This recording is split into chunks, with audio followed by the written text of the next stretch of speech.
Great, thank you. Welcome everyone to April 1st ARB meeting. Maybe we've been doing this for a year. I don't know. All seems to fly by. Alrighty, well, pursuant to the California Governor's Executive Order 92920, this meeting will be held by virtual teleconference only with no physical location. Spoken comments via a computer will be accepted through the Zoom teleconference meeting. To address the board, go to zoom.us/join. Meeting ID is 996-3869-2965. When you wish to speak on an agenda item, click on raise hand. When called, please limit your remarks to the time allotted. Spoken public comments using a smartphone will also be accepted through the Zoom mobile application. To offer comments using a regular phone, call 1-669-900-6833 and enter meeting ID 996-3869-2965. When you wish to speak on an agenda item, hit *9 on your phone so we know that you wish to speak. Getting more musical every time. I'm working on that, so you guys know. Alrighty, can we get a call to order, a roll call? Chair Thompson, Here. Vice Chair Lee, Yes. Board Member Balte, Present. Board Member Hirsch, Present. Board Member Liu. Present. We have a quorum. Thank you. Thank you. Our next item is oral communications. So the public may speak on an item not on the agenda. Then do we have any members of the public that would like to speak? We currently do not have any raised hands for oral communications. All right, thank you. Next item is agenda changes, additions, and deletions. No changes at this time. Okay, thanks. City official reports. Yes, thank you very much. Jody Gerhart, Manager of Current Planning. You'll see we have the schedule up on the screen. We are going to remain virtual for at least the foreseeable future. We'll let you know if that changes. At least we are moving to orange and hopefully moving to yellow tier fairly soon. But in the yellow tier, we will not be coming back for board meetings. So it won't be until green for sure. The next page, we have the items for the future. So April 14th, we have, and I can barely see this, hopefully everyone else can. We have the 4256 El Camino, which is some parking changes to a recently approved hotel. We have 300 Pasteur, which is a prelim for the hospital. And then we also have a subcommittee for 180 El Camino Real, and that's for the movement of the signs. So that would be our hearing for next time. And sorry, also the review of commission handbook. This is a handbook that council put out somewhat recently. And so we do want to have sort of more informational, but somewhat of a discussion with the ARB. So thank you. Thank you. Okay, well, I think we'll move on to our next item, which is the study session and preliminary review. This is for 2850 West Bayshore, request for preliminary architectural review of a proposed 48-unit residential townhome development. Yeah, I'll hand it back to staff. Do we have any disclosures?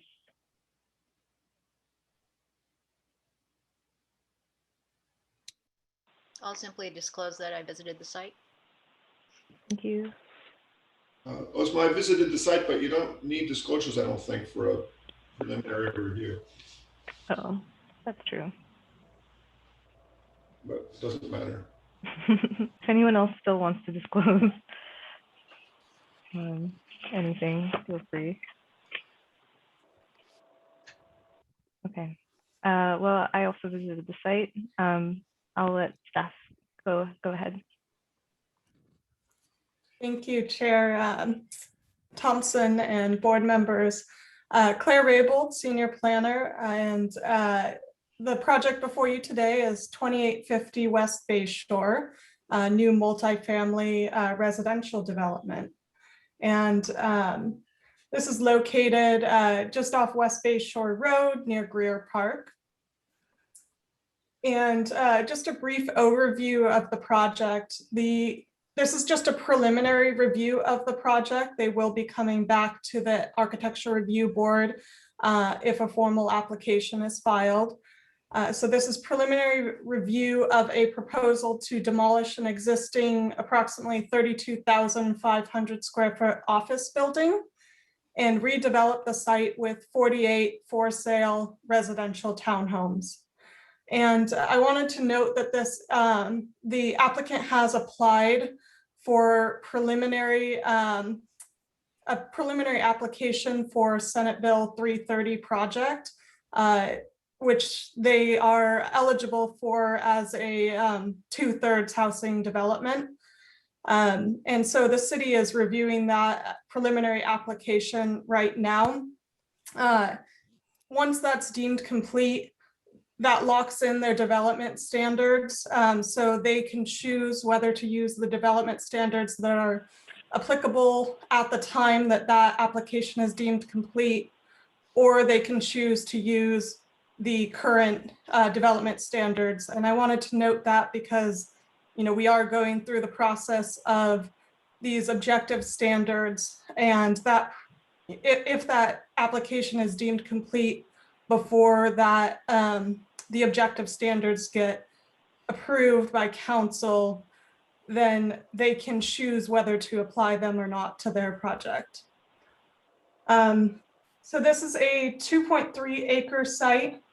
And as I noted, the surrounding uses include office to the north, Greer Park to the south and west, and West Bay Shore Road and Highway 101 to the east.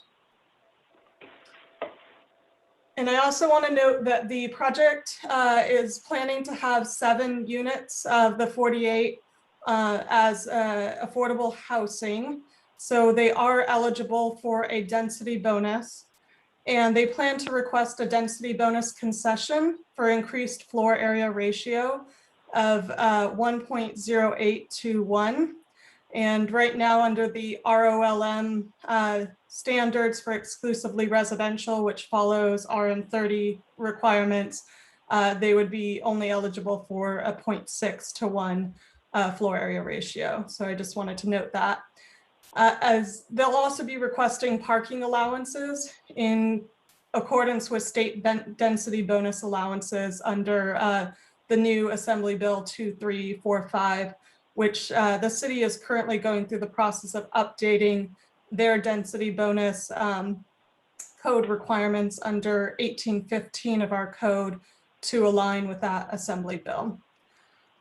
The formal application will also include requests for a design enhancement exception for the height of the towers, which exceeds the 35-foot height limit. And they're also requesting that the Architecture Review Board weigh in on the use of some of the private open space toward common open space. This is allowed in accordance with our municipal code under 1813-040E. There's an allowance to use some of the private open space toward common open space if it basically increases the use of the open space in a way that is beneficial to the residents. They'll also be requesting a sound wall between West Bay Shore Road and Highway 101. Transportation and Public Works and Planning are still evaluating a number of different options for this proposal. So we're still trying to determine whether this is going to be feasible or not, and how it might be designed to ensure that we are maintaining what we feel is appropriate bike lanes and not degrading the existing bike lane on the property or on that West Bay Shore Road. So the key input that we're looking for from the Architecture Review Board today is just any input you have on the overall design. In particular, we're also interested in your input on the design enhancement exception for the towers. And then the use of private open space as common open space, and whether the Architecture Review Board would be supportive of that. And any other input that you have. So following the study session, the applicant may choose to file a formal application. And as I noted, we're currently processing a pre-application for the project, but we anticipate providing a response to that within the next week. And then the applicant is required after that to file an application within 180 days of deeming that pre-application complete. And with that, I'll turn it back to you and recommend that you hear from the applicant next. Thank you, Claire. Yeah, let's hear from the applicant. Let's see. Oops. Good morning, board members. Claire, would you prefer that I show the our slides Yes, on that would screen? work. Okay. I will bear with me just a moment if you wouldn't mind, folks, and I will. Although I'm not seeing a share screen option. It should be at the bottom of your screen. I see participant. Oh, there we are. Oh, the big green one, you mean?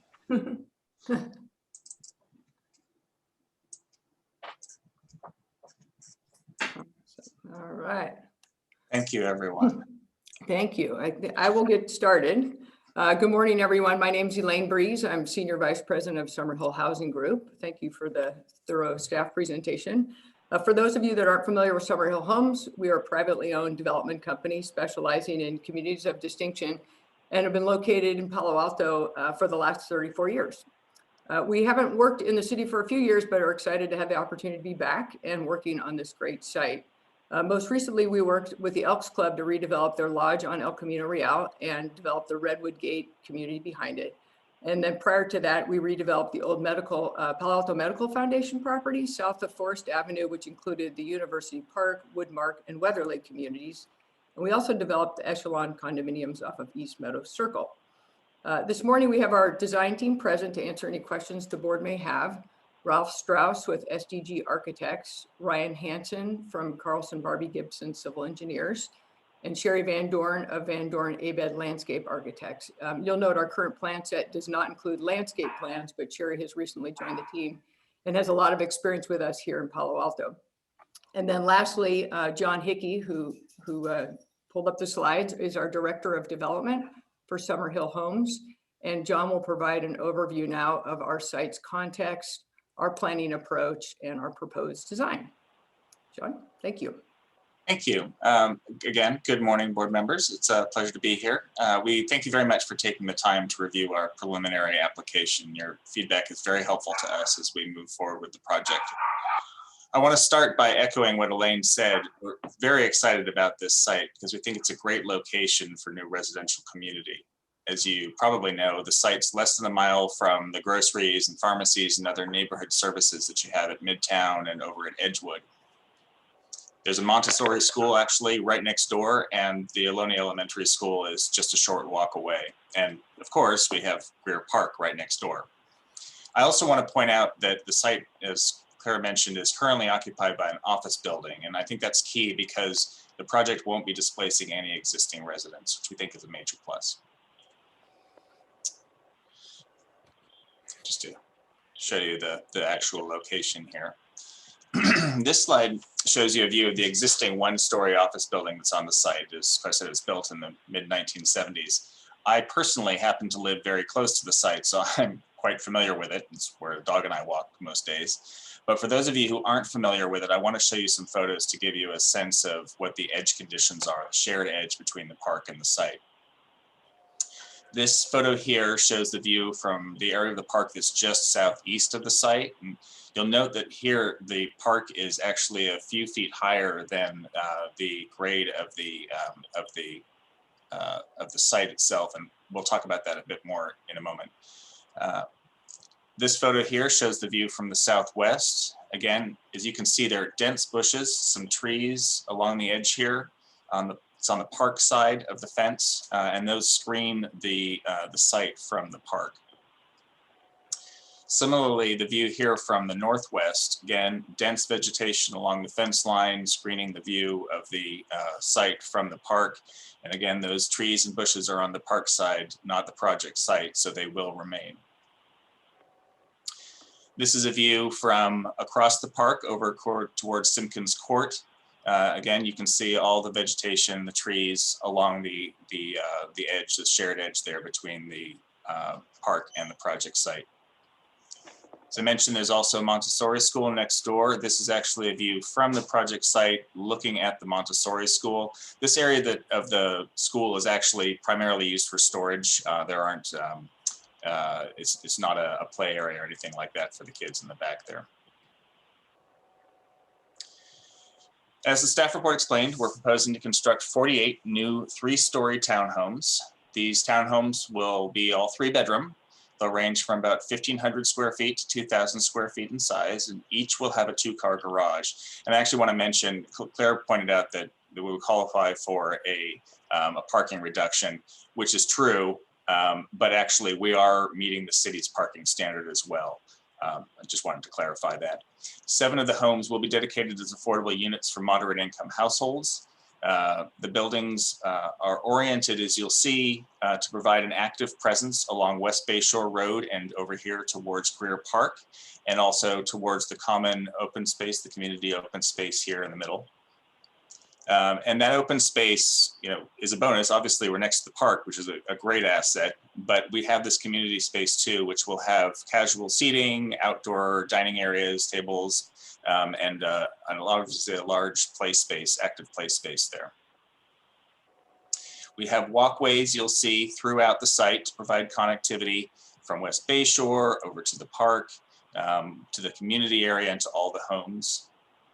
And as Claire mentioned, we're proposing a 14-foot sound wall along the east side of West Bayshore, which is very important to us for the benefit of our homeowners to reduce the amount of freeway noise. The staff report noted that the site is in flood zone AE11, which is important because it means that we need to withstand flood elevations that would reach approximately 10.5 feet during a 100-year storm event. And to achieve this, we need to raise the building pads so that the finished floor is at least 1 foot above that flood elevation. In addition, consistent with city policy, we'll be grading the site and designing the site so that the overland release of any excess stormwater during that 100-year storm event will be directed towards West Bayshore Road rather than back towards the park. And that means that the rear of the site needs to be raised enough so that it is actually draining towards West Bayshore. To achieve this, we will be constructing a retaining wall along the sides and rear of the site. Now, as we work through the design process, we will look for ways to minimize the height of that wall. But based on our initial analysis, we anticipate that that wall is going to need to be about 3 to 5 feet tall at its highest point. It will be lower than that at other points along the sides. I just want to mention, though, that as you saw from the photos I showed earlier, most of that wall is actually going to be screened from view by the trees and bushes along the edge of the park, but we will work with our landscape architect to develop an attractive design for the wall so that it blends in. And we're also going to be working with our arborist to make sure that we minimize the impact on the adjacent trees and potentially even relocate some of the trees that we have on site to the extent that that's feasible. And also we'll be preserving the existing street trees along West Bayshore to the extent that's feasible as well. As I mentioned, 7 of the units will be designated as BMR units, and based on that, we'll be requesting a concession under the city's density bonus ordinance. And that concession will be to allow an increase in the FAR to approximately 1.08. And that'll allow us to provide substantially more homes than we'd otherwise be able to. We'll be requesting the design enhancement exception, and our architect will discuss that a little bit more in a moment. With the density bonus concession and the design enhancement exception, the project is fully consistent with the current zoning. That means height, density, setbacks. So we won't be requesting any zoning amendments or variances. With that, I would like to pass the mic to Ralph so that he can describe the architecture, please. Mr. Hickey, I want to let you know there's 3 minutes left. 3 minutes. Thank you. I appreciate that. Good morning, board members. I'll be brief then in my description. John, can you advance the slide to the exterior elevations? Thank you. As John mentioned, 3 unit types in 6 unit buildings, and the smaller size of the buildings is actually very complementary to the site planning of the site and allows us to face all of the buildings outward or to the central green in the project. This is a contemporary style architecture, and we're working to combine forms, both identifying individual units while creating a unified building appearance. This is 4-sided architecture. We're using hip roof and parapet roof forms to add eave-line articulation.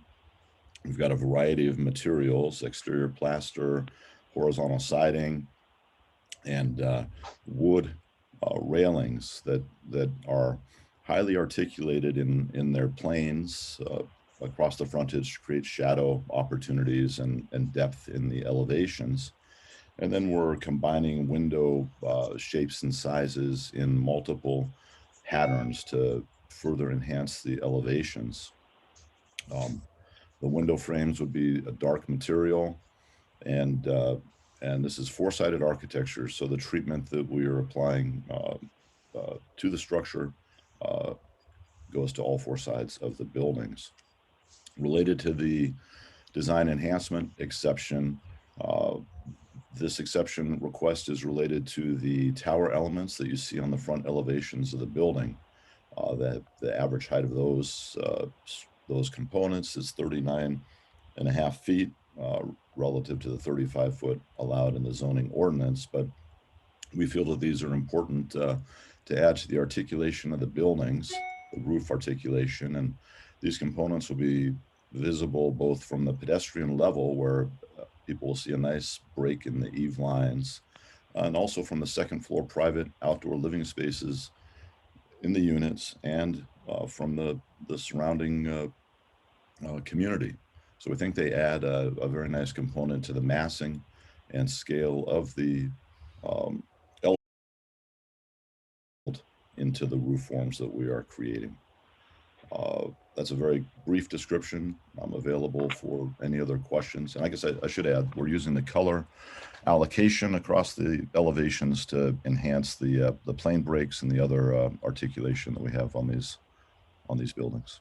Thank you. Thank you. And I assume we probably only have 10 seconds left or so. I don't see a clock.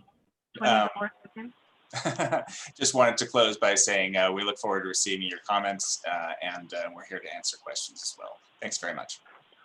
Thank you. And I forgot to ask the applicant to spell their name for the record. The transcriber does not read their names on Zoom. I'm sorry, my connection must not be very good. That was a little bit muddy, the sound. Sorry, can you hear me? I can hear that, yeah. That's better, yeah. Sorry, I forgot to ask you to state and spell your name for the record. Our transcriber doesn't read the Zoom. Oh, I see, yes. Well, the applicant is actually Summerhill Homes, LLC, but my name is John Hickey, Hickey, and I'm Director of Development for Summerhill. Thank you. Okay, do we have any members of the public that would like to speak? Chair, we currently do not have any raised hands. Okay. Well, I think let's bring it back to the board. Does the board have any questions of the applicant? I certainly do. I'm not sure if I'm the only one, Ozma. Sorry? I have a couple of questions, yes. Can I dive in? Yeah, go ahead. Let me start with the architect, please. I'm just trying to make sense of your elevation drawings relative to the floor plan. And I understand that this is all conceptual, but when I look at the elevation drawings, say the rear elevation, it shows 3 double garages at the very center of the building. When I look at the floor plans, I don't see how that works. Is it possible maybe the floor plans are the upper level of the unit? What am I missing here? I'm saying this just because Mr. Hickey alluded to the fact that the building is fully parked. That would mean you'd need 6 double garage doors on that elevation, and I only see 5. Actually, if I could jump in, I can answer that question. So you're exactly right, board member.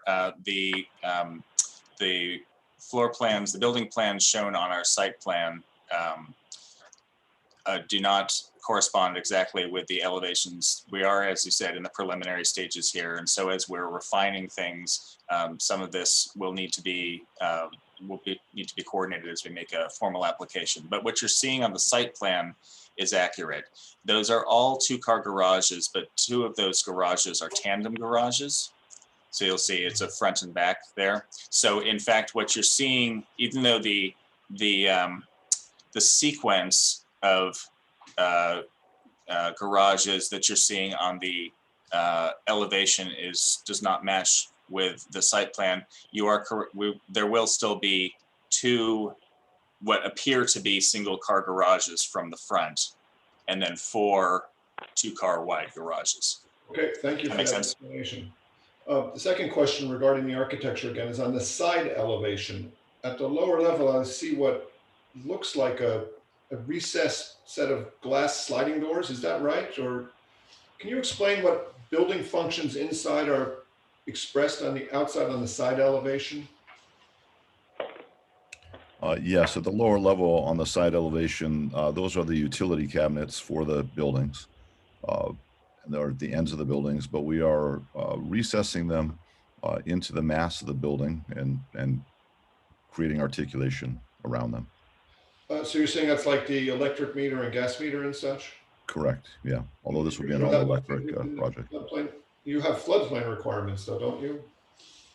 You may want to take a look at that and make sure that's actually viable. But it's not living space of any kind. That's what I'm really driving towards. That is correct. It's not living space, but the building, elevations will be above floodplain level by 1 I foot. understand all that. And this is conceptual. I don't really care in detail if it lines up or not. I just want to understand what other functions within the building are expressed on the outside. Are those exterior balconies, for example, on the 2nd and 3rd floor?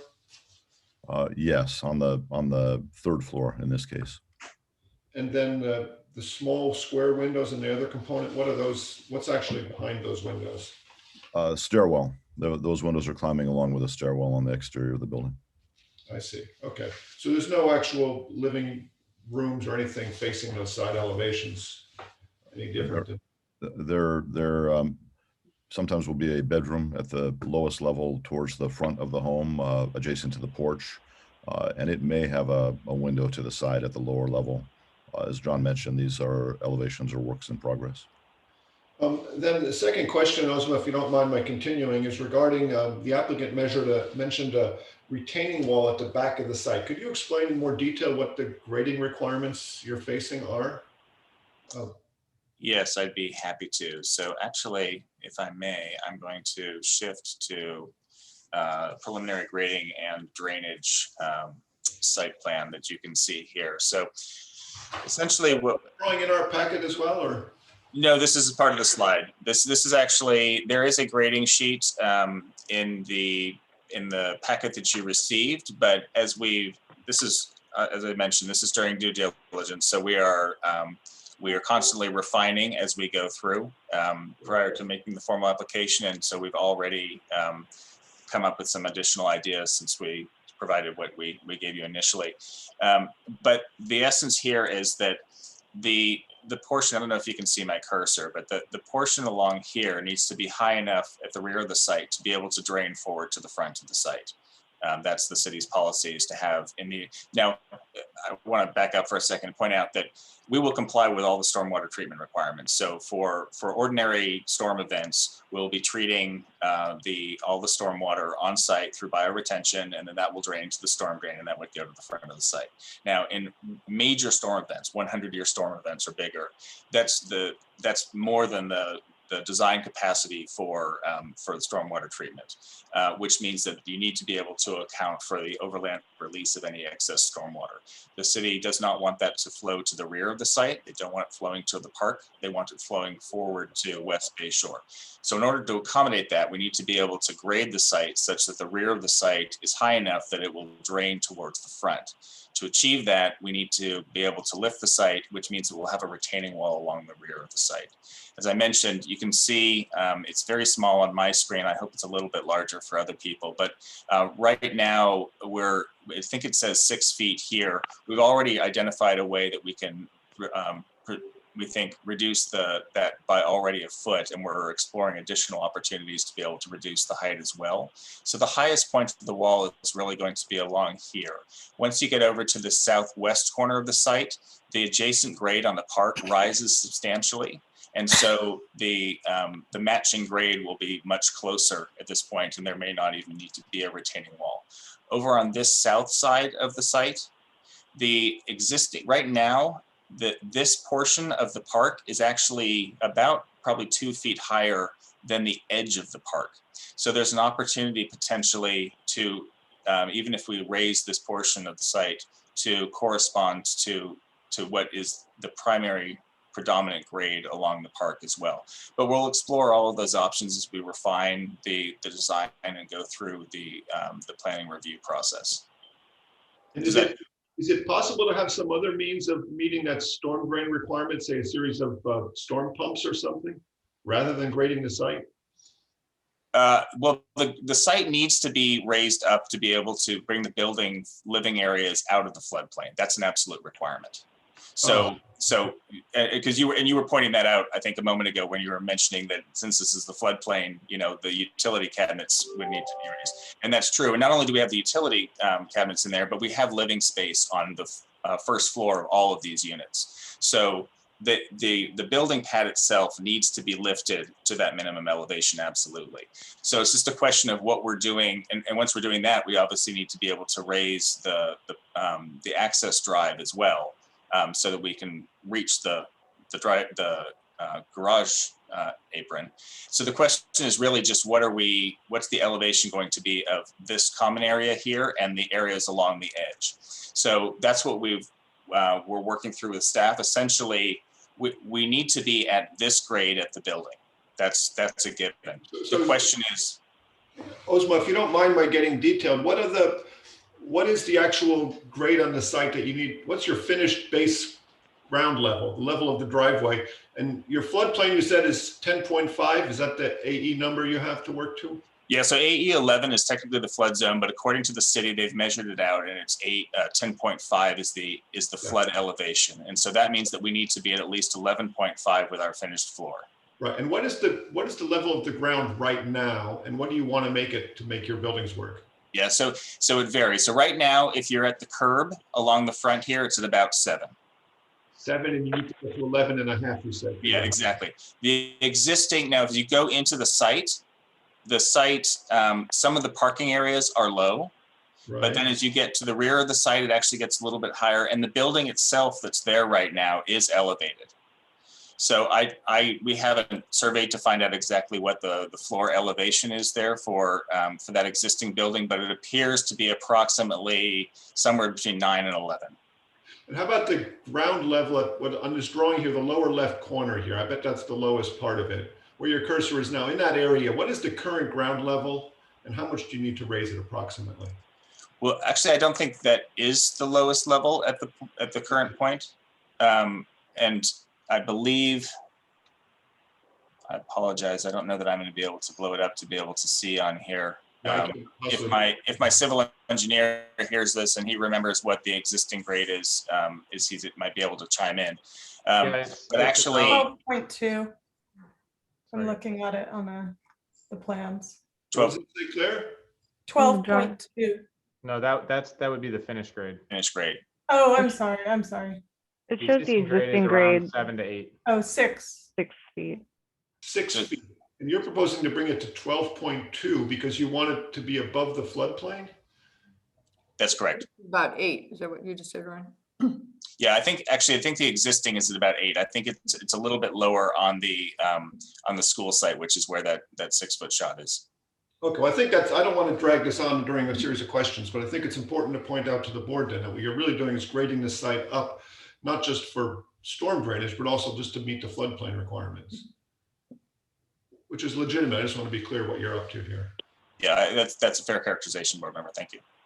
Okay, my last question, Ozma, if you don't mind my continuing again, is regarding, Claire, you mentioned private open space and wanting us to comment on that. Do you have any description of where this private open space is? How should we be evaluating that? So what they're requesting is that some of the private open space, which presumably would be provided as balconies, would be provided as common open space. So it's increasing the common area. I'm afraid, I'm sorry, I'm dense. I just don't understand. You mean that there'll be less balconies because there's a larger common space, or the opposite? Correct. Less private open space, more common open space, more grass area or other. But there's no unit floor plans or anything showing us what that translates into. Is there here?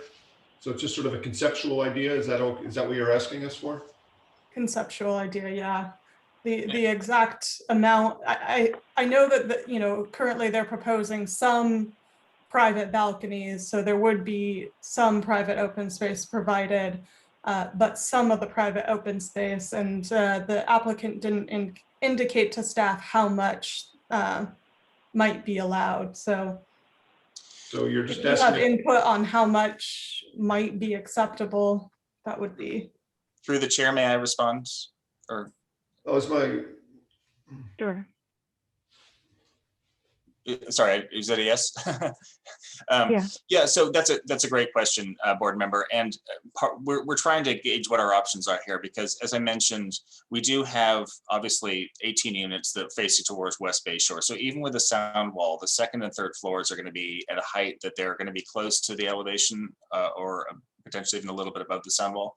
So our concern is that the decks that we would ordinarily, balconies that we'd ordinarily provide, some of those may not be viable as really useful outdoor spaces because of the freeway noise. So what we'd like to do is be able to still make sure that we're meeting our requirements for the total amount of usable open space on the site, still providing enough amenity space for the residents, but rather than providing it as balconies that may not actually really be what's really a benefit to the residents, we want to instead meet that requirement through expanding the common area open space, which is this area that's much more shielded by the existing buildings. And as Claire said, there's a provision that specifically allows for that in the code. So we're just trying to gauge whether, and we have no idea how often that's been used, what the sensitivity level is to using it. So we were trying to get feedback on whether that was something that the ARB would be open to. Thank you. I have no other questions, Ozma. Okay, thank you, Board Member Balte. Are there any other questions from board members of the applicant? Chair Ozma, I do have a couple of questions, but since this is an informal preliminary, I'm happy, if you're comfortable as a study session to speak back and forth with the applicant, it's as you will. Yeah, this is a study session. Go ahead and ask your question. Okay, great. So just stepping back, and thank you for this. I'm excited about this project. I just was wondering about, maybe you could just speak a little bit about sustainability and your goals there in a general sense. I just wanted to get a picture for that. And then I had a question regarding that pedestrian access on the south side. I understand that you're just 2 feet off there on grade. And so I just wanted to see, what are your thoughts on that? And then I noticed that there are some, things that are common on some of these projects, like mailboxes and trash, and just how that delivery, where is that on the plans? It is something to think about on those private streets. Absolutely. Excuse me 1 second. Board Member Liu, could you put yourself on mute? I'm hearing some feedback. Thanks. Go ahead. Thank you, board member. I'll try to make sure that I've answered all three of those. I'm going to start them in reverse though, since that's the that's the direction my brain tends to go. So yeah, your point's a great one about trash and collection and postal delivery. What you'll actually you might have noticed is that we have a little sort of drop-off spot here. This is not what we would call a true parking space. It's more meant to be a sort of a quick delivery kind of spot, and that would we're anticipating. And again, this is very preliminary. This is something that we work through typically during the formal application process. But we would anticipate that we try to keep a central mail kiosk somewhere pretty close to the center of the site, and we try to make sure that there's a place where the postal carrier can stop nearby and be able to deliver the mail. So I would anticipate that we'd probably have the mail kiosks somewhere in here, maybe interior there, but that's our anticipation. And we always make sure that we plan for that during our entitlement process so that we're not stuck, you know, after we get through entitlements, trying to figure out during the construction drawing stage where that was supposed to go.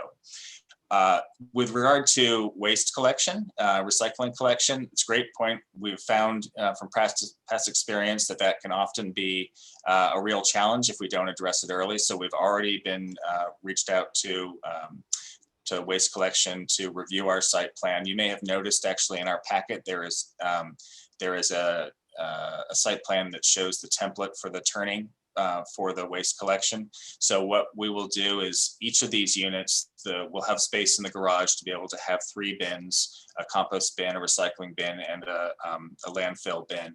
And on collection day, that'll be pulled out to the apron of the garage where there will be enough room in front, but without blocking the travel way, but also without being under an overhang, because the lift arm needs to have enough room to lift the bins. There'll be enough room to accommodate that.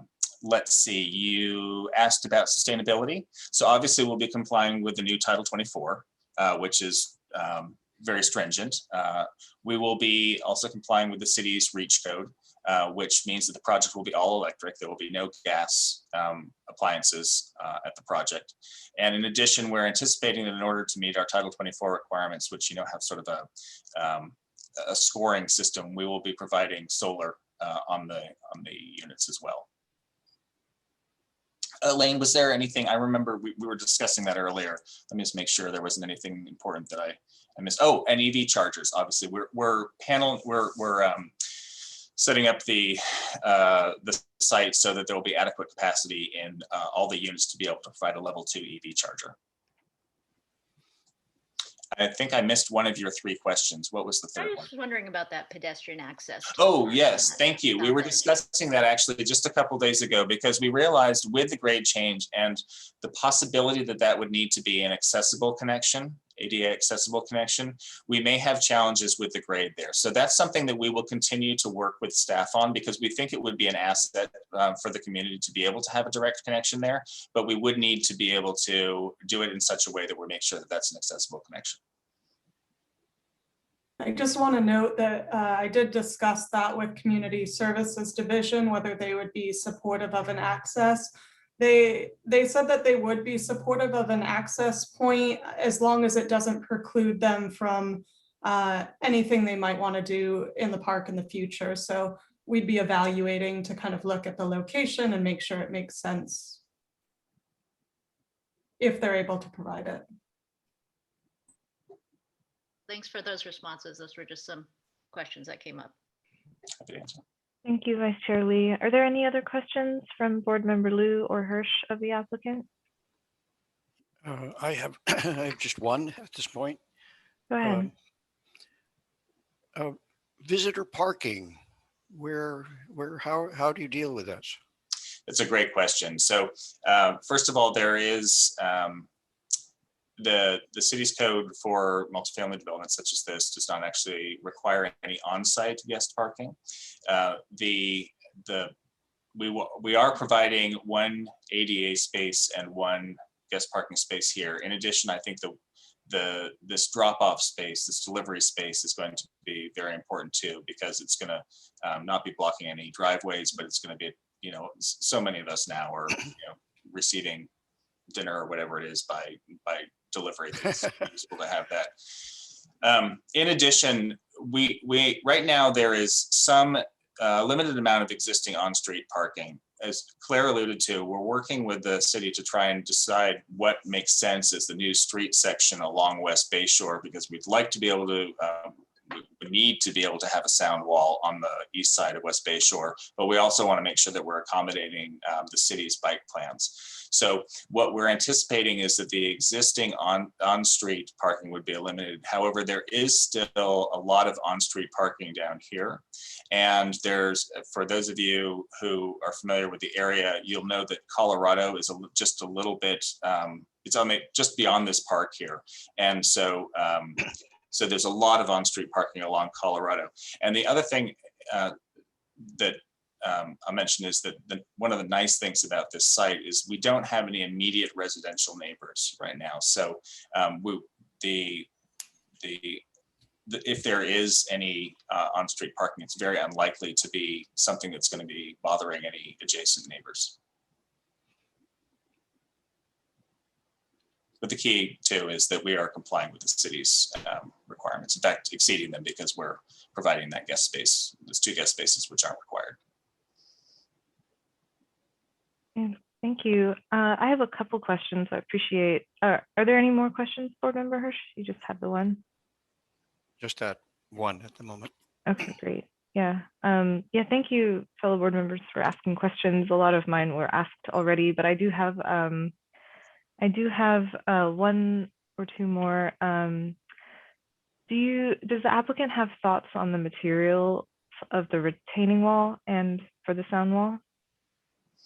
So for the retaining wall, we're anticipating MSE, mechanically stabilized earth wall. So it's basically, it's a stacked wall with an anchor behind.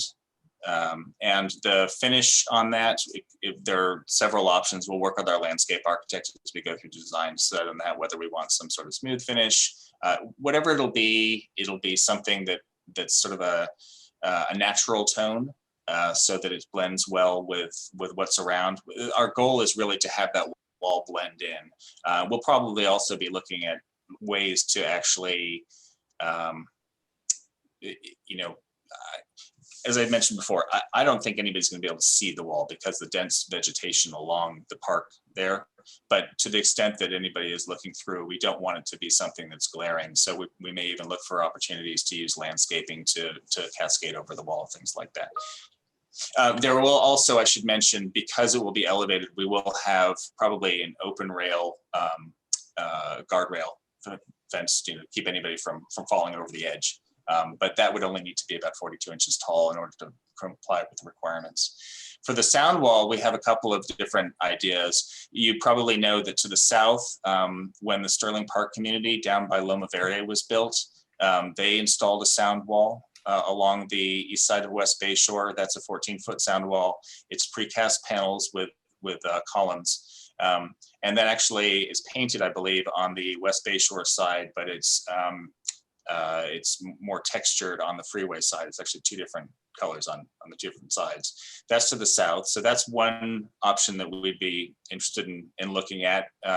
The other option is to do something that's more similar to the sound wall that's just to the north of the site by the Prometheus project, which is a sort of stacked concrete block wall. So we're happy to work with the city on the design of that, but the key for us is just really having that wall because it is critical to making sure that this is a pleasant place for the residents. Thank you. And then my other question is for the architect. I see maybe 4 materials on the facade, but I wanted to get some clarity on the thoughts on the material collage and the choices of material colors that you're presenting. Certainly, the materials are exterior plaster, horizontal lap siding, and then a spaced deck railing, which will be a wood material on a steel frame, and that will be a stained material. And the allocation of the materials are designed to draw attention to the fronts of the units, and same with the colors, enhanced by the colors. So see the lighter colors and textures near the entry doors, but then also to accentuate the plane breaks so that we can return the horizontal siding, for example, back and terminate it inside corner of the plane breaks use it as a way to create this overall texture across the front of the elevation. Okay, and I'm right that there's kind of two beiges for that plaster. There's like a light beige and a dark beige. That's correct. Yeah, body 1, body 2 on the plaster. The siding is all one color, and then the lighter color that you're seeing on the elevation is the railing material. And Chair, may I step in for just a moment? Sure. And just a reminder that obviously this is preliminary, so we'll continue to work with staff and the ARB as we go through the process. If you have particular thoughts on the colors now, we'd very much like to hear them, but we're not suggesting that these are the absolute final colors. And Okay, I just have one more question. Thank you for bearing with us on this. For the architect, conceptually, in terms of the concept of the building, what would you say that you are trying to achieve in the design? Well, we're trying to achieve a nicely articulated building, both within the project and from the perimeter. Since we've accomplished a wonderfully outfacing, site plan where every building is facing outboard or to the common open space, we are looking to articulate and create visual interest. Okay. Concept. Thank you. Alrighty. If there's nothing else, I think we can bring it back to the board for feedback. Thank you, applicants, for answering our questions. Who'd like to go first? Board Member Liu, call on you. Okay, so thank you for your presentation. I will disclose that I did look at the Sterling Park project, and I also looked at several old aerial photos to see what the park used to be. I was curious about what the drive-in theater that used to be on the park site, looked like. So I downloaded some aerial photos of that as well. And I also looked at the back of, I forgot the address. It's on page 1530 Page Mill Road, where there's a new housing, where Stanford built a new housing project, and there's a like a 6 or 7 foot wood fence on top of maybe about a 6 foot high concrete retaining wall, and then there's an existing chain link fence as well. What is the address of that place, Alex? Yeah, it's 1530 Page Mill Road. 1630? And I just want to say that 1530 Page Mill Road. And in most places that the fence and retaining wall are screened and look fine. But there is one area where there's no landscaping because of an ADA access path. And so there's one section where it's completely exposed, and it's pretty hideous in my opinion.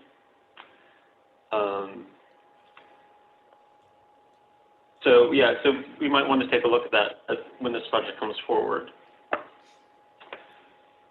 Okay, so I think my main site concerns are one is the sound wall. I did look at the sound wall and with respect to the bike lane at both the site as well as Sterling Park. So I think that that's an issue, but I'm open to it.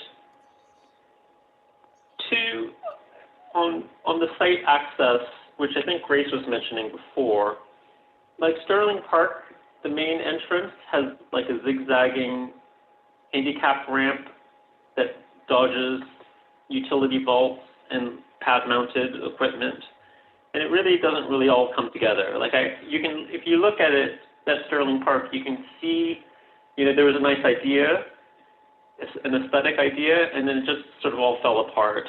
And I don't want that to happen again on this project.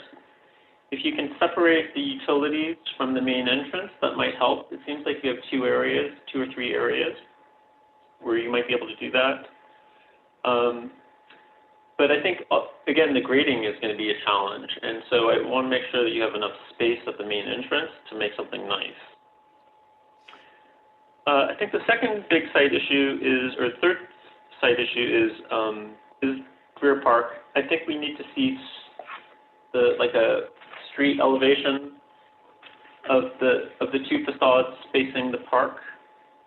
There is existing landscaping in most of those locations, but it seems like they're going to be some of the existing trees are going to be removed.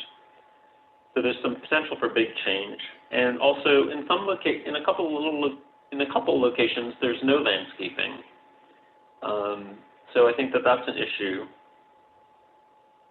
On the park side, it seems constrained because of the I think there's like a baseball or a ball field chain link fence inside the park. So it seems like there may be some constraints on the park side.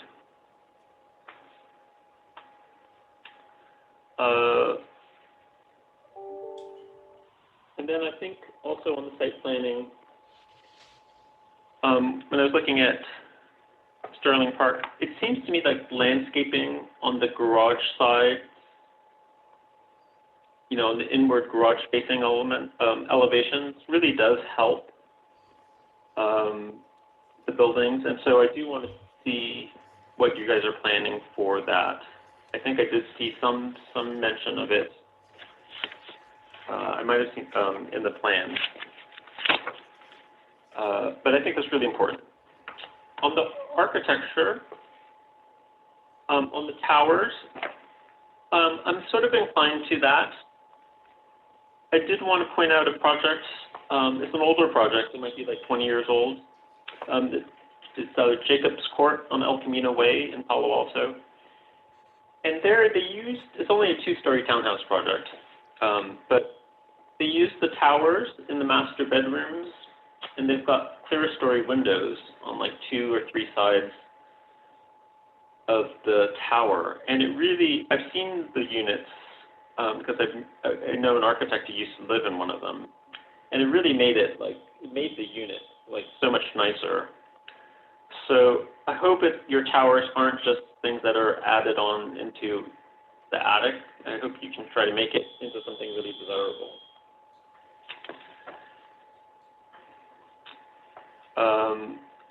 And I think that's all that I have on this. I think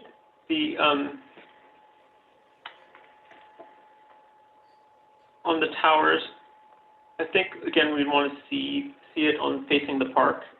I can see an argument for making them on West Bay Shore. I'm less certain about it on the park side because of the grade change. And then this also is facing like Eichler neighborhoods, which generally have low slung roofs.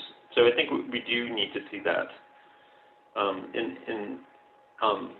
in the streetscape elevation.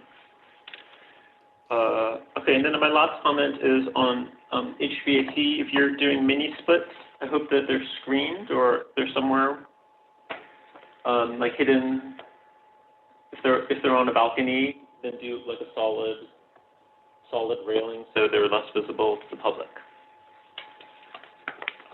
Okay, and that's all of my comments. But thank you, guys. Thank you. Who'd like to go next? Board Member Hirsch? Okay. Thank you for the presentation. I do like the elevations very much. I think the issues that Alex raised about the towers is worth considering. My concerns are pretty much what I had asked before, that the guest parking really, the answer really wasn't sufficient for me. That it ought to include on-site guest parking somehow is has to be worked into the scheme here, but how to work parking.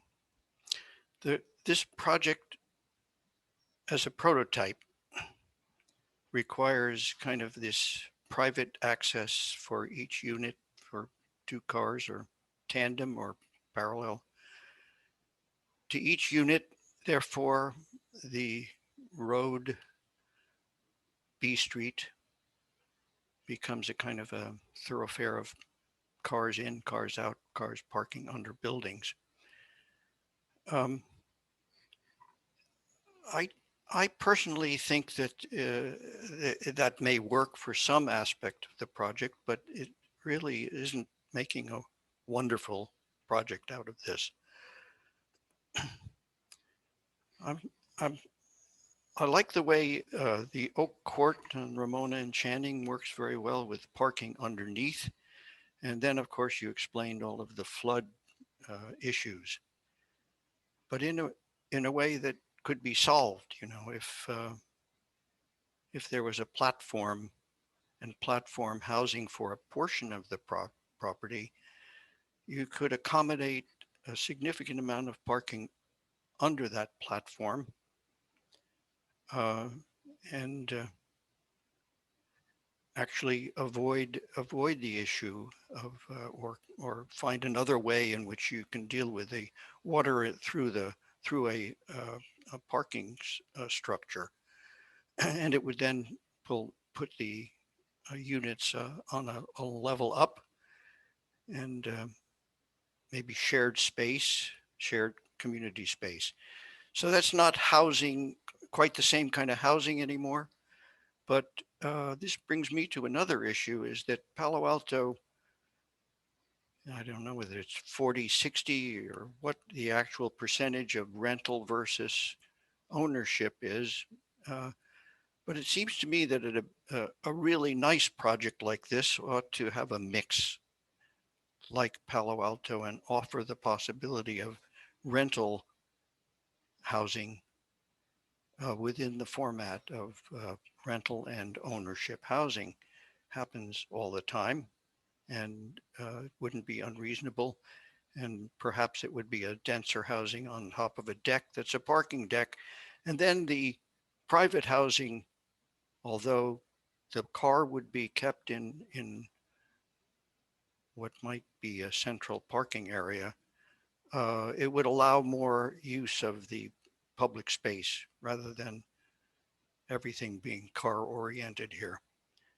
Kind of like the new urbanism idea of the way communities like this ought to be developed. This is a far afield from where you are right now. And I don't know if it's at all possible, but as a prototype, I think it would be a better one for a community to have a common parking area. And that would include, of course, common guest spaces, and to have a better use of the other rest of the property for private use.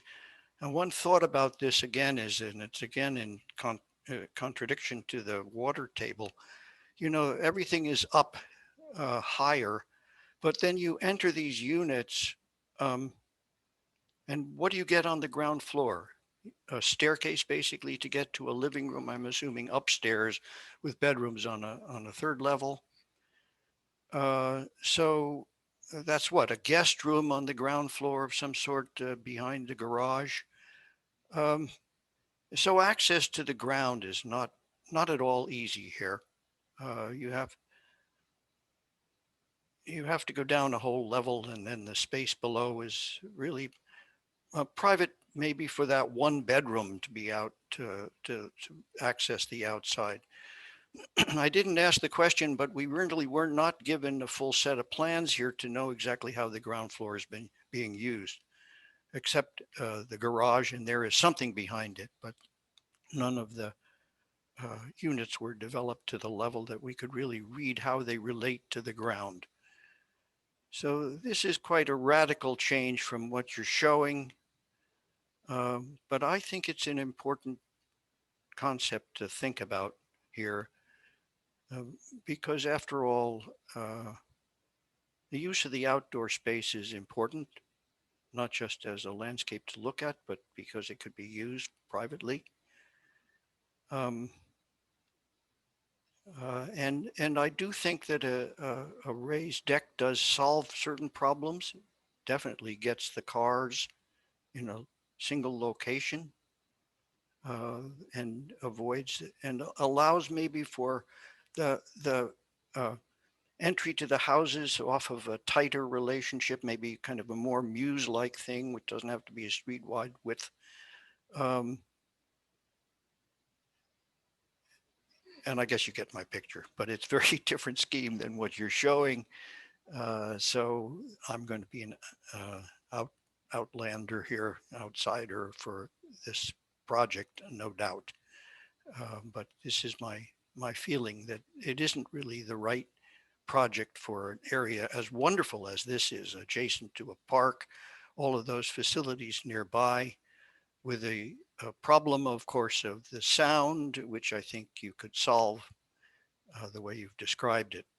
So it's a conflict between really how you deal with the lowland aspect of this property and making it into a place that's really useful for the families here, which I think it could be better done the way I've described. Thank you.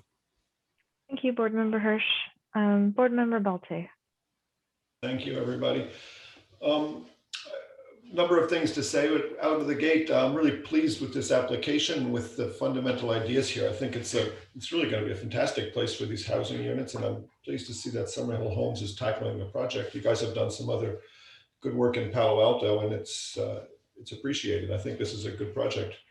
I think you guys are good people to be doing it. I think the sound wall is going to be critical to making this site livable. And I've looked at the sound wall opposite Sterling Park that Alex was talking about, and I compared that to a sound wall just further north along Bayshore, which is a similar masonry wall, but with a heavy landscaping screening, just ivy growing over it or something. And the landscaping makes all the difference, in my opinion. And so I'd encourage you to find a way to get greenery involved with the landscape wall, with the sound wall. And also I encourage staff to really find a way to make it happen. Without the sound wall, the site is really tough. It's very loud from the freeway. It's right there. It's a very narrow strip to fit that in.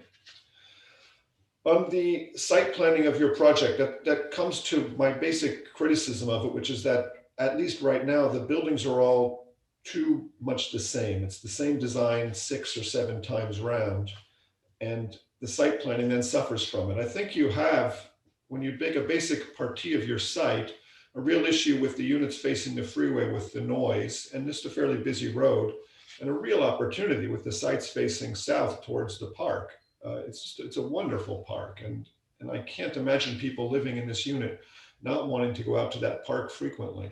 And so with your site planning, you have one possible gate of sorts off to the side. Really closes you off and makes you do the long way around just to get to other aspects of Greer Park. And it's a very popular place on the weekends. There's a lot of people hanging out there. There's a wonderful picnic area. There's all kinds of activities. A lot of youth soccer games are held at Greer Park. I think it's incumbent upon you to find multiple access points from your development out to the park and to make it as integrated as possible. I understand that you're dealing with the bureaucracy of the city, and then you have an elevation difference and you have ADA issues. All that aside, I think it's really important to find ways to let your property connect to the park in a better way for the benefit of your residents. They will inherently want to get to that park, and having just one small gate just won't cut it. On the site planning as well, I think it's important to have the end units have a different design so that they can take advantage of views into the park and things like that. It's a shame to have such wonderful southern open space that you rarely have on other developments in town. Certainly the one Alex was mentioning, Sterling Park, doesn't have that opportunity. You have that here, a large park, really attractive. You'll be slightly raised above it, so that deals with a lot of privacy and security issues. And you really ought to design these units to take advantage of that. What it means is more work on the design, because you're not going to have the same building 6 times over. I understand that's more difficult to design, but that's what it takes to really integrate into a site like this with all these opportunities. I'll come around to David's comments regarding guest parking. I think that's essential that you have not just a few places for visitors, but also places for the Uber and the DoorDash drivers and all that stuff, which is happening so much these days. And on every project we see, it just seems to be underdone. The code doesn't acknowledge or require sufficient space for that. But I think for your property, for your building to function properly, you'll need to have at least one drop-off space per building, I would think. And the same applies to visitor parking. And I really encourage you to go the extra mile. This is one place where it's really for your own interest to go beyond the code here and figure out how to get that to work. I would strongly support even a reduction in required parking. Some units could have only one space, not two, in order to allow you to have more just quick drop-off space. It's so critical. And the way your site is designed, you have plenty of street parking, but it really is difficult to park off the site and walk on. You have to go, it's a pretty long walk to come to see some of those units if you're parking on the street. People will instead just block the traffic. They'll just park in the side of one of those roads, creating a safety hazard if you don't design some other way to get to it. So it's really in your interest, as well as the cities, to find a way to get more transient parking on your property somehow. I think the building design is overall working towards a handsome design, which will be very attractive and easily approvable. I would like to see greater variation in the units, again, to reflect what's going on. I appreciate Alex's comments about the tower units being certainly positive elements on the facades, but if you can then integrate them into what's going on inside the building, that gives them a lot more meaning and sense, and I think will make the building even more attractive. It certainly makes the design enhancement exception easier to approve because it's a genuine enhancement. It's an enhancement to the interior of the building as well as just its aesthetic appearance.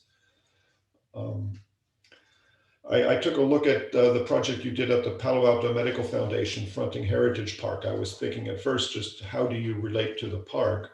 But as I walked around there, I was impressed by the much greater variety of architectural detail on all the units. I'm sure the floor plans have some similarity, but the units really felt more like individual homes. At least what's presented to us here really seems to be the same building, just cut and pasted 6 or 7 times over. And I'd really appreciate if you could just roll up your sleeves and design each building differently to give more variety and texture to the whole project. That's so essential ultimately. Regarding the design enhancement exception, in principle, I'm in favor of that idea on this project. If you need a little more height to make something an enhancement, that's great. I caution you that it has to be an enhancement. It has to be something that improves the design.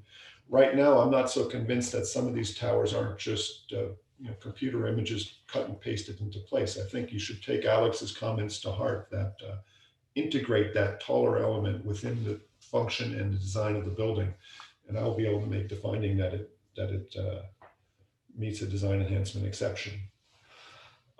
Lastly, the question about open space hasn't been addressed much yet, but I think our board has felt fairly strongly that units need to have open balconies, private open space, and I caution you that eliminating too much of that, I think, is not a good idea and not something I can support. I can appreciate that you don't want to have balconies facing the freeway. And to that extent, I suppose it would be okay for those units to contribute to slightly larger common open space.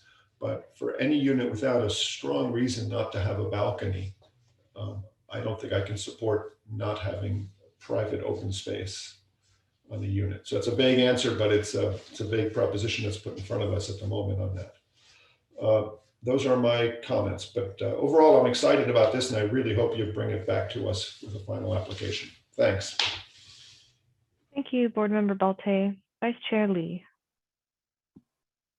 I appreciate this opportunity to discuss your project and recall that previous projects you've come forward with in the past. Thank you, Elks Club I'm thinking of, and others with this team.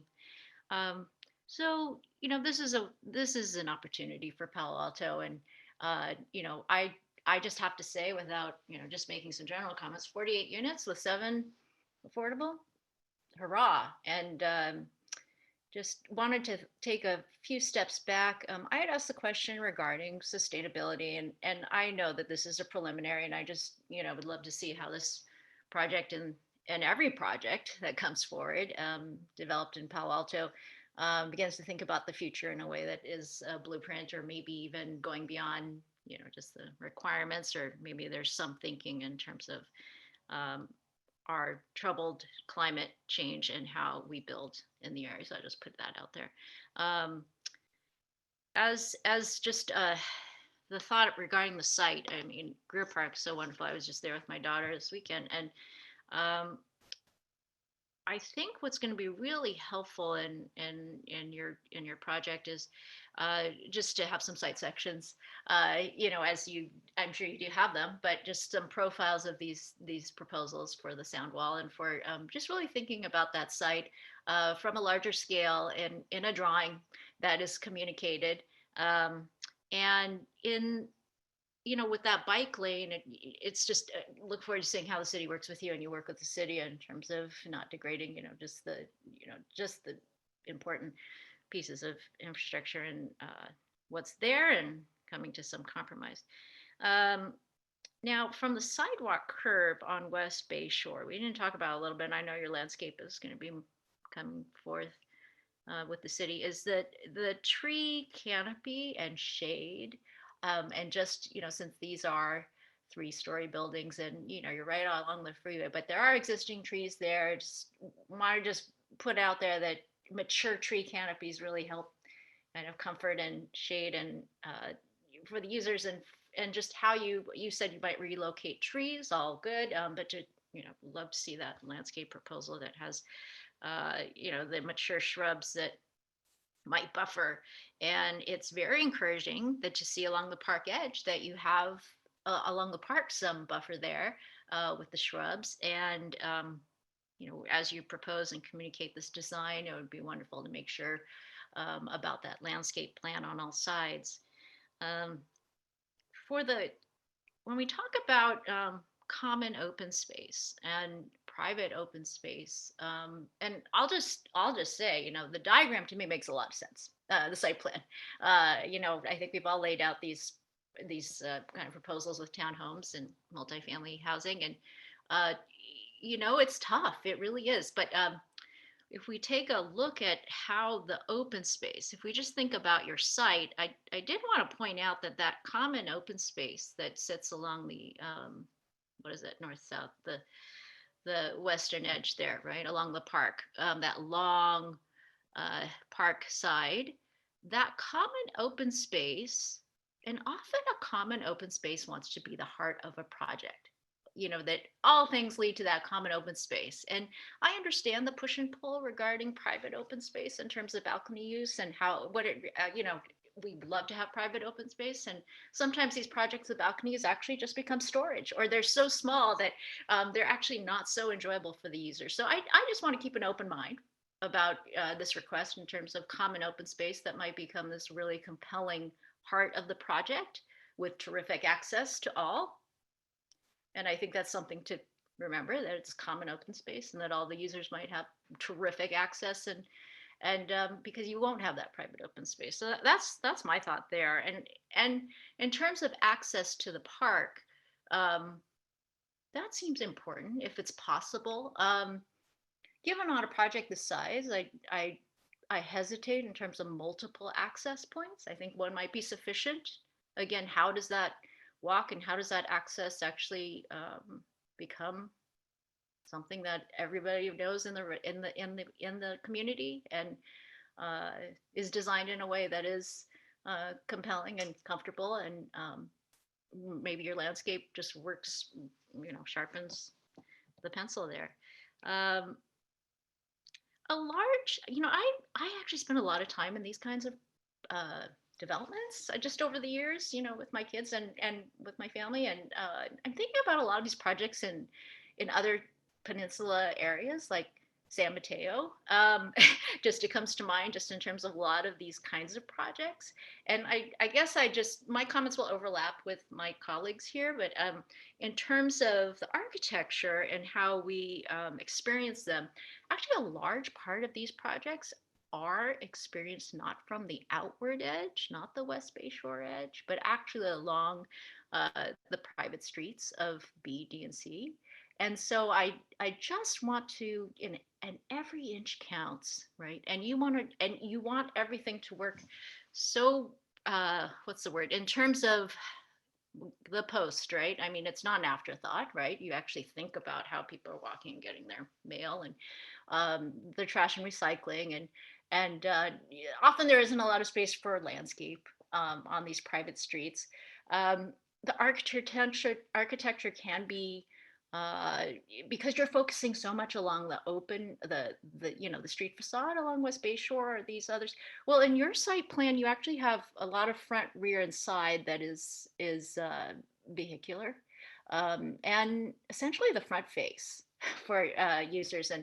And this isn't a large project by any means. There's three private streets, but I'm just encouraging you to think about some kind of system of organizing and maybe thinking about the character of the architecture that might, and I know in your proposal you just showed one sample elevation. I mean, by no means, I'm sure you're not proposing that one elevation that we see would be, dropped everywhere. I mean, this is a preliminary. So I wanted just to propose, and maybe this is not the right way to go, but just as thinking about different ways to vary the architecture or even the color palette.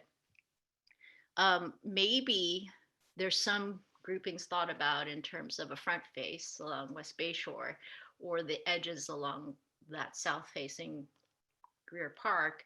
And then, some townhome projects or these projects have an outer edge. And then when you come inside, there's some kind of transition to a variation in the character in terms of those interior buildings. And so I just throw it out there. And I also thought you have the opportunity, if you keep this diagram, the site plan, then the Avenue B, right? If that's the long one, is maybe different. And you have the groupings, the buildings along D and then the groupings along C.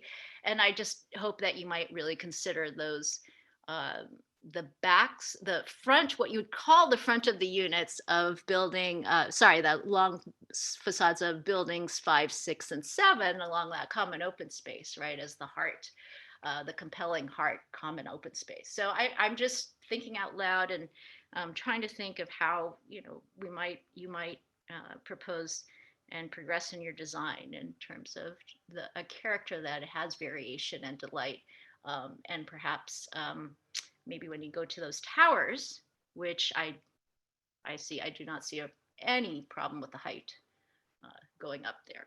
Do not see any issue with that. But again, you have 7 buildings, and those towers, as they repeat, they might become very solid and heavy in terms of the elevation. So how can you lighten those or create a depth in its character or vary them? I think that my colleague, board member Lou, mentioned the Claire story, or if it's a false tower, maybe just think about how it might not be blank and top heavy. So that was my thought when I just was thinking about the towers. I think those are the bulk of my comments. I think in general, the focus on the edges, as well as, just understanding the buildings are not kind of a front and back. And then I guess just a big plug for the landscape to come through. And sometimes at the end of these private streets, it's wonderful to see some seasonal color or some treatment of, just something that might break the monotony of plants. And then in the common open space, I'm curious to see how that actually resolves in terms of paving and actual program uses or flexible uses. Thank you. Thank you, Vice Chair Lee. And thanks to everyone on the board. I think we've heard some really, really great things so far. And I'll just summarize and be pretty brief. I appreciate the applicant's presentation, the city's presentation. We've heard a few comments about the site planning and the site design, so I'll start there. I think Vice Chair Lee's note about the front of the building, I kind of similarly wrote, I said the front of the building may flip on you, that you have kind of a nice setup on one side of the building that is intended to be pedestrian, and then the other side that is vehicular. But the way that it's set up right now, it seems like a lot of activity might happen on the vehicular side. And I don't see, at least in this site plan, any entrances, pedestrian entrances on the vehicular side. And so I think similarly, I would caution that, maybe worth noting that if you decide to stick with this layout, the front may flip on you, and your front, what you're noting is your rear elevation may end up actually being your front elevation because of the pedestrian activity that may end up happening. Similarly, I think it is worth noting that initially I thought that the pedestrian walkway kind of connected across the whole thing, but I see that it's kind of broken up, and I think it'd be worthwhile to consider what that experience is. If we do like to keep the vehicular separate from the pedestrian, I feel like the pedestrian circulation needs to work more cohesively instead of being broken up by the vehicular parts. So that's something to consider. I know that this site is, your constraints, and you want to try and maximize as much as possible. But just something to note in terms of, similarly with the common open space being the heart, as Vice Chair Lee was saying, that the way that this is set up right now, those buildings on the planned north side don't really have a relationship to that heart. And is there something that could be done to create that? And maybe that's a treatment of the pavement, maybe the pavement's porous and there's some more greenery that kind of connects those things. There's things that could be done too that could accomplish that. When it comes to the peaks and the DEE, I would agree with Vice Chair Lee and Board Member Liu about having those, and Board Member Liu, I feel like a lot of the board has said this, but that the peaks, it would be great if they could enhance the living space inside in some way. And I do think there's something to be said about having some variation across the whole site, that the peaks on the north side will have, if you decide to put windows, they're going to capture light differently than the peaks on the south side. And I think that's also partially why I was asking about the concept of the building, the concept of the design. What are you trying to achieve with this design? Right now, the peaks don't seem like they're achieving too much for the interior. I mean, I think the note that it does vary the roof line is taken, but I think more can be done on that note. And so I think it'd be worth considering an alternative variation that kind of does something for the unit. Similarly with the facade, the floor materials, initially when I looked at the facade, it felt a little bit chaotic. It's kind of a lot of layers and a lot of the floor materials. Obviously I think there's more chaotic ones out there that have, I think we've seen ones that have like 6 or 7, which is way too much. But similarly, back to like what you're trying to achieve, I think I'm glad I asked that, because I can understand why if you're going for an articulated facade with visual interest, I think you're definitely getting there. But I think a relationship that you're trying to create with the landscape is also important. Like I kind of understood that maybe the muted tones are because you really want to respect the landscape and you want to kind of appreciate the variation in the landscape. But I think there's something you said about maybe competing with that. So I would encourage maybe another look at the facade that might create something a bit more simple that really kind of, I appreciate Board Member Balte's comment about considering having some variation across the site that really responds to the context and landscape, because if you have so much foliage, the conditions on the north will be really different from those on the south. And similarly with how your facade wants to blend in with that landscape will change as well. Okay, so those are my notes on the facade. So yeah, I could be in support of a DEE if it were to enhance the interior of the building as well. For the private open space, I think there is great value in having private open space, especially for those buildings on the Plan North side that don't seem to have a very strong connection to the heart of the site. I'd feel really bad for them if they lost their private open space and then didn't have a good connection to the common open space. So I think it'd be worth evaluating that on a case-by-case basis if you decide to stick with this layout. Okay, I think that's it for my comments. Any other last thoughts? Uzma, I have a comment. Sure. So I think a couple board members mentioned the guest parking. And so I just want to note that the city used to require a certain percentage of visitor spaces, but we changed our code to meet the state's mandates, which were to take it out to make housing production more affordable. So our requirements, our parking ordinance conforms with the state. So we can't require it. I think board member Palte's sort of was trying to get some flexibility, and that maybe that's possible, but I think as we have it, we can't require it, as David was alluding to. Okay, thank you. Any other further comments? Alrighty, I'll let the applicant have a quick chance to ask us any questions, clarification questions. I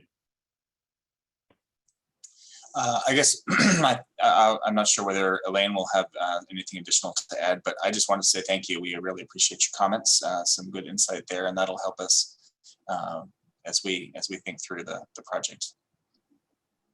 Elaine, is there anything you'd like to add? No, thank you very much for your comments. Very much appreciated. Thank you so much. Alrighty. Uzma, could I ask one thing? This is maybe more to my colleagues than anything else, but yeah. We have coming up next, and we've been working hard on these objective design standards. Has anyone considered how they would apply to this project? Elaine, would you like to answer that? Yes, she has. Uzma, would that be okay for her to speak to that question? Absolutely, yeah. Is that okay? And I will stay on to watch your next meeting. I apologize. I appreciated Peter's time a few weeks ago to talk to us about the objective design standards. So I took a crack at really looking at this project in the relation to that. And I think if this round, at least seeing how, I think one of the big topics, just for way of background, I do a lot of work with our multifamily group, the Summerhill apartment communities. And so a lot of the vernacular around the objective design standards relates to more, apartment, larger scale buildings. So things, I got a little bit hung up as I was reviewing it. There's a lot of focus, rightfully so, on primary building entrances. So once I got away from realizing that, or at least my assumption is that if you don't have a primary building entrance, all of those things that circle around it do not apply. And that really it does become, you do have a whole section on private individual unit entrances. So we would, focus on how those are incorporated. And then I think some of the other comments were that we had provided Peter previously have been addressed. Our plan evolved as our conversation with Peter evolved, where our buildings have become smaller.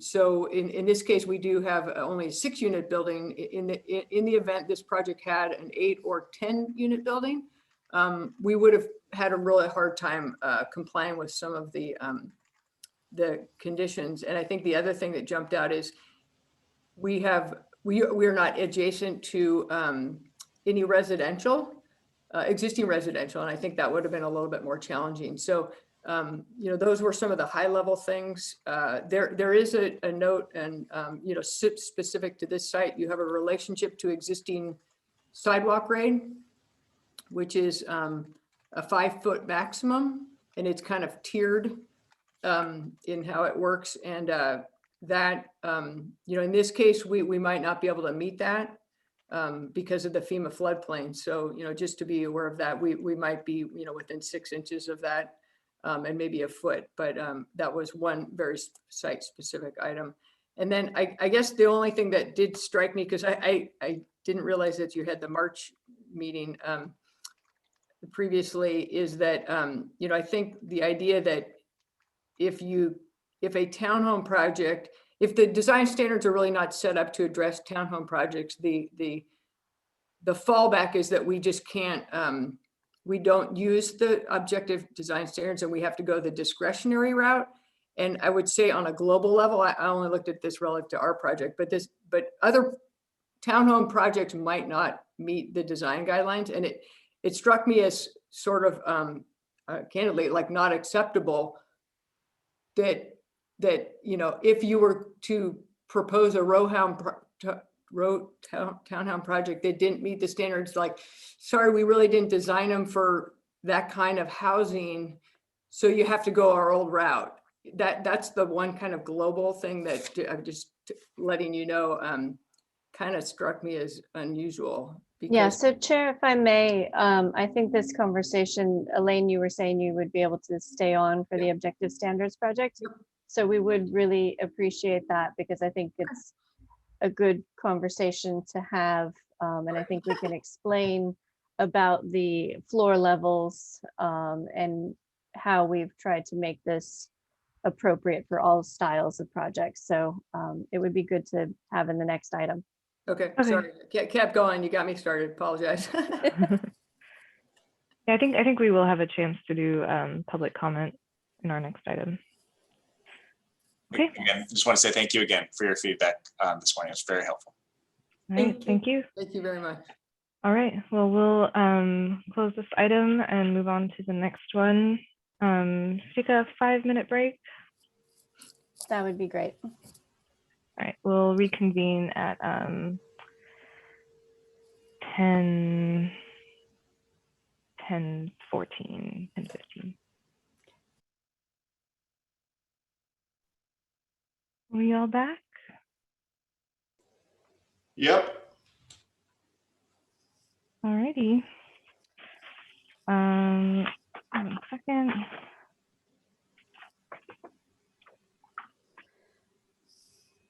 If I can just ask one question. Oh, sorry. I see Chris now. Hi, Jean and Chris. Thank you. Go ahead. Okay, well, let's go on to our next item, which is the ARB recommendation on objective standards. We're continuing from our March 18th conversation. Does staff want to present anything before we go back into it? Yes, so thank you, Chair.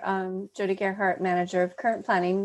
This is a continuation of our prior discussion about objective standards. And so while we're not required to take public testimony, it probably would be a good thing to do in this case, given this is going to be a significant change in the way that we do our processing of housing projects in particular. Also to, sorry, I've lost my train of thought. Jean's going to go into she'll have the bulk of the presentation. We did do the first half of chapter 1824, and that is the objective standards chapter that the ARB, that's their main purview, is over that objective standards chapter.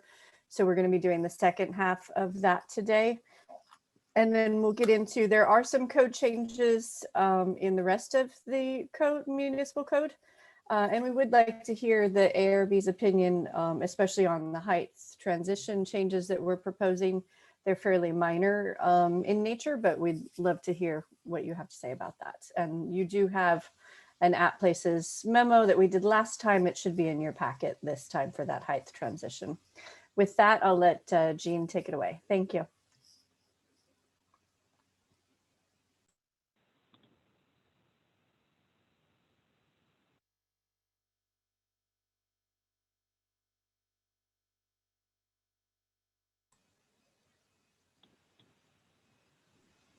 I just see a blank screen. Yeah, I think we just need to give her 1 minute. She's pulling everything up. Oh, okay. I saw a little 1 minute sign. Oh, okay.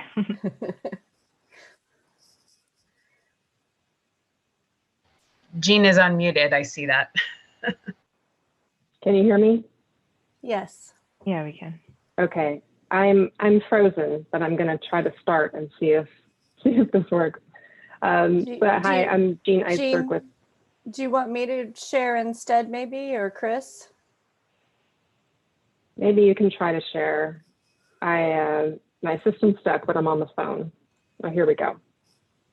Let's see. Let's try this again. Okay. How about now?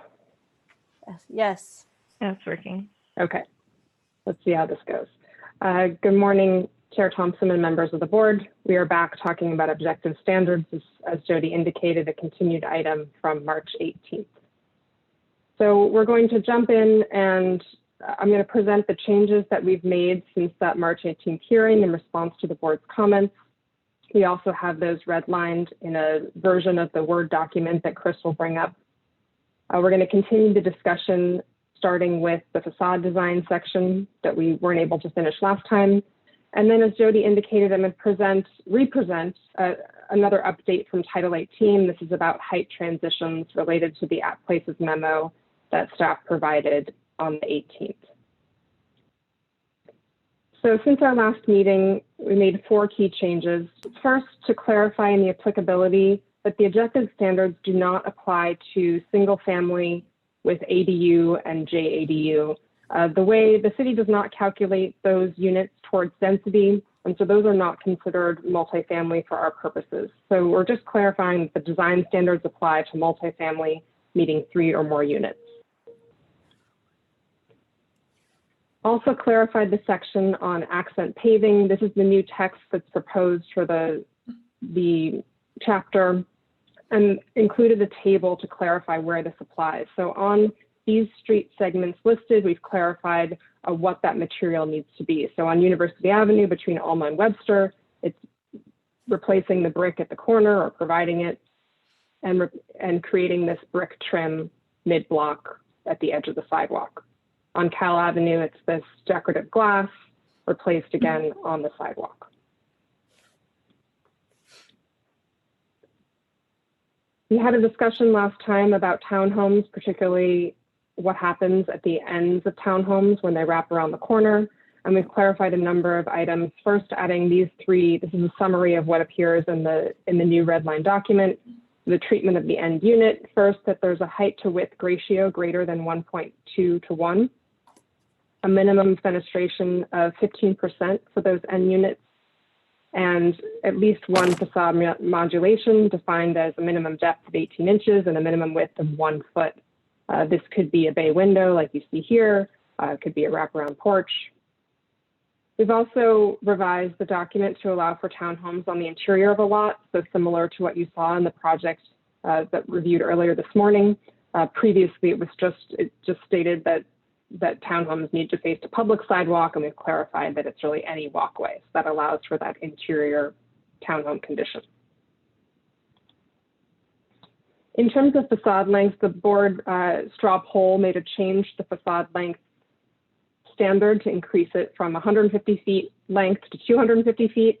There was also interest in creating a different standard with a smaller facade break for a smaller building, less length. So we've added a second standard for buildings between 150 feet and 250 feet in length with a more limited facade break. So whereas the longer building requires a 400 square foot facade break, the 150 to 250 foot in length building would only require a facade break of 64 square feet, and again, a width greater than or equal to 2 times the depth. Just a reminder, this is an action item. We're looking for the board to take action today, and then the project will move on to the PTC at the end of the month, and then to the council later this spring and summer. And staff's recommendation is to ask the board to recommend to the council adoption of the objective standards, attachment A, that would modify Title 18 of the municipal code. So next section of the presentation, and we're hoping to pick this up at the end of the meeting. This is a similar slide we showed last time. In the development standards, in the commercial districts, there are a number of places where the code talks about height transitions when a commercial district is adjacent to a lower density residential district. And this has been a source of confusion for applicants, for staff, for decision makers for a long time.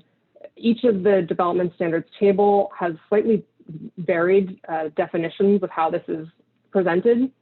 So as an example, in 18.16, which is the CC/CSCN district, the development standards table states that within 150 feet of a residential zone district, other than the RM40 or PC zone, abutting or located within 50 feet of the side. It's hard to interpret what that means, especially when it's isolated here. But the idea is that generally you can say you have a 50-foot height limit when you're within 150 feet and you're abutted or located within 50 feet of the side, which we interpret as the property line, you have to reduce the height, typically to 35 feet. So what that looks like in the graph here, we've got the graphic here, we've got a residential zoning district in yellow on this side, the commercial zoning district here, and within 50 feet of the property line, the height has to drop to that lower limit, say 35 feet versus 50 feet. That's the way that staff has always interpreted this, and that's the way that we showed a couple project examples last time, including a hotel on El Camino and the Wilton Court project. And so the proposal is to clarify this in the code, just to state within 50 feet of a residential district, that lower height limit applies. Now, even though that's how staff's been interpreting it, there was some concern from the PTC that we were actually proposing to change the interpretation, and that's not our intention, although there may be reasons to change that interpretation if we want to talk about whether 50 feet from a lower density district or 100 feet from a lower density district is more relevant, is something that we're actually looking for your input on today and maybe considered down the line. But for now, no proposed changes to the CD district downtown. This table's appearing very fuzzy, but this is the table that is in the App Places memo and identifies the proposed changes for each of the zoning districts where this applies. And just to put a finer point on it, this 150-foot threshold is used in various places throughout the code. So looking on the right at the zoning map, this is a part of the legend of the zoning map, and here's a section of the zoning map here. And this blue hatched area on the zoning map is showing commercial districts designations that are within 150 feet of these lower density residential districts. And so this has been used both for the height transition that I just explained, but also for performance standards. Originally, Chapter 18.23, which regulates refuse and lighting and visual screening and noise, has only applied to locations where you have commercial uses and commercial districts abutting lower density residential districts. In practice, this particular section of the code has been sort of modified over time and has been applied to all different types of sites and uses regardless of the designation within this hatched area. So that's just to explain a little bit more about that 150-foot threshold, again, is used in a variety of ways in the code. So again, we're hoping to come back to the height transition issue to get your feedback on this proposed change and sort of your general thinking about the idea of height transitions and the appropriateness of within 50 feet versus 150 feet. But I'm going to pause there to end my presentation, take any questions before we move on to discussion. Thank you. I have two things for you, Jean, if it's okay, Ozma. Yep, go ahead. On the, if you could back up on the slide regarding the indentations on larger buildings, I recall having us mentioned also minimum depths and widths. I don't see that in there, yes. On my notes here, on this thing here, we had buildings between 100 and 250 feet would have 64 square feet with a 4-foot minimum depth and an 8-foot minimum width. And we did not include an aspect ratio. Am I recollecting that wrongly? I don't know. May I ask? you may be correct. I may have missed that note. The aspect ratio was in there previously, and I did not pick up on elimination of the aspect ratio. That is fine. I don't know that we focused on it too deeply. It may be worth having the board consider what our intention is.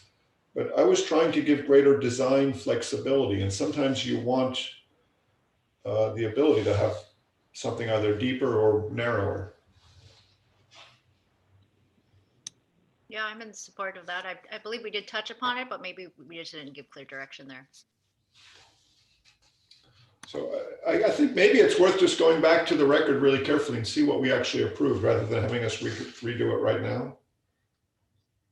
But I remember we took a vote on it and stuff, didn't we? Yeah, I think I remember that part of the discussion. Do we know what, is this in the 060 chapter? 050, building massing, is where I'm seeing it. So, and the votes we took were straw polls, and you should have excerpt minutes in your packet. And so we can. I think it's an 050, right? Under building massing, that last. Yeah, I just, rather than taking our time to do it now, perhaps we could just direct staff to verify that that is what we agreed to. Okay. That's just my comment on that. Okay. Thank you. I see it now. The second comment was just, I want to understand the At Places memo that I think Jody and the staff is putting forth. What you're saying is that in a CC district, you can put, you have to go down to 35 feet when you're within 50 feet of residential, where it's 150 feet in other districts. Is that the guts of it? It's in downtown areas, the code does require 150 feet measurement to go down. In the commercial zones is where it's unclear and where we have been implementing it as 50 feet. I see. So that's a CC zone. Is that what your presentation said? It's all of the commercial zones, which includes CC. Okay. Because I suspect the city council is going to want to weigh in heavily on that. But I just want to understand what you're saying here. So it's either 50 feet or 150, depending whether it's a downtown zone or a regular commercial zone. Is that right? Yes, and so we're trying to make very minimal changes with this particular project. We're trying to just make the language clear. And completely. I think the council thinks 150 feet is what's clear. That's my gut feeling from them. But let's not take our time right now. I just wanted to understand what you're saying here. well, and if that's the case, then we would appreciate the ARB's conversation about that because staff has been mainly interpreting this as 50 feet. Okay, that's all. I just wanted to understand. I don't want to get in the way of Jean's presentation.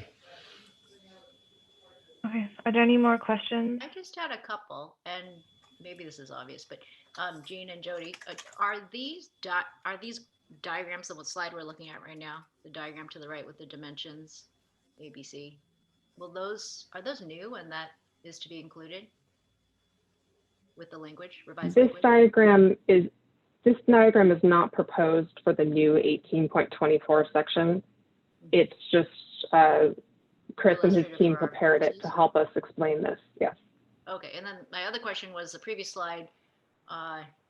There's some photos, and I'm wondering, are we proposing to include photos of built examples in Palo Alto in our objective design standards?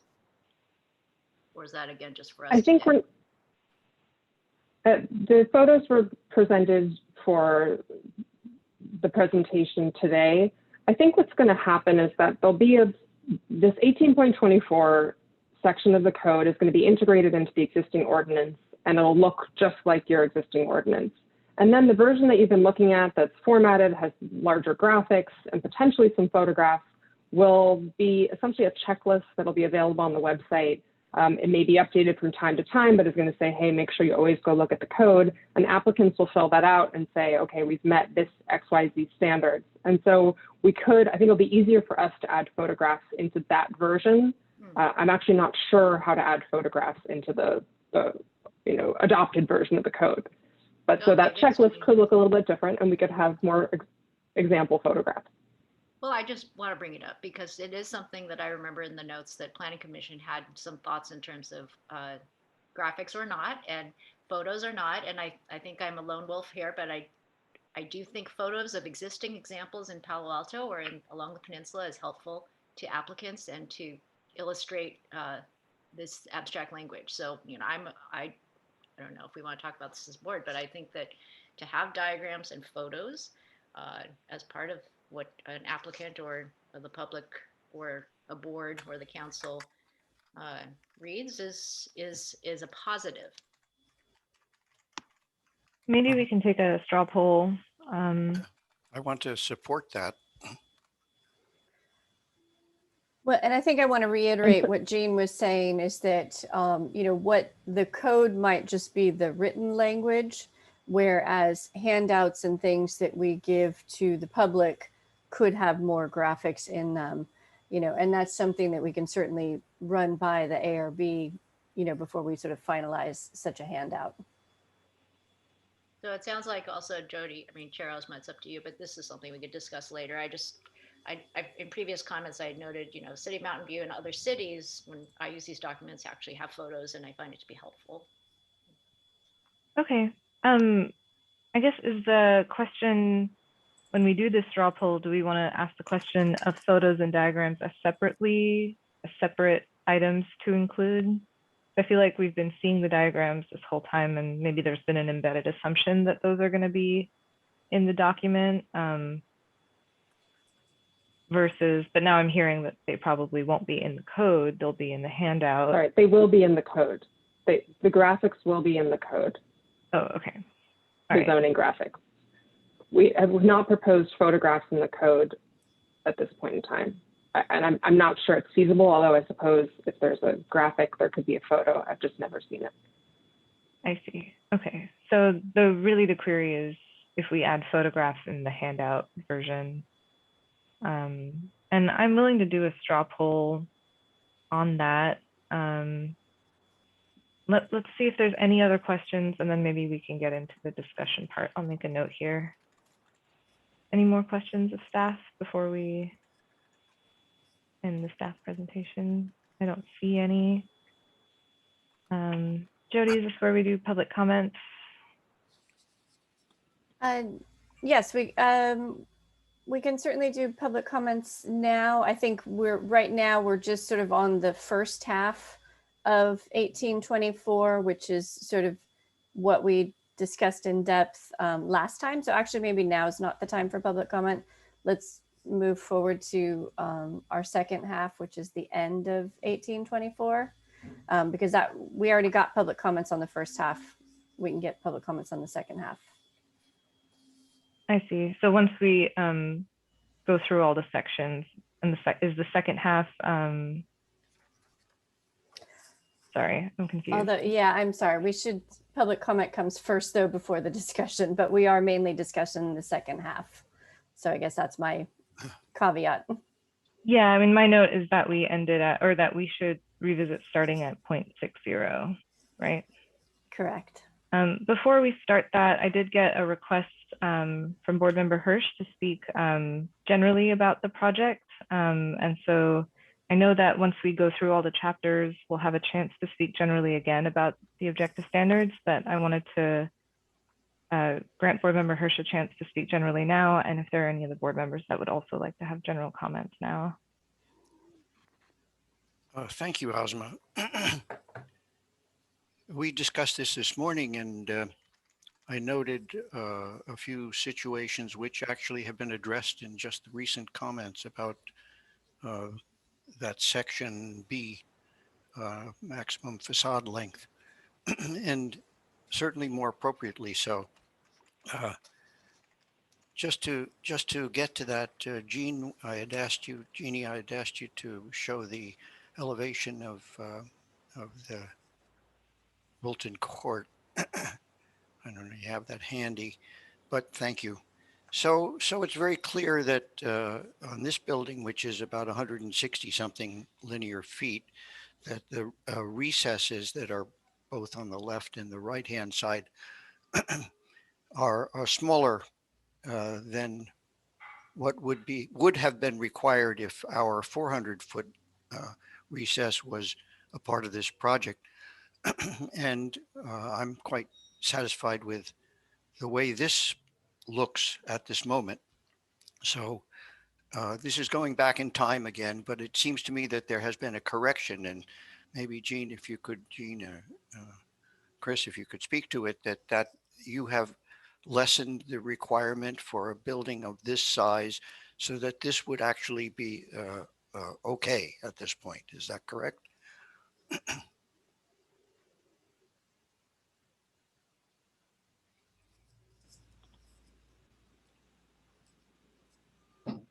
Do you So happen to know what the facade length is? Sorry. I'm looking. Okay. You said 160 feet, I believe.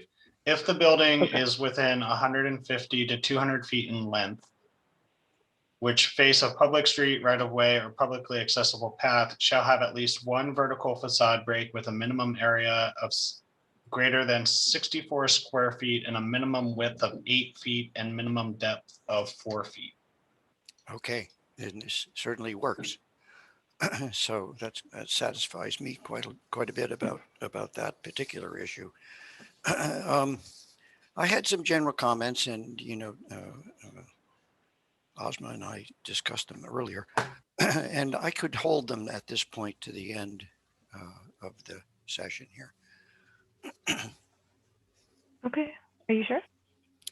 I'm sure, but the other aspect of it, there were a few things that are which we discussed previously, and I wonder when and if there's an opportunity to go back. It's a short list, but nonetheless, it might be useful.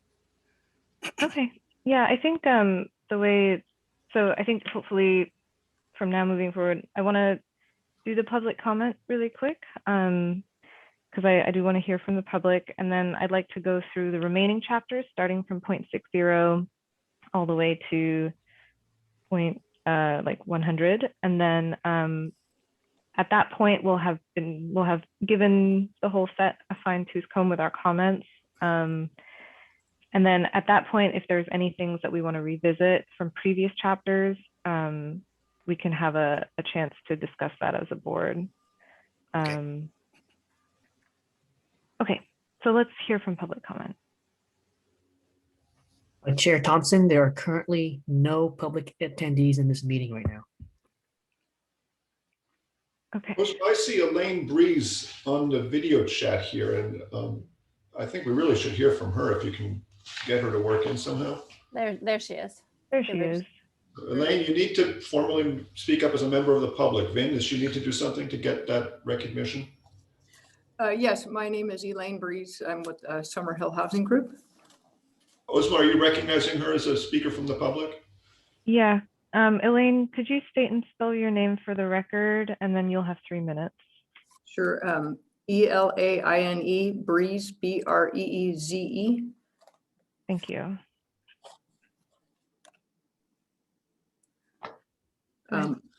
Thank you. I wanted to, and it looks like these are the chapters that you did, or one item that was reviewed at your last meeting. But I would ask that the board consider there's figure 2 section regarding finished floor range for ground floor residential units being a maximum of 5 feet at certain distances. And I would ask that the board consider exception in sites that relate to that are located in the FEMA floodplain, with careful consideration that if it exceeds 5 feet, that there be architectural, landscape, and pedestrian treatments, so that to still create an attractive pedestrian realm, but in the event that difference is up to maybe 6 feet, and provided that there's proper setback. I would ask that the board consider that. I think with sea level rise, there's a much bigger area in the city that is impacted by the floodplain now with the new map. So that would be my my one comment. And then I think the second one is just clarification that in the event it's a townhome project, that there is not considered a primary building entry, and the guidelines or the objective standards would only apply to unit entries on an individual basis. Thank you. Thank you. Take some notes. Are there any other members of the public that would like to speak? We do have someone who just joined, but he or she did not raise their hand, and it looks like it's a phone caller. So the phone caller of the last 4 digits, 0403. If you want to speak, you have to press *9 to raise your hand. Let's give them maybe a couple seconds, see if they want to speak.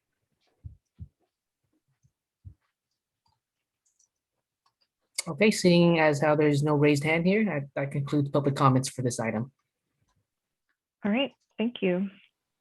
I'd like to quickly address these comments at primary entry. Can I ask Chris if he knows what section that's at, that we could look at that really quick as a board?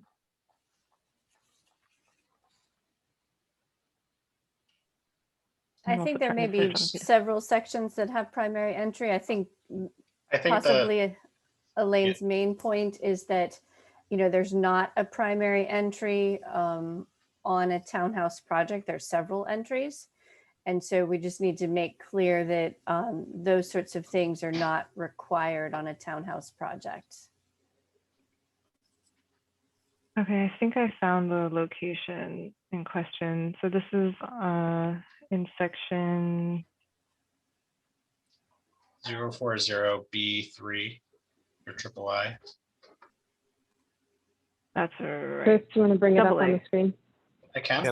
Packet page 51 from today's packet. Is that where we're looking? I'm actually looking at last week's packet with all my notes that I can confirm. And I wonder, do we need to add a definition of primary entry? Yeah, I think there's two ways to do it. One is to kind of just the primary building entry, not including unit entries, shall meet one of the following standards.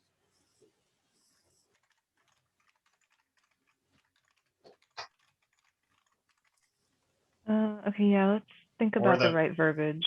Yeah, or it could be considered that the entry to a townhome is a primary entry because it is a building. The individual unit is. Chris, could you use private entry versus a public? Or a common I suggest entry? we take a look at the definition, which is on page 2 of the document, or packet page 39. Because the way it's defined is that it's an entrance to a lobby, suggesting that it's a multifamily building. Okay, then that's then we don't need to make any edits to that. And then I wanted to look at the unit entries really quick when we discussed that. Ground floor unit entries. Yes, actually, that's later on. That's 0.070. No, it's just following primary entries. Oh, okay. I think we have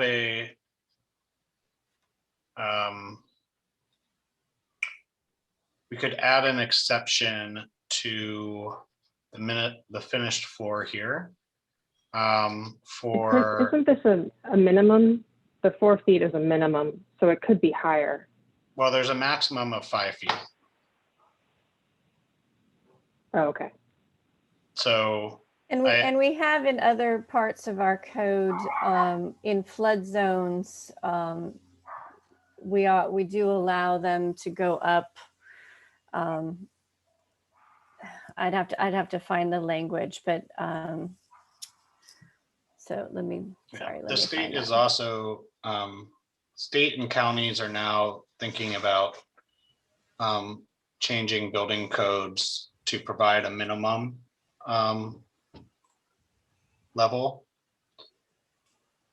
So it could be something that's dealt more generally in the code, that if FEMA requires a finished floor level, that is the maximum. But Yeah, so in other parts of our code, we talk about a maximum height could be increased by 1/2 the increase in elevation required to reach the base flood elevation. That's already in the code. For different reasons, but we could use that same logic. Maybe we can reference that section here. I think we'd want to pick up the actual wording. But the beauty of it is that it would be the same concept and so easy to implement in that way. And this is coming out of the R1 flood zone for heights. It's a footnote to the development standards. Okay. Can I, shall we do a quick straw poll across the board if we're in support of adding this language? I definitely think we should add something to address the flood zone issue question. It's as the public speaker pointed out, it just makes it much harder when you're in the floodplain. I think half of the difference may be too much. She was talking about just a foot. And what Jody's talking about is the building heights on R1, which is a different kind of issue altogether. This is just where the front door is located, right? Correct. I would be in favor of just giving some discretion. Well, I can't have discretion, but an extra certain amount, say 1 or 2 feet additional if the property is within a floodplain. I see Chris has a raised hand. Do you like to respond to that really quick? Yes, please. So it is my understanding with new laws and potentially the California Building Code changes that there will be in flood zones just a minimum height of finished floor, and you can't provide a residential finished floor below that height. So for instance, along the bay edge, it might be 13 feet above sea level. And if the street is down at 5 feet, you cannot build a building that is below that 13 feet above sea level. That's exactly what they're facing right here, that the floodplain, Palo Alto requires the floodplain plus 1 foot, and that puts them at 5.5 feet above the street level on the project we just reviewed previously. Okay. And that would put them in conflict with this 5-foot limitation here. So I think I misunderstood what you said when you meant plus 1 foot. Yeah, now I understand. We haven't really thought it through, but we might say it's the 5 foot or the minimum FEMA floodplain rate rise as depending. I think that language makes a lot of sense. Can I hear from the other board members if they're in support of adding this? Vice Chair Lee. Yeah, I'm in support of language that's, refers to, I mean, just as you proposed is fine. I just want to point to the intent, right, of the statement. The reason why we're doing this is a way to separate the private and public realm, right? Isn't that our intention? So I propose, not a prescriptive dimension, but something that might go back to intent, or, just let's not forget why this is proposed. For sure. Okay, thanks. Board Member Liu.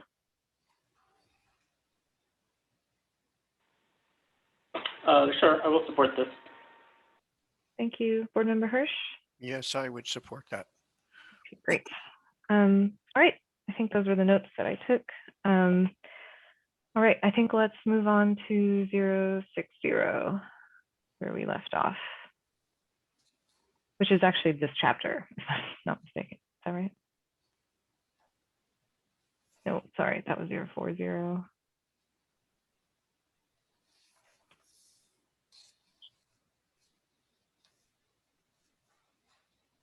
Sorry, give me a sec. I'll have to find it. We went through base, middle, top, and we've changed some of the graphics.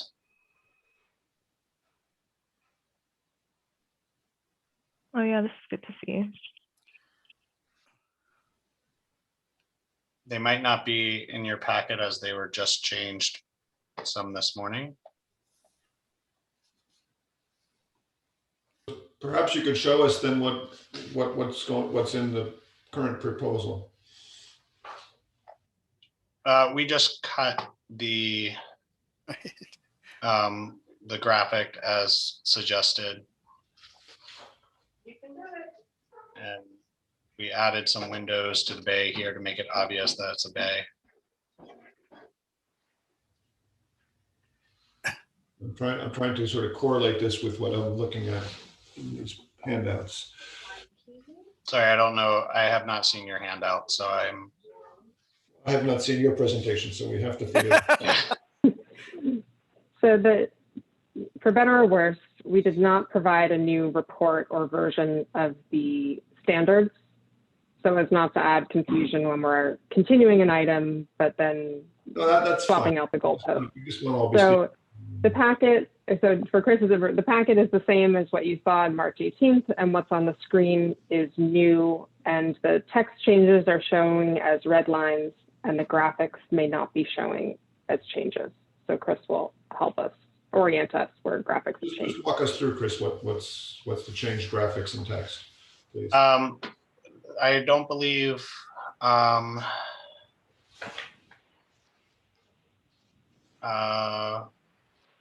let's see, I might need to go to full.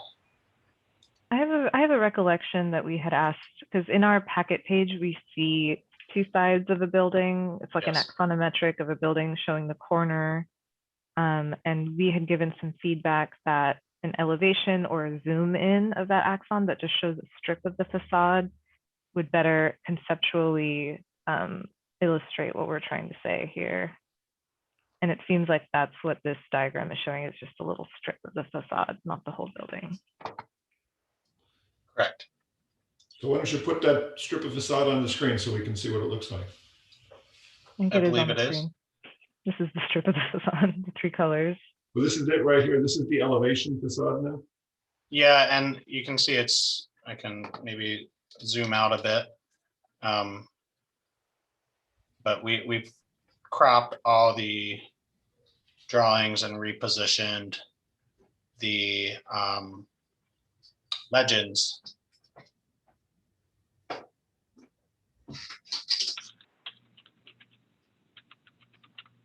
Okay.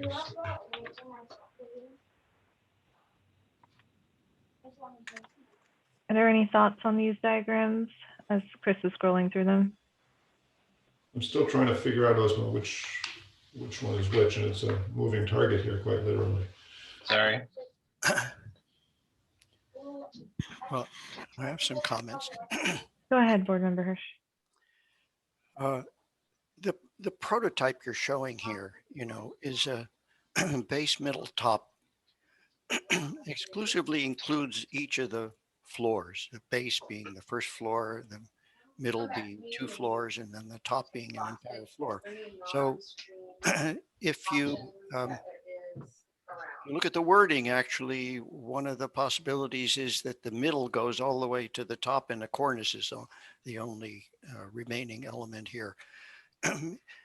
The question is, will this be something that an applicant will look at and say, oh, we've got to change the middle to do one thing and the base to do another, and then the top has to be a whole floor doing the third thing? This is a general comment. I think that's fair. I think we could potentially add an example where that happens. I'm going to annotate really quick over here. If you pause or scroll down a little bit. Yeah, that one's fine. So I think maybe what David is suggesting is that, and David, correct me if I'm wrong, is that, say we have, the facade style that you have, on the middle, and then in a different color, maybe, maybe your top is like something else. It's like different. Well, is there a reason why it has to has to be different? I think we're sort of talking about variation in those three planes, but I understand that you're suggesting that instead of the top being the whole floor, it's just this top part up here. Is that right? Mhm. Yeah, I think that's fair. We could show a strong cornice line or a roof modulation. Mhm. And keep the 3 floors exactly the same.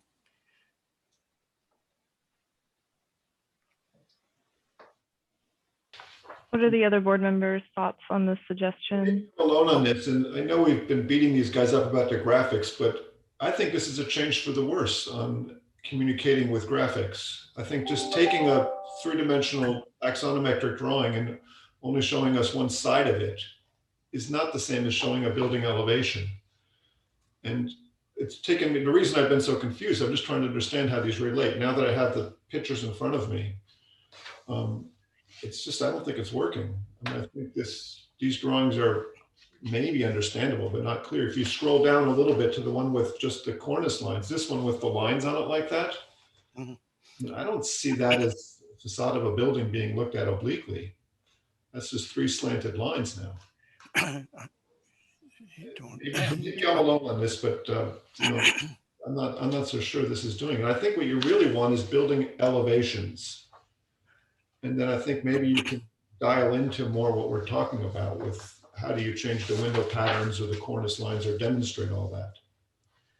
And I don't know why, Chris, you guys are trying so hard to stick to these boxy axonometric drawings when it's not, base, middle, and top is not a 3-dimensional thing that way. We are happy to change to elevations in the short time frame from our last meeting. We did not have time to I understand produce elevation, so we wanted to show a version of the cropped oblique, and then hear feedback. Okay, well, yeah, I appreciate all the work you're doing. I understand how it's really challenging to get this right, and it's a tough concept. But that's my feedback. Chris, comment on Peter's comment is I agree that elevations are probably going to be a better way. And if you really were to try to show a client what you're doing, you would do and even in traditional designing, classical designing, they would do this. You would do both. You would show a section with the elements that project, and you would show an elevation, and the two of them would suffice to describe what's going on. Even more detailed, they would be perhaps a shadowed elevation so that the elements that are protruding really stick out. Doesn't this come to Grace's question about having photographs? Grace, is that what you were driving towards? Yeah, I mean, to circle back, I mean, I agree with what Peter and David just said. I think there's been very little change, and the datum is highly not effective in the way that's showing, since the datum is lines that relate to one another, like long lines. So I don't know what the best answer is. And Chris, thank you so much for your work on this. My feeling is an enlarged elevation with, just as David said, very strict, you know, those shadows that are 45 degrees that are cast along the surface might be a better way to illustrate. And the other option would be if there are examples or photos of built examples that might work with the diagrams, all the better. I know we're on a strict timeline, but you know, I think it's important to have the graphics that relate to each point here. I would just like to add to this, you know, that again, the issue of, because your text actually says it, you know, the text, which I think we've discussed in the past, that the cornice is really, in some cases, a cornice is the definition of the top and that the 3 floors again. So if you had an elevation in which the 3 floors above the first floor were all the same and shadowed, and then a cornice was expressed above it, as an option, it then describes an alternative that is a possibility here. So it's not strictly speaking base, middle, top with a whole floor, rather it is an element. You know, and I have looked at some, Jeannie, you showed us one project in the past which had Berkeley project, which had a whole facade pulled forward. And so all of these elements were recesses within that piece. So there are a variety of alternatives here that are possible. And I think that if you diagram them, if you can kind of get them to the point where they could be diagrammed so that they are representing a plane that's further out that is penetrated, and the plane then is ended at a certain height or it goes all the way to the top and there's a piece above it. Question is, really, is it required for us to show a parapet or a top floor that is separately defined as a piece of the facade design? Is that really a requirement here? I have to say that, just stepping back a little bit for a second, just to bring this issue up, you know, as we discuss base, middle, top, and we use it in the text piece here and call it human scaled architecture, base, middle, top. I'm very bothered by it because I think those pieces belong in the intent, and they are in the intent, human scale detailed. And they don't belong in the specific elements of the facade that you're describing with diagrams, because they become too restrictive at that point. And this is a Rosma, I do agree with board member David. However, you know, I do want to just acknowledge that we've had this discussion before, I think, and I just want to make sure that we move forward. Absolutely agree, board member Hirsch, in terms of what you just proposed, but I believe there was a discussion, and then we were outnumbered. And so Yeah, I there just was a want to be straw poll. respectful in terms of moving forward. Where we landed, gang? The 3 stories and taller limitation, stuff like that.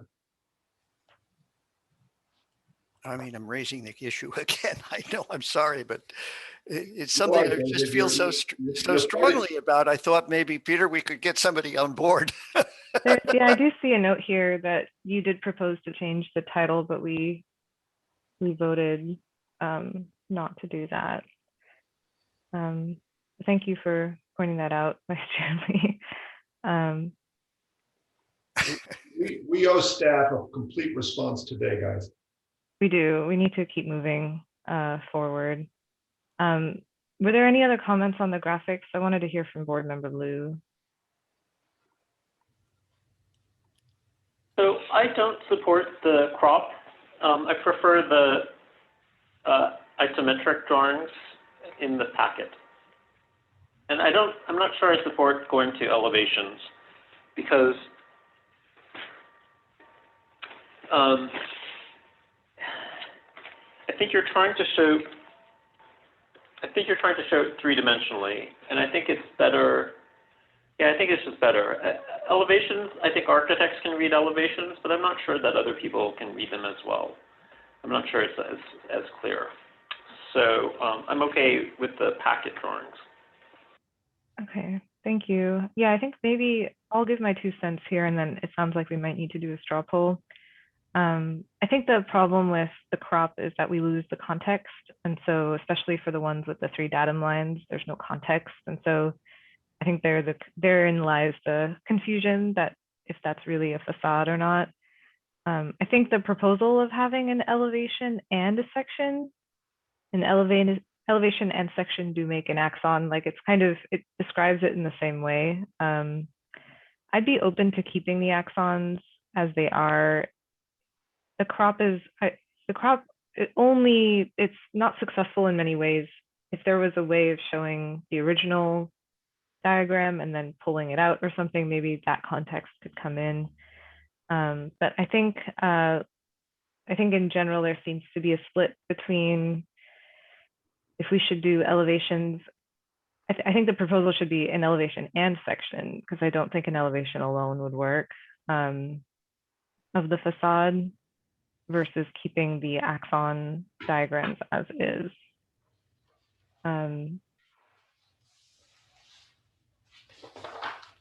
So So really quick, to staff, is that a viable elevation and section versus axon? That seemed like a reasonable thing to do a straw poll on. Okay, let's do that. Is there any questions from the board before we do the straw poll? Nope. Okay. All right. Oh, sorry, Chair Osma, are you proposing, I just want to be clear, are we looking at just number 3 to do the elevation and section or the ISO, or are you proposing for all of them? I just wasn't clear. I think for all of, I guess up until, so the ones that we've seen so far that fall under item C, human scaled architecture, that go the length of all the way, yeah, there's like 4 bullets, the menu of 4 items. I think that's right now what we should vote on. I know that there are more graphics below that, but I think we should follow up with those later. Okay, all right, so in the straw poll, please state if you prefer the axon or the section elevation. Board Member Balte.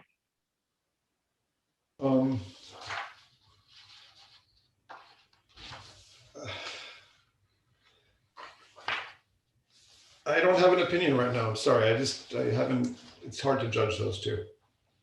I want to see what everybody else thinks. I yield to the wisdom of the board collectively. Okay. Board Member Liu.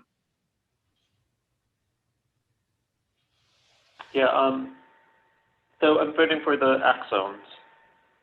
Okay. Board Member Hirsch.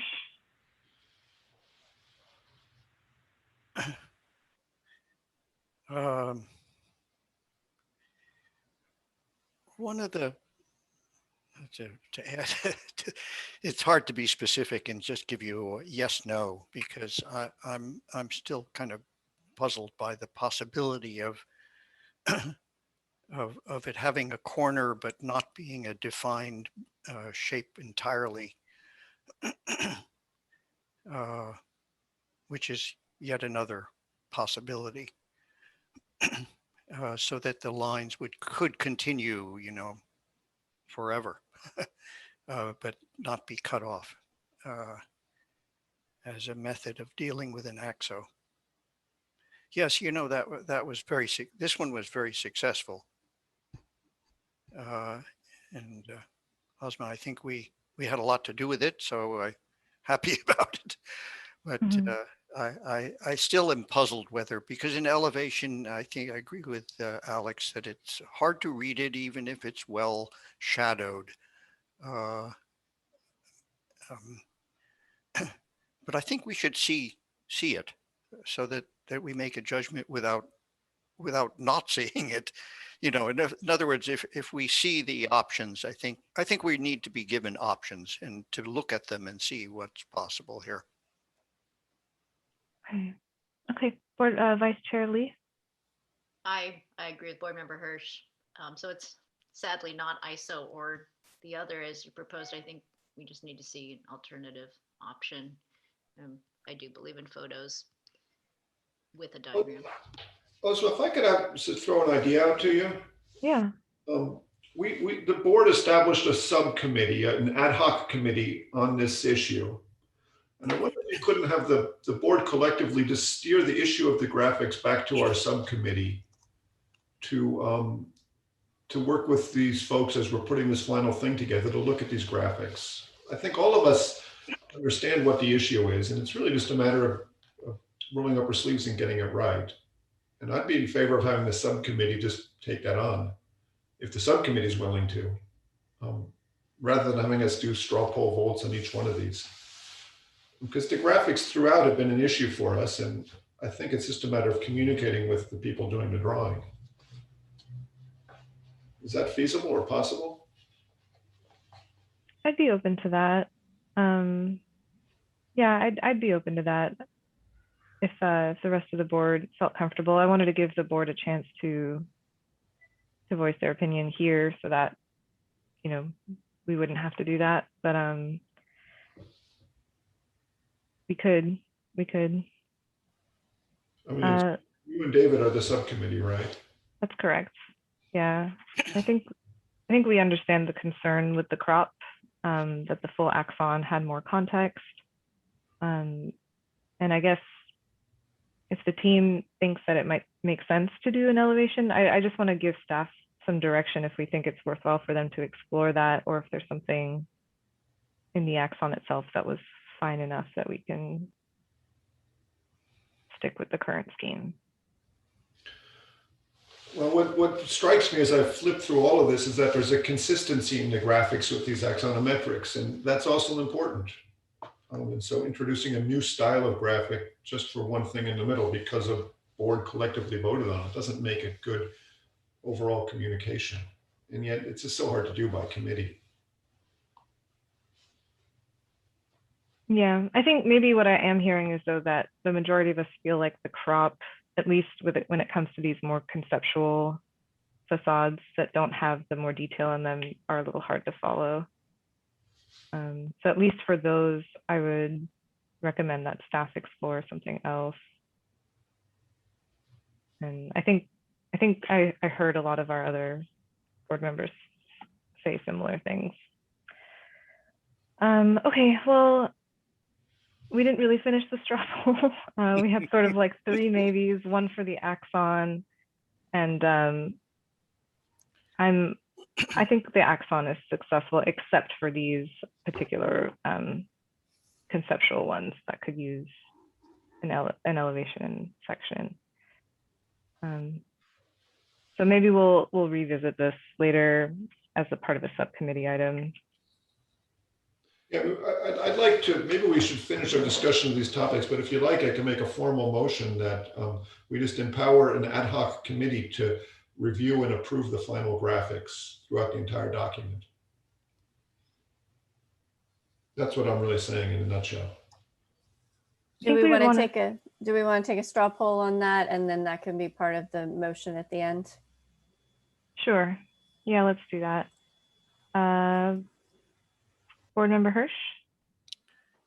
I agree. Board Member Liu? No. Board Member Balte? Yes. Vice Chair Lee? Yes, and I'm so sorry. I'm going to turn off my video as I get my power cord right now. Was that a yes? Yeah, that was a yes. That was a yes. Alex, what's your, I'm sorry, Esma, go ahead. Do you want to ask Alex why he says no? You have to vote first. I'm also a no. Why no? Why are you opposed to that? Alex? I'll let Alex go first.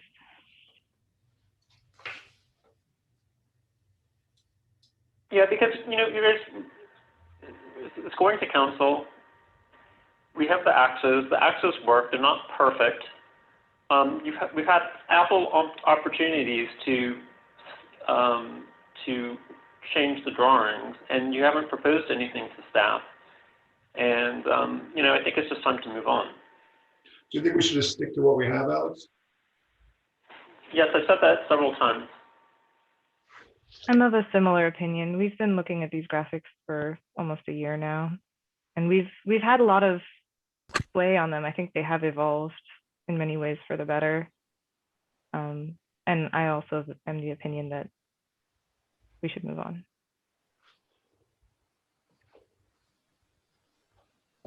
Okay, I'm sorry, you two. I don't think empowering the subcommittee is not letting us move on. It's just giving us one final check on the whole thing. And so I stand with what I proposed before. Well, the straw poll stood that in the future motion, we may add it to the future motion later on. Work it out again. I'm just trying to move it along too. And I thought that that's the best way to just get a quick eye to review the whole thing. Understood. Fair comment that these have been out there a while and now is not the time to be making big changes. Okay. Well, let's keep going. Were there any other comments on 0.060?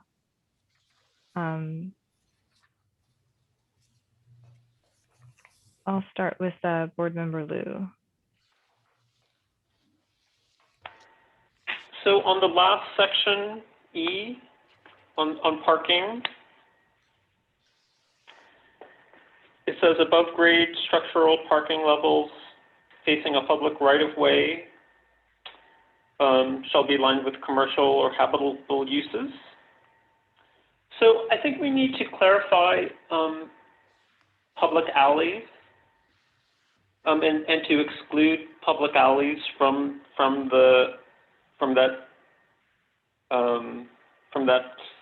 that section, because we do have projects like 725 Alma and also Wilton Court that are on public alleys, and they have blank garage walls facing the alley. And that's all that I have on this. So just to clarify, basically, this part would be okay to be white if this was an alley? Right, or have some sort of landscaping, some sort of landscaping or green screen or something, but that we don't require like commercial uses, retail uses, facing an alley. Okay. Can I get some feedback on the rest of the board, what they feel about this proposal by Board Member Liu? What page is that on? The old packet, it's page 61. 51. But I don't know about the new packet. New Previous packet packet. is 66. 56? Sorry, 65 to 66. The 64. diagram is on 66. I'm sorry, can you just summarize again what the proposal is right now? Am I looking at E2? Is that where we are, or E? I assume we're talking about E2, right? E2. Okay.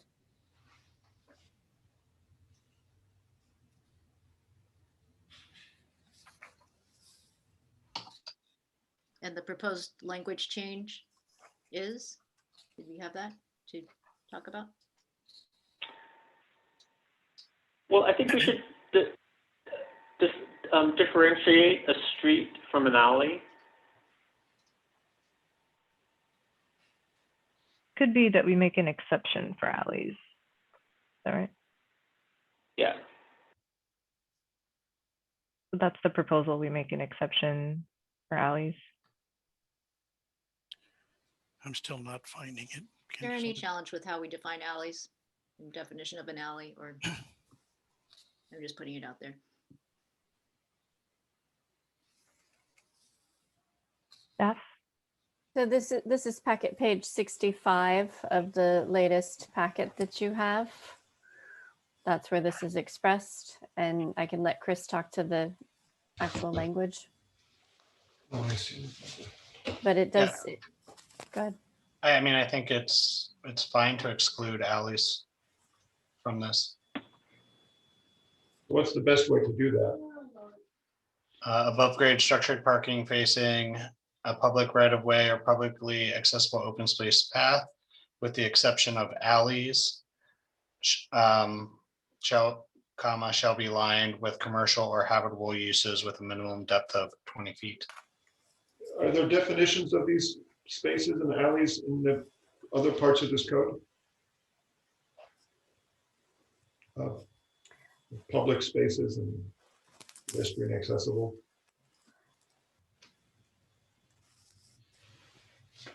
I can find it for you, but I believe that alley is defined elsewhere in the code where we wouldn't need to define it here. That's Well, great. I support just want to that. make Yeah, sure I it's think not it's a good move. I mean, not so much here, but in other countries, a pedestrian alley, for example, versus a vehicular alley. I assume if it's defined elsewhere, it's probably fine. Okay, so I heard that Board Member or Vice Chair Lee is in support. Board Member Liu proposed.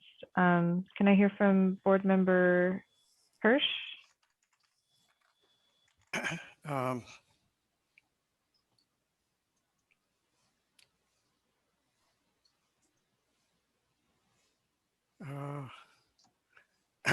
I would eliminate alleys from it. Parking, loading, and utilities above grade structure facing a public right of way shall be lined with commercial or habitable.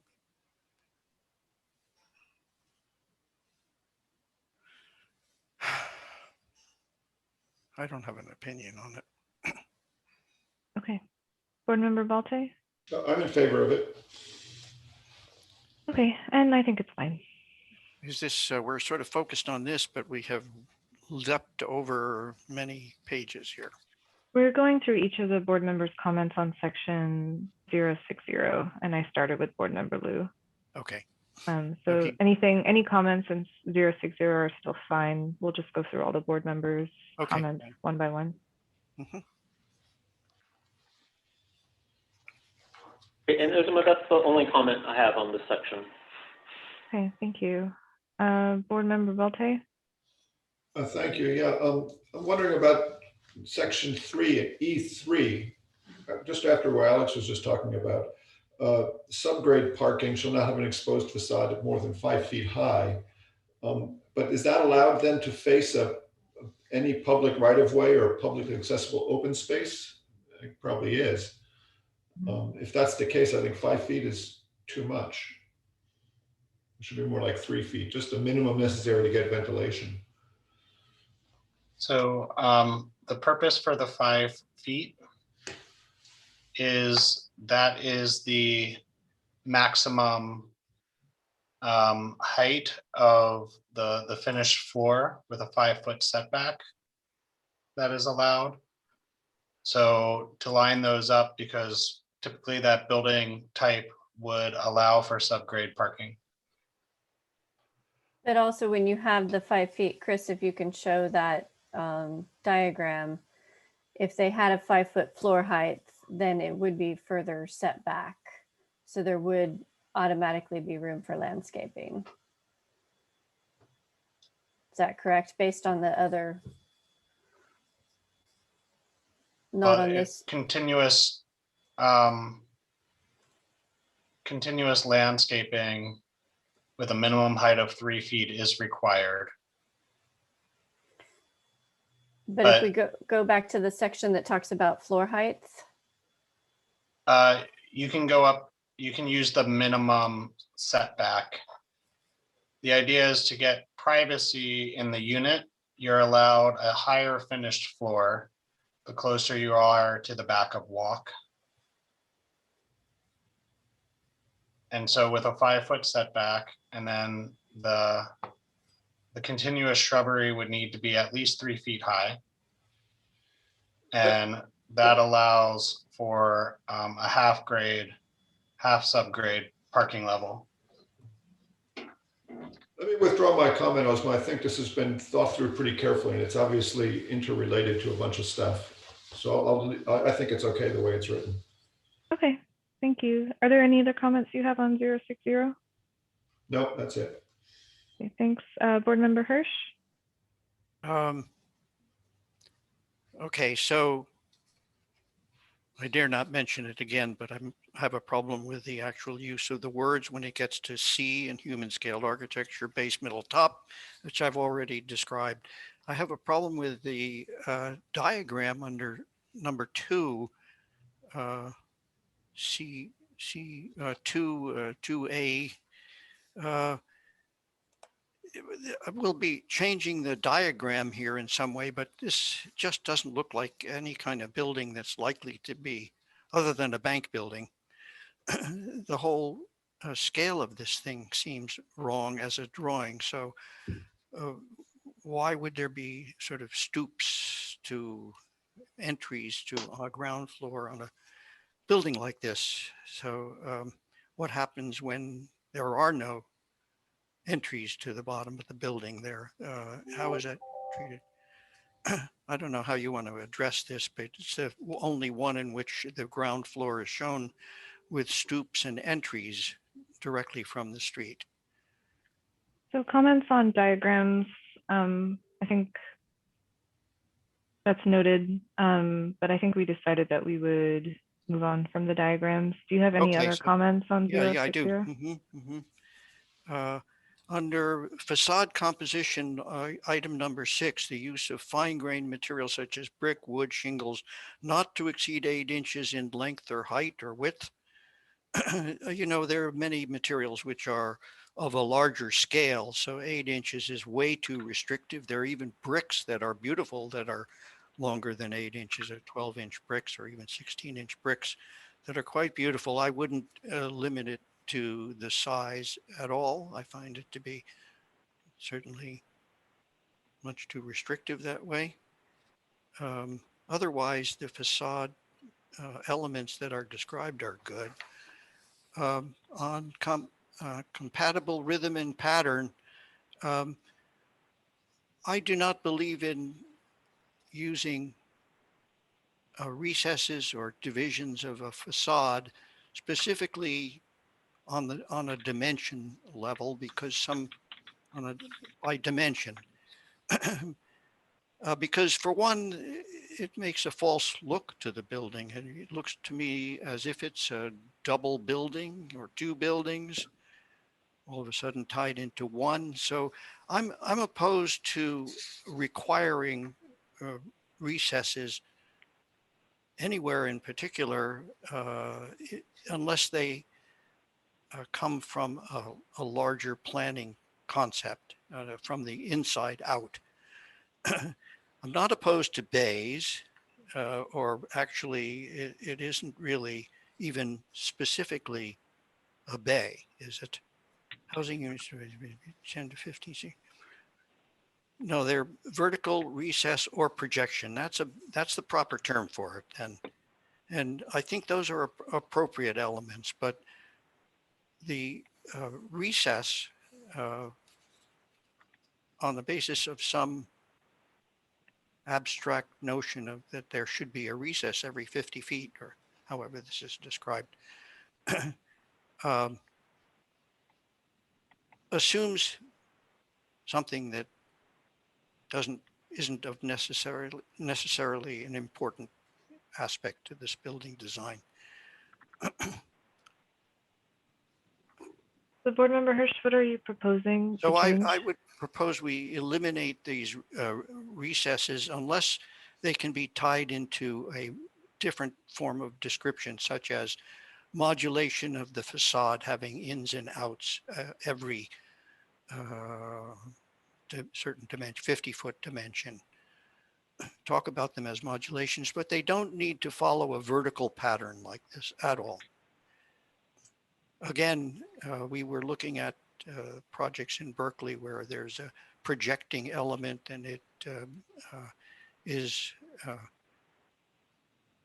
varies per floor and is organized rather differently than a vertical piece like this. So we should have that opportunity to be able to be flexible with the face of it, but that every a certain dimension, a modulation seems to me to make some kind of sense, that it shouldn't exceed 50 feet, let's say, before there is some form of modulation. So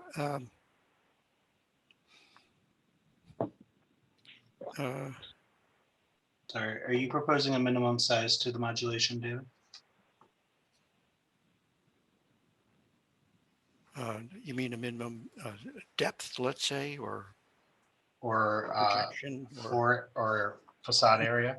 So like instead of 20 to 50 feet, it might be like 10 to 50 feet.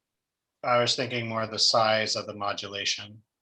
Oh, so a minimum of 4 feet. You want to change maybe that? No, minimum of 4 feet. I have a problem with a depth of 4 feet. That's it doesn't need to be, but it's stated that way. It says 2 feet. 2 feet. No, it's really 2.5 feet is plenty for like a bookcase.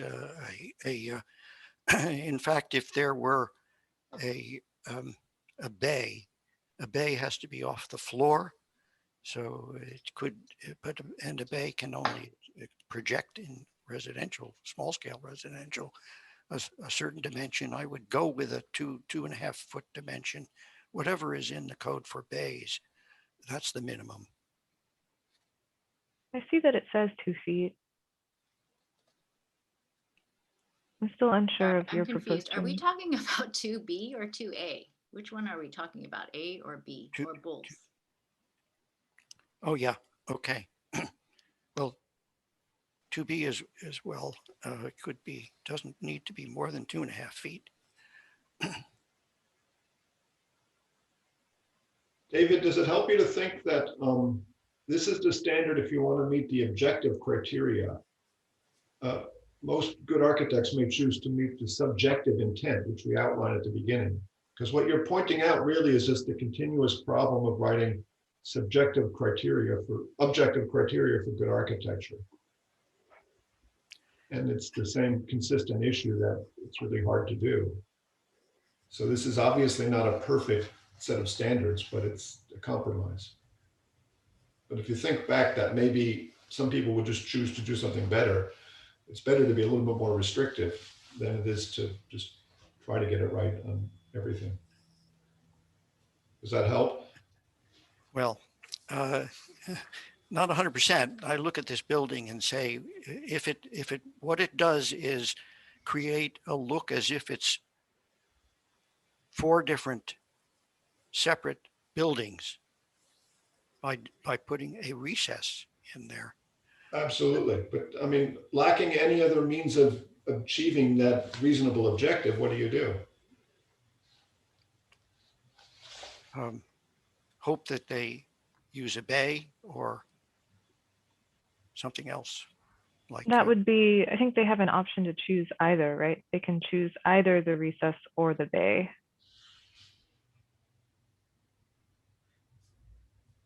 That is correct. See that Chris has highlighted either on the screen. Well, so it is all in order to create a vertical impression that this building has. And if it's a horizontal building, I don't see the need for it.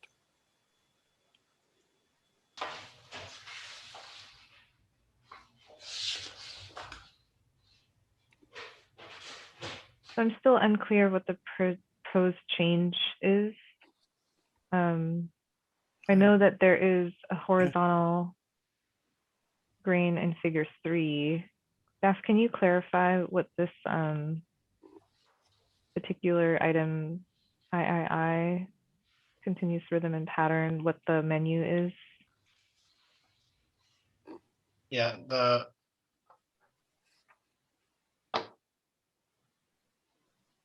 there's A and B.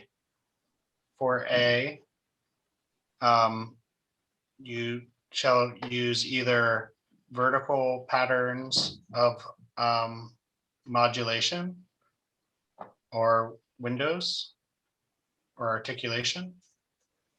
Or if you use a horizontal modulation, or sorry, horizontal patterns and modulation, you're required to do a 2-foot deep and 4-foot wide vertical shift and modulation once every 50 feet in order to get a vertical rhythm and pattern to your building facades.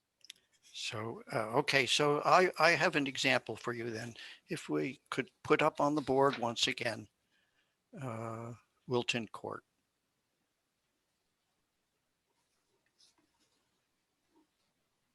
Jeannie, do you have that available? I do. Can you stop sharing for a minute and I'll share it, please?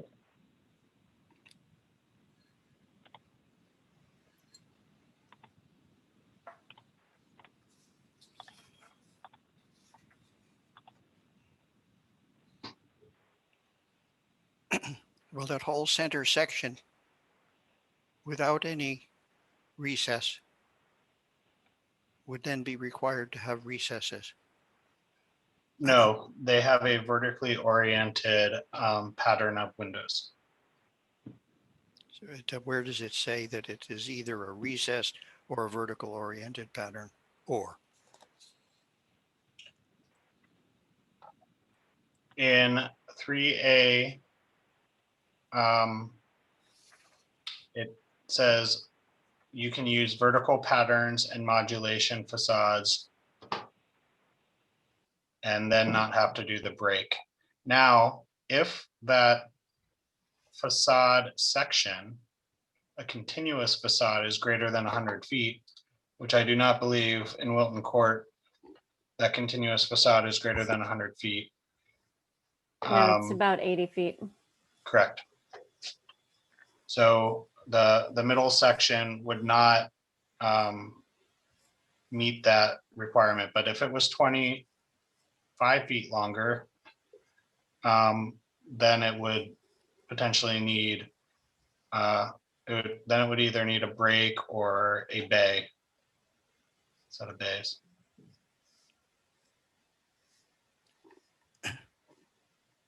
That starts to make some sense, David. That got 25% bigger, then you might want to do something with it. You might want to break it up. I'm wondering, Board Member Hirsch, David, would you feel more comfortable if it read for continuous facades greater than 120 feet in length? You know, I'm just thinking of ways we can compromise. Are you thinking Yes. that 100 feet is too? Okay, Grace, yeah, I mean, absolutely. I wonder about that. I wonder know. if 120 feet is more appropriate there, and or if I wasn't sure if you were proposing, David, that you wanted the, you know, it's either or. So the depth of 2 feet, and then did you want the width to be 2 feet? I wasn't sure what you were proposing there, but I just want to clarify on what how we might find some compromise.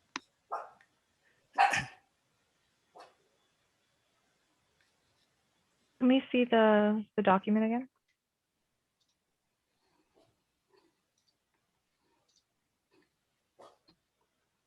So Vice Chair Lee, where are you suggesting? Is that under Sorry, B? I'm just so relieved to see Wilton Court actually would be able to, you know, under the I1, the vertical pattern would apply. But in the case that, you know, if you go to II2, it breaks down to A and B.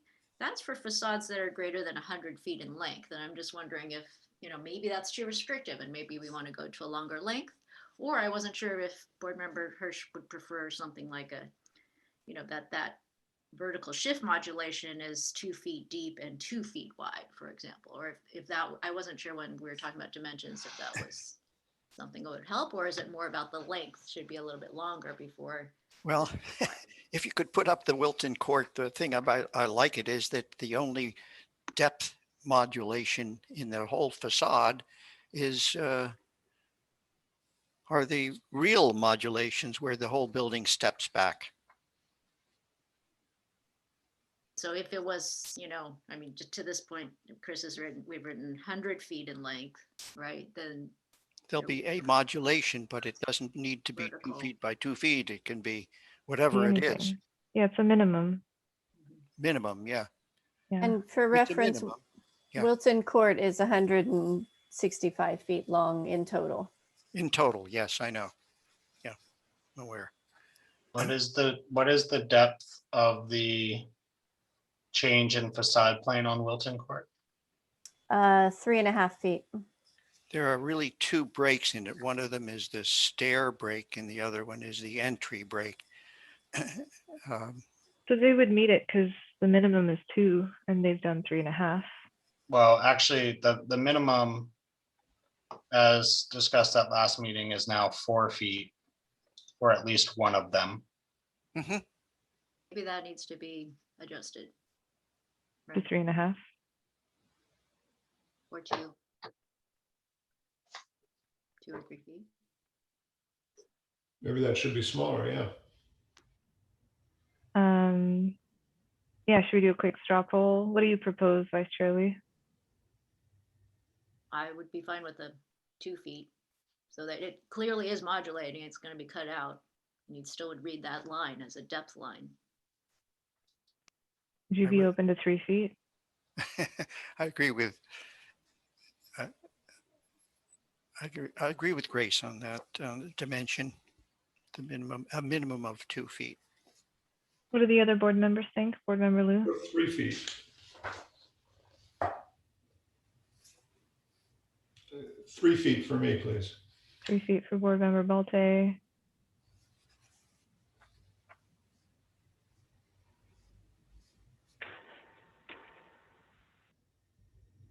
Board Member Liu? Oh, I think he's, I'm here. Okay. I'm not sure what's being proposed. You're saying 2 feet wide? So it's buildings between 150 and 200 feet in length. need a break that's a minimum 64 square feet with a minimum width of 8 feet and a minimum depth of either 2, 3, or 4 feet. We're trying to decide on that number. Been reopened. This is coming out of Wilton Court, where the depth of the break is 3.5 feet. And I'm sorry, Chris, I'm looking at packet page 63. I thought we were talking about compatible rhythm and pattern under. Yeah, resident- so there's an overlap. Okay, so it would be in both, you're saying. Well, the only one we're proposing to change right now is that you would need one break that's a minimum depth of 2, 3, or 4 feet, and one that's 8 feet wide. The other one we do not need to change. You can propose changing it. But if we change this 1 to 2 or 3 feet, then Wilton Court would have made it. Alternatively, you could say it's only 6 inches off, and Wilton Court would be a better building if the difference in facade plane was 4 feet instead of 3.5 feet.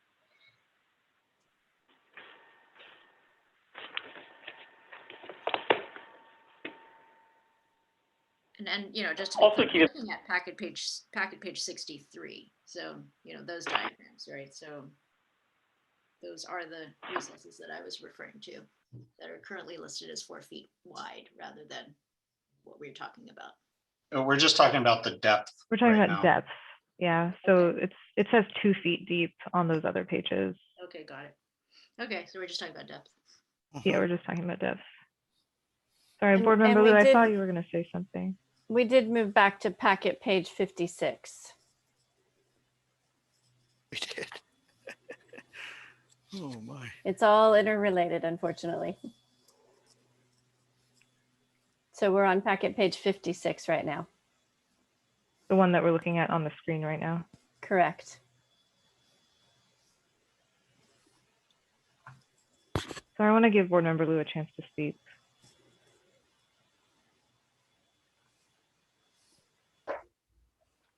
You know, I think we're going to be stuck here. The intent of the code is to prevent long, boring, monotonous facades at a pedestrian scale. And so when you factor in like a pedestrian is walking at 3 miles per hour, you want breaks in the facade, and you also want vertical proportions to make it more in keeping with the 3 mile per hour pedestrian speed. And those long horizontal facades and long horizontal windows are really just much too monotonous.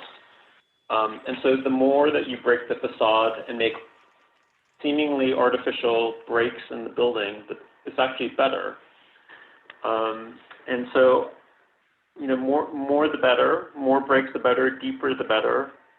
And so we can argue, but you know, correct.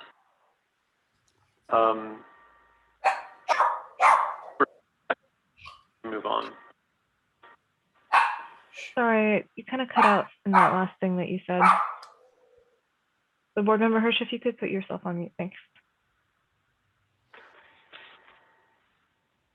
Yeah, so I don't have a lot to add. I think that I'm actually fine with the way it is in the proposed in the current proposal. I'll change and support what Alex is saying. I think we should leave it alone. Okay, I also think we should leave it alone. Keep going. Okay, any more comments on 060?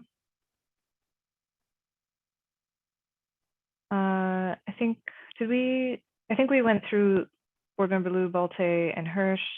Vice Chair Lee. I do just have this comment. I wasn't sure because I don't have the current revised. So Chris, I'm looking at what the packet is, which is not revised. So if I'm just wanted to go to that non-residential ground floor. So it's D. Ground floor character. Under It's the recessed entries at non-residential ground floors and primary entries for weather protection. So when I see it, it is C, human scaled architecture, and then 4B, primary entries that include weather protection is minimum 4 feet by 4 feet wide. And then yes, exactly where you are there with the ground floor character, which So is, packet page 65. yep, thank you. I just wanted to check on that 8 feet wide and 6 by 6 feet wide, which is IIC. Right, so recessing entry, it's for a non-residential ground floor. And we're providing an awning or some kind of recessed entry. Do we want that? Has it always remained 6 by 8? And is that appropriate given that earlier we said 4 by 4 for recessed entries for weather protection for primary entries? In fact, that it's non-residential and a ground floor, can we allow for more flexibility? Or do we all feel strongly that 8 by 6? I'm just trying to find consistency and also allowing for flexibility. I want to give staff a quick chance to comment on if we changed it here, would that trickle and change something else elsewhere? Yeah, let's find out.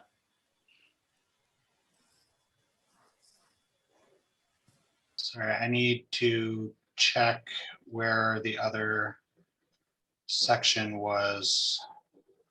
Oh, here it is. Primary entry shall include weather protection. And Chris, I'm thinking of a double door and a single door situation. So if we're Yeah, proposing this, we're you assuming know, it's this, right, the thinking behind 4 by 6. I wonder if it's a single door.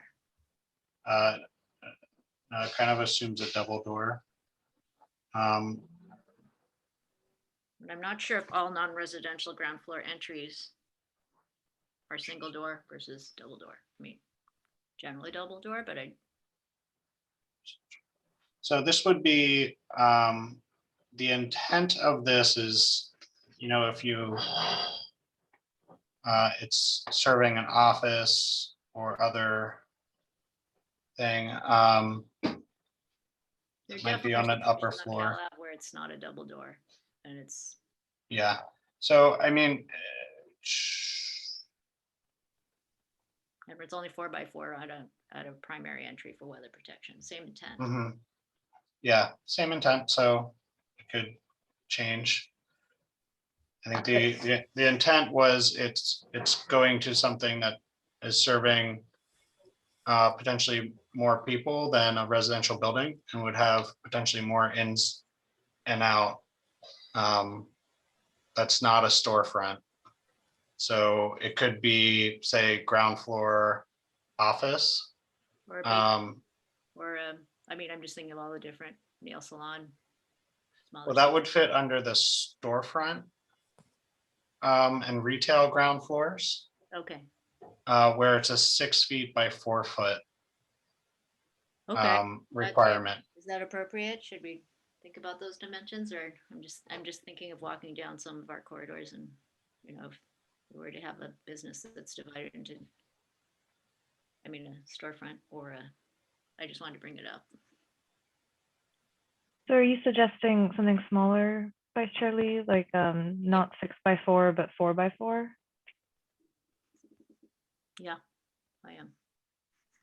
Okay, and these are minimums, I think, so they could get bigger if they wanted to.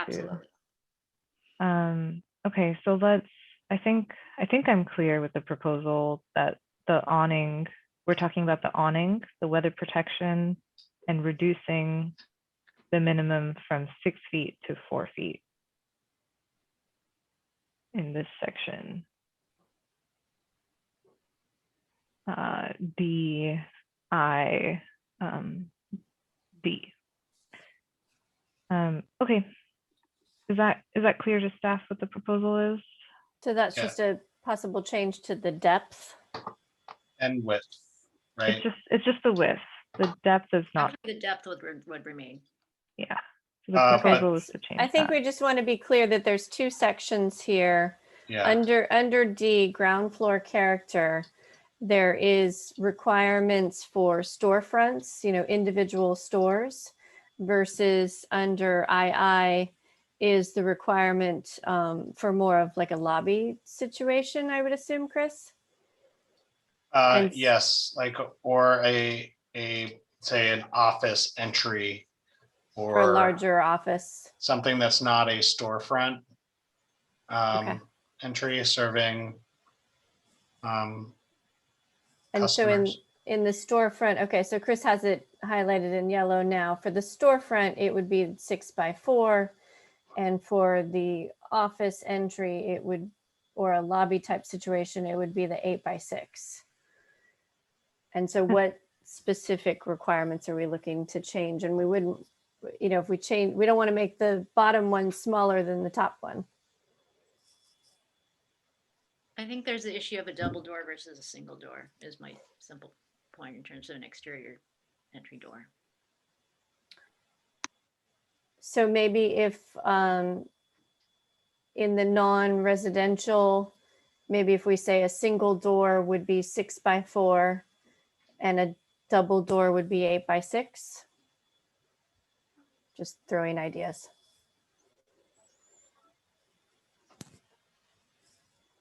Six is very deep.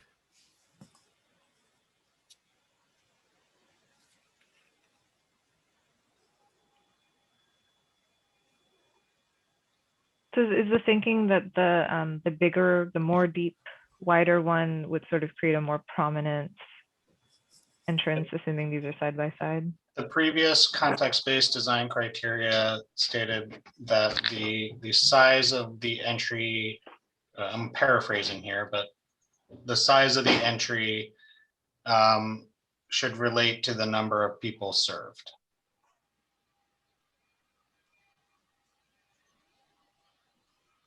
So Jody, are you suggesting maybe we, instead of having it stipulated here, that we note that this, maybe that's the suggestion, that we note that the size of entry correspond to the awning depth and width?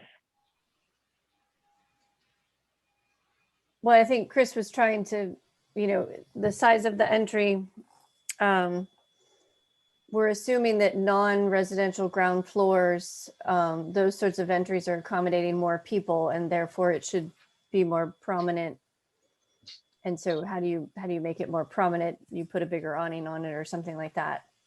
Or you make it wider, and maybe 4 feet's the right depth for all of them, and you just deal with width. But even if it is a single door in a retail situation, like, is 4 feet,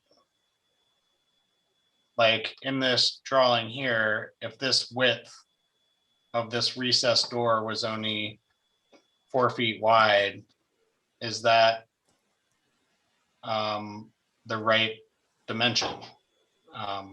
Or even if it's a single door, should it have 2 transom windows on the side and be centered or on one side, so there's more space for people to maneuver around each other? I guess my hesitation is that not knowing, I think 6x8 is too generous to prescribe. And then I guess my thought was weather protection, so that this is, an awning for weather protection or a place to wait. It is a recessed situation as well, right? Aren't these? It's optional on recessing. Okay, optional on recessed, yeah. So it could project out. Yes. Okay, so Vice Chair Lee, are you proposing to amend both of these stipulations that are highlighted in front of us? Sorry, I think we should just have a minimum on the one below is the one I was, yes, amend the minimum on IIC is where I was. Okay, so we don't want to deal with the one above then? Yeah, I understand that one.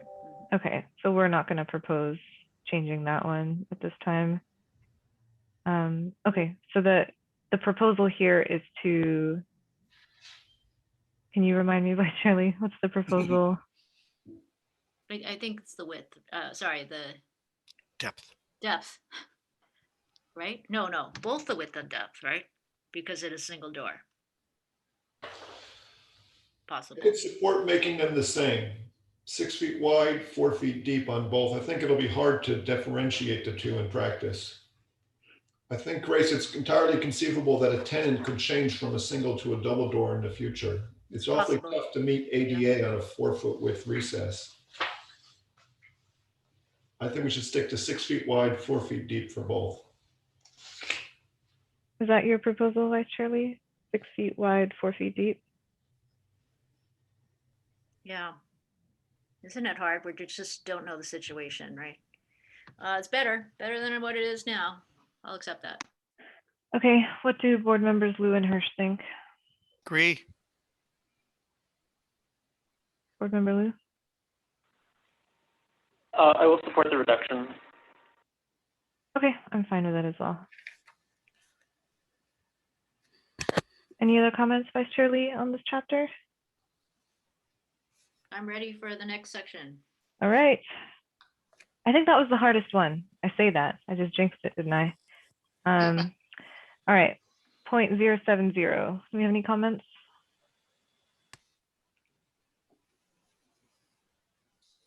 Let's start with board member Balte. No, I have no comments. Thank you. Board member Lou. I have two quick comments. So one is there's a typical comment that the porch shall be within 1 step of the finished floor height. And that's in several of the sections. And there are a whole bunch of other building and accessibility codes that come into play on there in this one. And so I think it's not necessary. And then my second comment is under section, I guess it's B, C, right, for patio entries. And it mentions fences, like not to exceed 30 inches in height. And I want to mention that, like, when you have a gate and a fence, there are ADA requirements that would be higher than the 30 inches. Like there are the latch would have to be higher, say like 34 to 48 inches. So it's in like the reach range of a wheelchair user. So I think we should try to make that allowance. To be there. taller. And that's all the item. Okay, let's discuss these really quick. I also had a note about this issue as well, that we should allow that fence to get taller. What do the other board members think? Board member Balte? I can support making it 36 inches high. That would then allow ADA compliance. So not 42. Not 42, no. No, I think it's a serious issue. You don't want to get too separated. Okay, what does board member Hirsch think? Well, actually, I think 42 a guardrail height, which I believe that is okay, appropriate. 36 minimum. Thank you. Vice Chair Lee? Yeah, I'm okay with 36. What are your thoughts on 42? Yeah, 42. 42 is okay too. Okay. I'm trying to think of places I've been like this, and yeah, I'm okay with 42. Okay. Board member Lou, did you have any comments on the lowering to 36? Enough code, we can do that. I mean, lower is better. And I think for me, the issue is just the gate. Okay. Well, I'm in support of making this code compliant. I do think 42 is the requirement for a guardrail. So I think we need to think of the right verbiage here. Chair, if I may, Chris, I think this is a patio entry. So is this above grade? No, it would be at grade or, yeah, at grade. So if you can, yeah, show that picture there. Oh, it's at grade. Yes. Oh, it looks like there's a 36 is step there. sufficient. I see. So the at grade, so the picture is on packet page 68. The link is 67 and 68. Okay, I see. So a patio would be at grade. For whatever reason, I thought it was above grade. In that case, I think 36 is fine. Do other board members agree? Agree. All right, 36 it is. Any more comments, board member Lou? Oh wait, you had one about the one step. Were you suggesting that we remove B2? Well, it seems unnecessary because it's going to be addressed in the building code and all of our accessibility codes. Okay, so you proposed removing it? When I've worked on affordable housing projects, I've gone through just incredible brain damage doing, like California accessibility code and building code, and then also dealing with ADA as well as federal accessibility requirements, which don't always perfectly align with ADA. Yeah, I'm not sure that this is, I don't think this is actually doing anything. So It's not helping anything.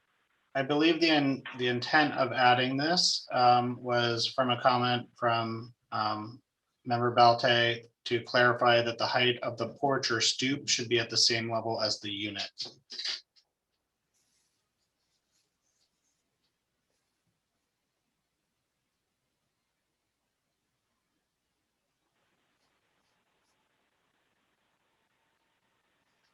Alex, I can conceive of a situation where your unit doesn't have to comply with ADA, and then it might be an issue.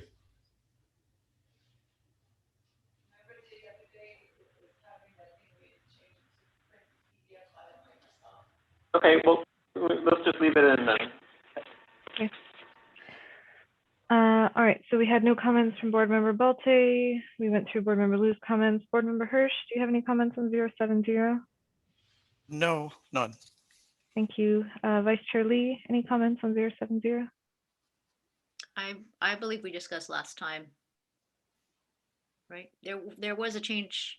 Well, I guess, okay, since we're here on the screen, I think I got voted down, right? I said 5 by 5 for the porch can fit inside for B and then small b porch rather than a 6-foot square. I think she's right. We talked about that. Okay, sorry. So we don't need to. If you want to do it again, it's fine, Grace. It's a fluid thing. I mean, typically, if we've already talked about it, I don't really want to reopen it. I don't have the updated in my packet, so would you just mind scrolling down, Chris? And I just want to make sure on the things that we talked about, yeah. We Okay, did right. change 5 foot by 5 foot square for patio entry, That's right, but not on the porch. not on the porch. Okay, so we did that last time, so I think I'm done with this section. Okay, great. And I also don't have any comments on 070 that were not already discussed. Okay, 080, any comments? Let's start with board member Balte. No comments. Thank you. Board member Lou. No. Thank you. Board member Hirsch. Come back to me for a second. I'm still thumbing through. Okay, Vice Chair Lee. I'm good to go here. Okay, and I didn't have any comments, so is that enough time, board member Hirsch? Just to clarify on the open space, you're not going to see the actual square footage requirement in 1824 because that will be in other parts of the code. This section is just meant to add the further details about, depth and things like that. Thank Okay. you. Any other comments, Board Member Hirsch? We'd like to. Nope. Okay, thank you. All right, moving on to 090. It's on the materials. We'll start with Board Member Balte. Any comments? Yes, I had made some notes here about facade materials. What if, does that include window glazing as part of the area when you're measuring a facade area? So yeah, I have two comments. One was on the measuring of the area. How do we determine that? Staff, are you able to answer that question? Yeah, I believe at our last discussion, what we discussed was that it is the full area of the facade, and we took away any requirement of the primary material and only have requirements on the secondary and accent materials. Do you have that in front of you, how that's now structured then? I do have the words in front, yes. Because the chart I'm looking at, even in the most recent packet, seems to be different than what you just described. So the packet is the original and doesn't show the changes. Okay, so then explain to me, Chris, if you could, what we're going to do here. All right, so under 090 BI, my copy reads, primary, secondary, and accent materials are allowed or prohibited as in the residential and residential mixed use material list, which may be updated from time to time. Double I, secondary materials are prohibited as primary cladding on building facades and shall not be allowed on more than 35% of each building facade. Okay. Accent materials are permitted on no greater than 5% of each facade as trims or accents. And so that is already shown on packet page 71 and basically saying that there is no percentage for the primary materials, correct? Correct. Right, and this section shouldn't have changed because we did not talk about it at the last meeting. Okay, that makes sense then. I think I remember now going through that. You originally had percentages on primary materials, is that right? Correct, and we said that is too hard to predict, and also with windows makes it difficult to quantify and Okay. suggest what is a good amount. I apologize for bringing that back up. You're right. You reacted to that good well. My second comment was regarding section BI, which says which may be the list, the residential mixed use material list, which may be updated from time to time. Who updates it on what authority? I'd like to see the ARB involved in that updating. Right, that was our intention. So we were thinking to actually pull this materials list out of this document so that it would exist on, get adopted by resolution, exist on the website, and therefore the ARB could weigh in and update it from time to time without going through an ordinance. I mean, I suggest that we make it so it goes through the ARB process, that we ultimately make a recommendation to the director, et cetera, and be maintained by staff. But I think we should be a little bit more clear that that's how it's going to happen. Because just updated from time to time is a little bit vague. Board Member Balte, you're suggesting adding some text here that stipulates that it, yeah, as directed by the ARB. Well, I would say updated from time to time by the Director of Planning with a recommendation by the ARB. Exactly, and that would be good. I don't foresee any of the other board members taking issue with this. Please speak now if you do. I just have a question. What if an applicant actually is proposing a material that is not on this list? And then I did So have if they're not related to that.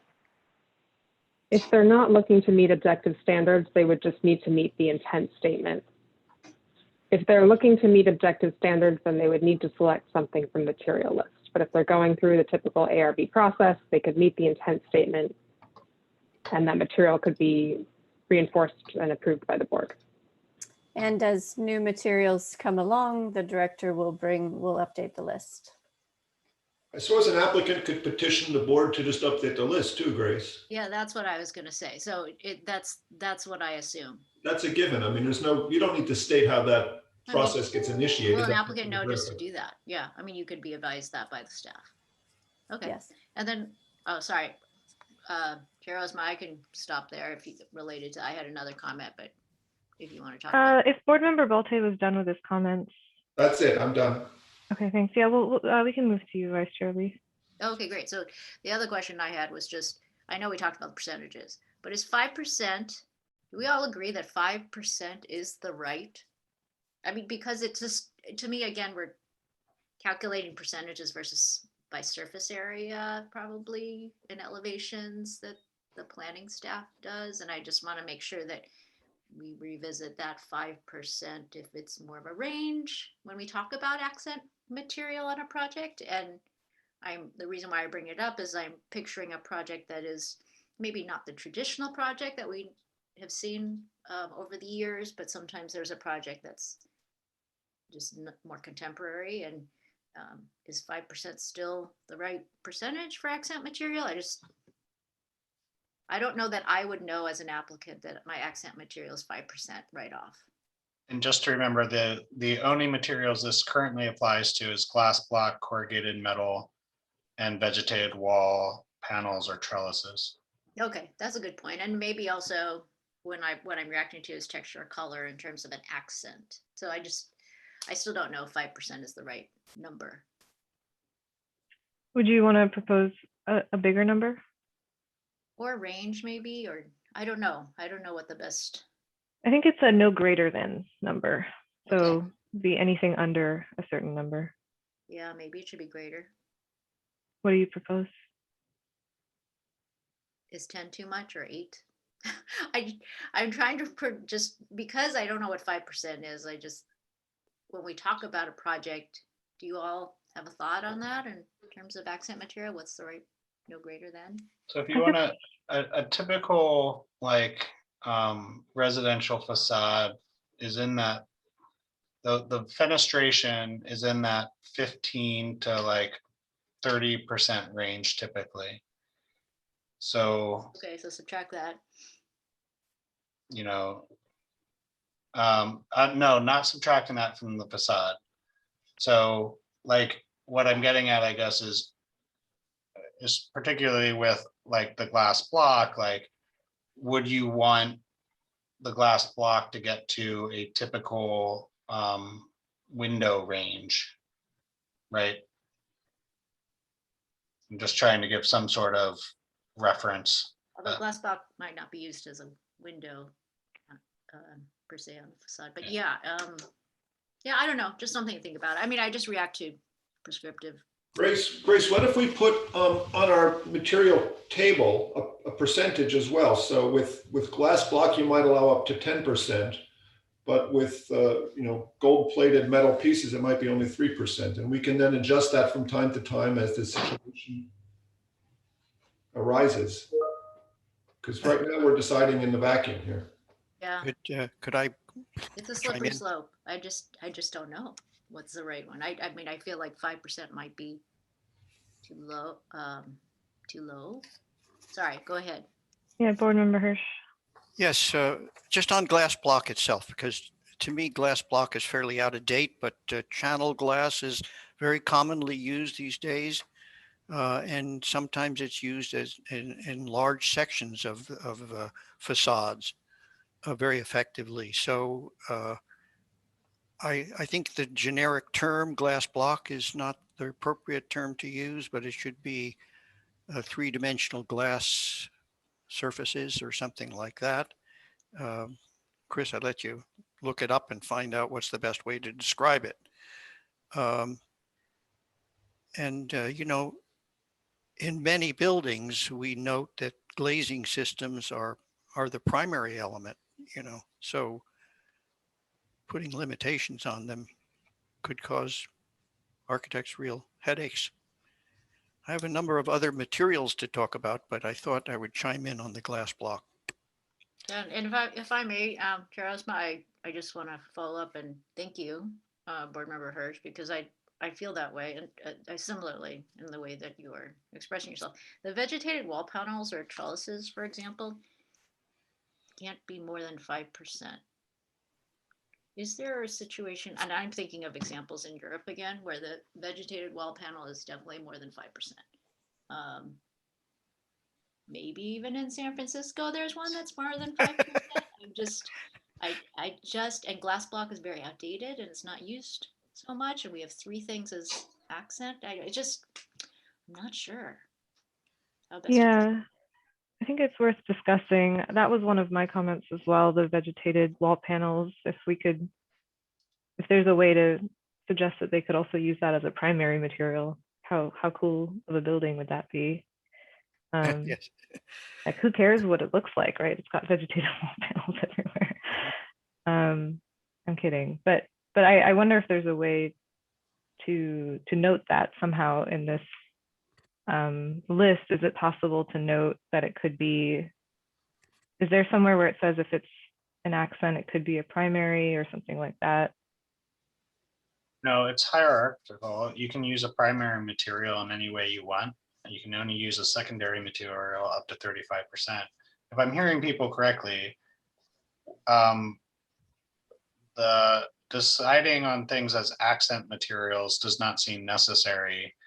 Glass block and corrugated metal could move to secondary materials, and vegetated wall panels and trellises could move to a primary material.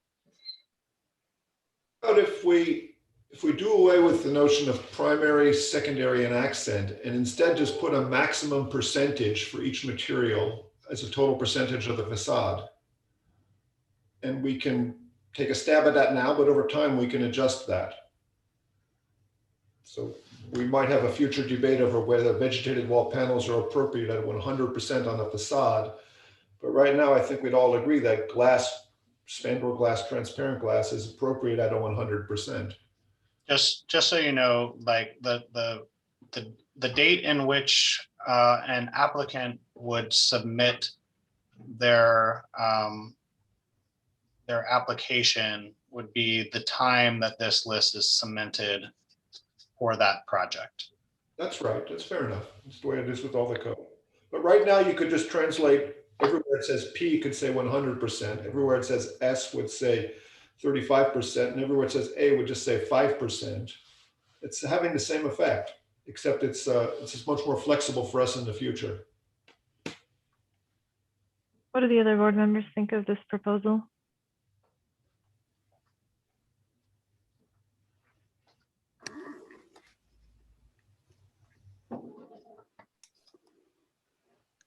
Board Member Liu? So I'm actually okay with the proposed, what's proposed in the packet, and I don't really quite understand what Peter's proposing. I did test out the areas, I think 2 meetings ago, and I'm actually comfortable with the percentages that we had previously, and I support this iteration of it as well. Okay. Board Member Hirsch? Okay, and I think this is the time I have to just sort of talk about in general, some of the thoughts I've had here that have to do with all of this, rather than, I don't think I'm in favor of the percentages, Peter's concept there. And I would like to liberalize the lettering, of course, to most of the ends, or I would agree with, but let me go down my list here.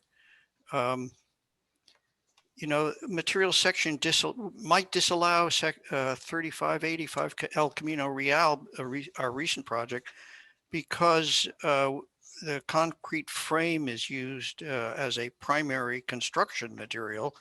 In fact, if you added it up, it may not be 35% of the whole facade, but I could see somebody challenging it as a primary material, since it is, after all, construction. So how do you deal with something like a poured in place frame as in that building? I think wood veneer ought to be secondary material in larger buildings where it's a multi-story building. I could see it where it's manageable in a smaller building, but I think there's a question on taller buildings. I haven't heard you changing the designation for glass block to glazing and some other definition of it, three-dimensional glazing or something like that, which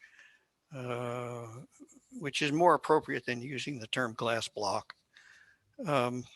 Concrete blocks, which are noted as, I think they're secondary materials.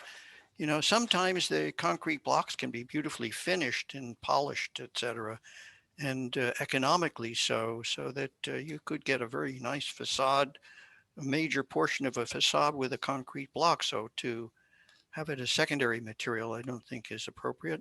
Standing seam metal, of course, is going to be used on roofs all over the place. Now, does that by having it a secondary material, is it okay for it to be used on a roof? There are poured in place concrete panels or poured in place concrete, you know, is a beautiful modern material that is used in some high-end houses. And suppose someone does want to come along and use poured in place concrete.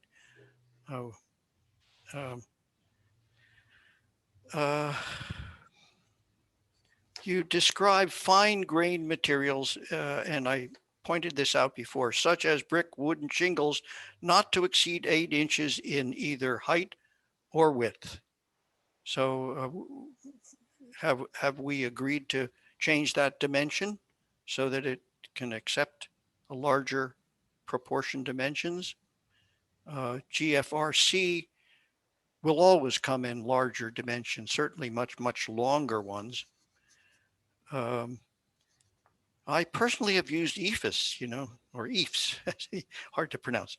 And that's noted as N.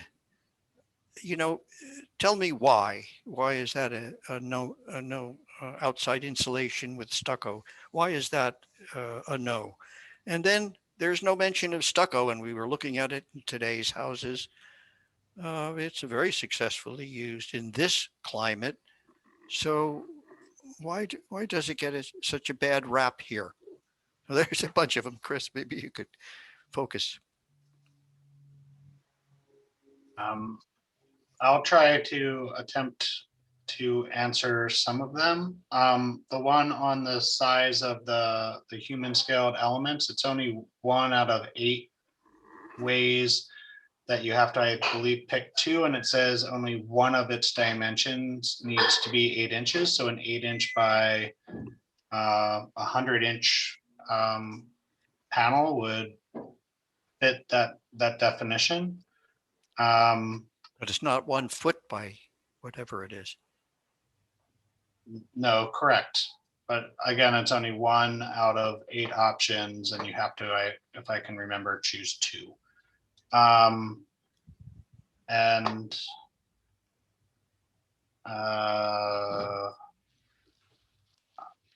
I do not have comment on this material list. That is for the ARB to decide what goes and does not go on this material list.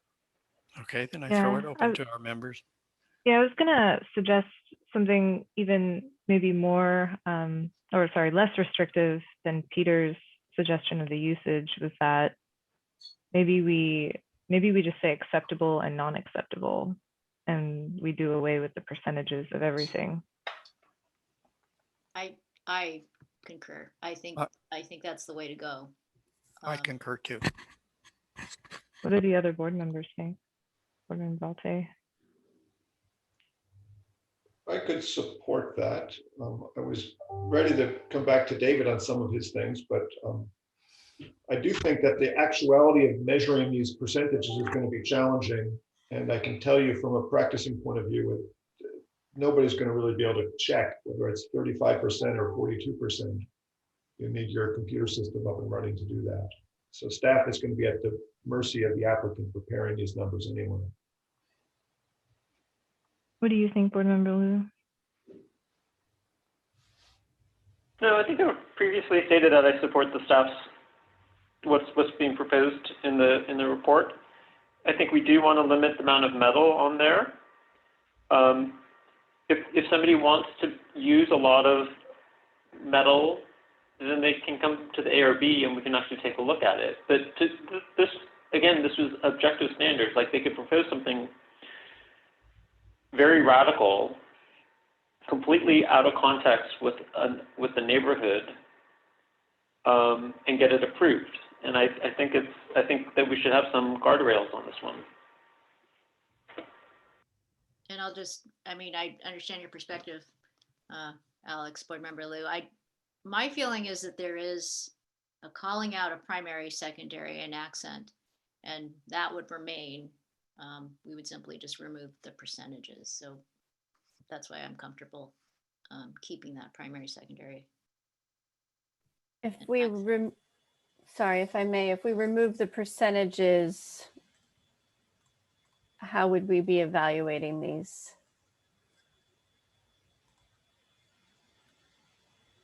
A question for Vice Chair Lee. Yes, sorry. I propose, and I think other cities do this without percentages, right? That primary is defined, secondary and accent might have a definition.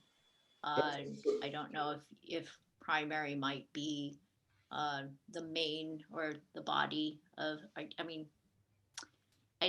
think when you get to percentages, just to go to Board Member Balte's, Peter's point, it's going to be difficult.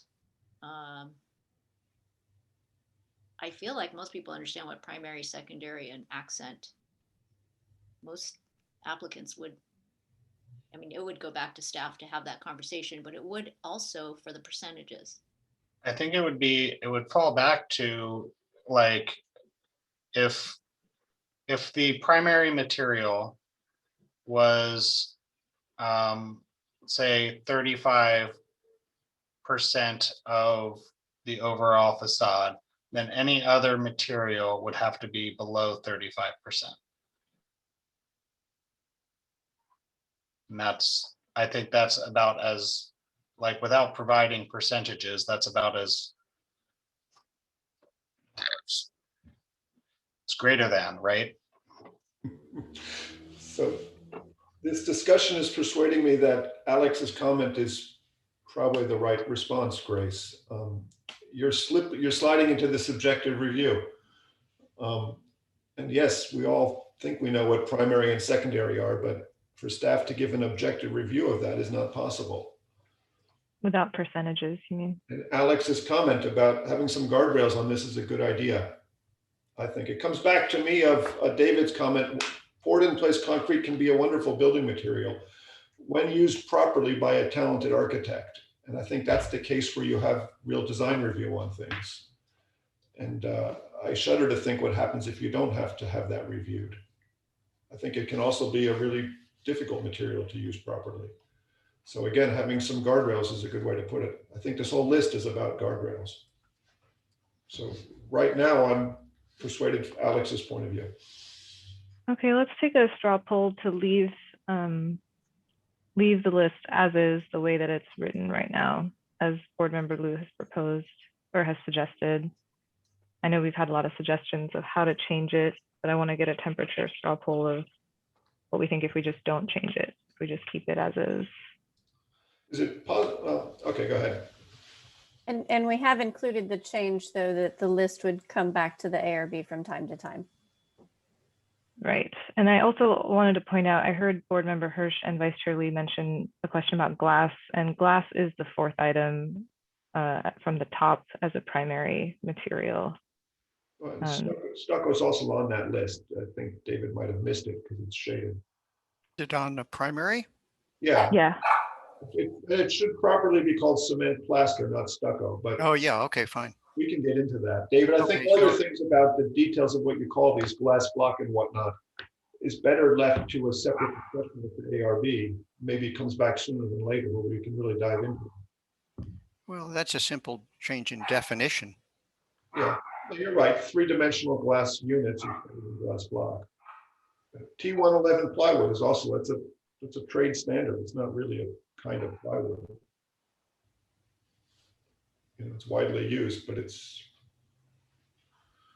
only Chrysler makes Jeeps. There's not such a thing as a Jeep.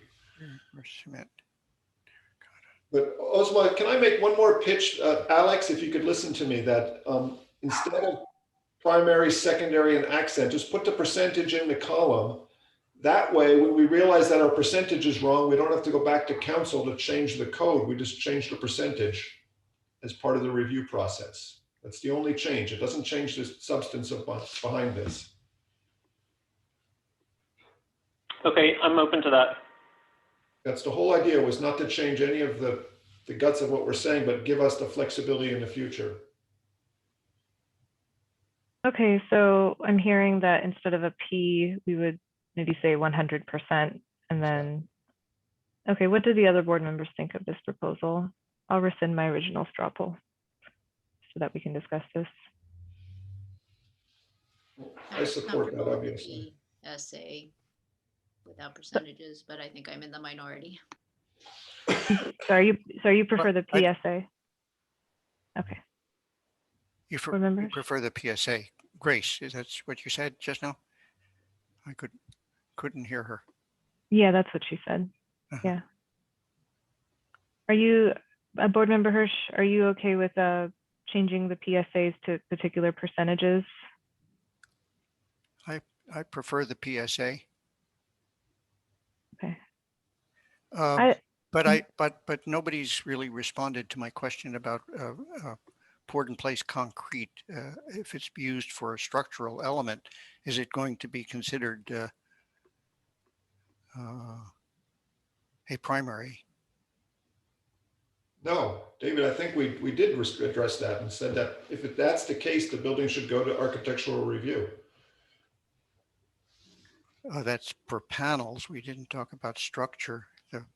We're just talking about measured area of what's expressed. You can have a structural concrete building that doesn't express any concrete. True. You can have a structural concrete building which does express concrete, like the one we looked at. Those are decisions architects make. So to complete the straw poll, I think I would be in support of the percentage change, if only just to allow vegetated wall panels to go up to 100. Well, that gives you that flexibility to change that percentage. Otherwise, it's locked in the code. What is accent or percentage or secondary? Yeah. So I think I heard 3 board members be in support of the percentage change as part of the straw poll. So we'll have to see what that looks like, but it sounds like maybe that might give us some flexibility to respond to some of board member Hirsch's comments that, you know, maybe we're not constricted to 35% for concrete. Maybe we could suggest more if the board feels like that's appropriate. It gives us tremendous flexibility, and Grace, to your point, in the future, we may well decide that we can just raise a lot of these up. And that, again, we have that flexibility. That's what we're writing into this, really. Thank you for all this discussion. I'm sorry I brought it up. We went on and on, but I guess you're at a better place. My concern, and I just want to make sure that, you know, I just don't know when they're going to be coming back to us for this to change percentages. Or, I mean, this is I appreciate this. I know we need to get completed. When would you like us to come back? That's a good question. I was wondering if we were going to talk about that at the end in terms of how these changes are going to come back and if we might receive a complete revised in our packet rather than in a PowerPoint and those kinds of things. I think staff was hoping to get a recommendation today on the objective standards. Yes.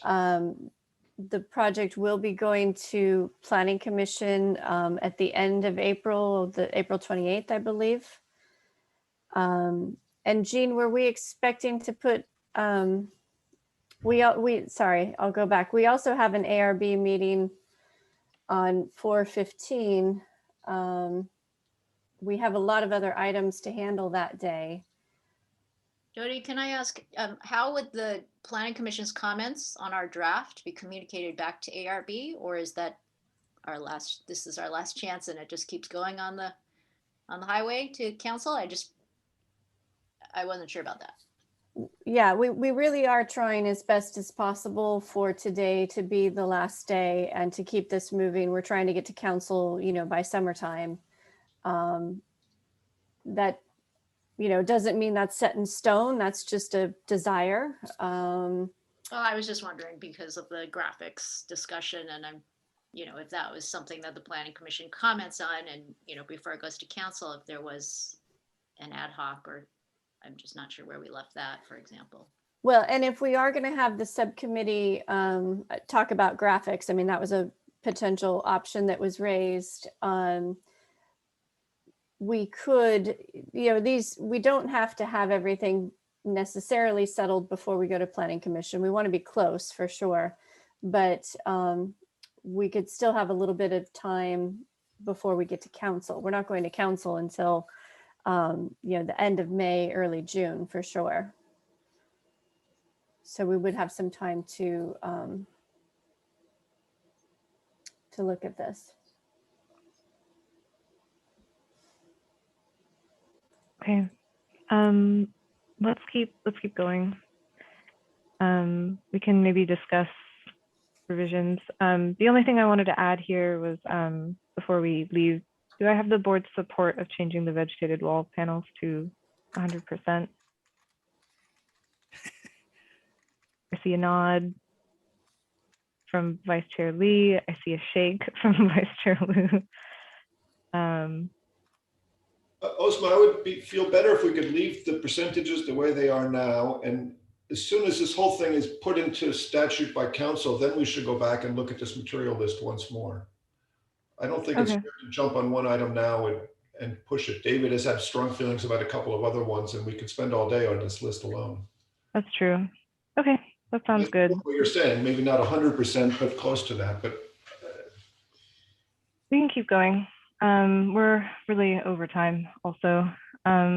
So yeah, I mean, with the knowledge that we'll have a chance to revisit this materials list again in the future, keep moving. All right, so any comments on 0.100, which is our last section? No, I'm fine with it. Board Member Liu? So my only comment is that the native plant requirement in our findings has disappeared. And that we should try to put it back in some way. But I realize that that's going to be difficult. And the reason why you would use native plants is for sustainable design, right? So it's like less water, less maintenance, and more food for insects and birds and other wildlife. So, but those aren't really mentioned in the intent statement. Maybe we could add it to bullet point number 2.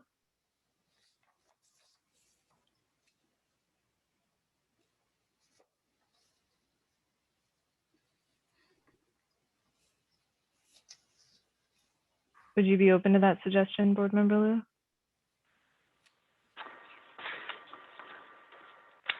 Yeah, I think the tricky thing though is, yeah, I think we can add it in the intent statement. I think the tricky thing is going to be actually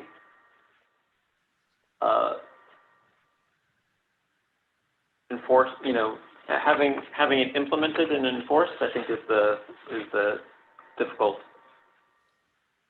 thing to do in this one. So yeah, so I'm not sure what. I think if it helps in the intent statement, it might be worthwhile to put it in there just for our own findings. Yeah, and then the issue is then what happens with it, and my guess is that nothing will happen, or not much will happen. What do the other board members think? I support putting it in the intent statements. That's the code we have now. Let's keep it that way. Yeah, I don't see any challenges adding it. I think that would be a plus. I think that bottom bullet point is kind of interesting, and that's the only comment I had on this section, was that bottom bullet point in terms of, I was thinking that maybe the second and the bottom are merged in terms of sustainability, but I'm fine with it as is also. It's fine.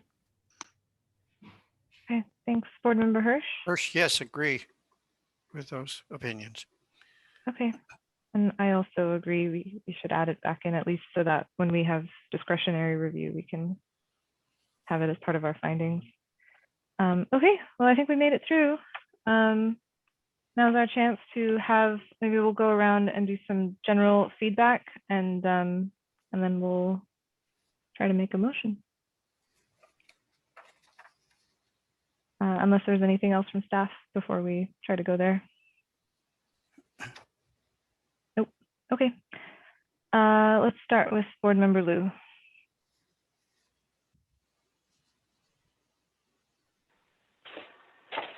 Okay, so I think my only general comment is that it seems like we've got a very complicated menu of options for applicants, and it seems so complicated with the different ways of getting a project approved. And I'm thinking that we need like some sort of flow chart or something just to help people navigate the different ways of getting a project approved. We did do this in the past, or we tried to do this, I think, in the past when we had a lot of PC projects.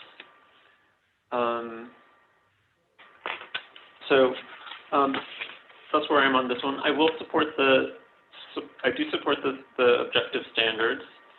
I suspect that we won't get that many projects that use them. I think there are better options like the housing incentive program and the affordable housing overlays that are, and also the planned home community zone that offer more to developers than this particular process. And that's all the general comments that I have on this one. All right, thank you. Board Member Hirsch. Okay, if you wouldn't mind, I would like to do a little bit of review here.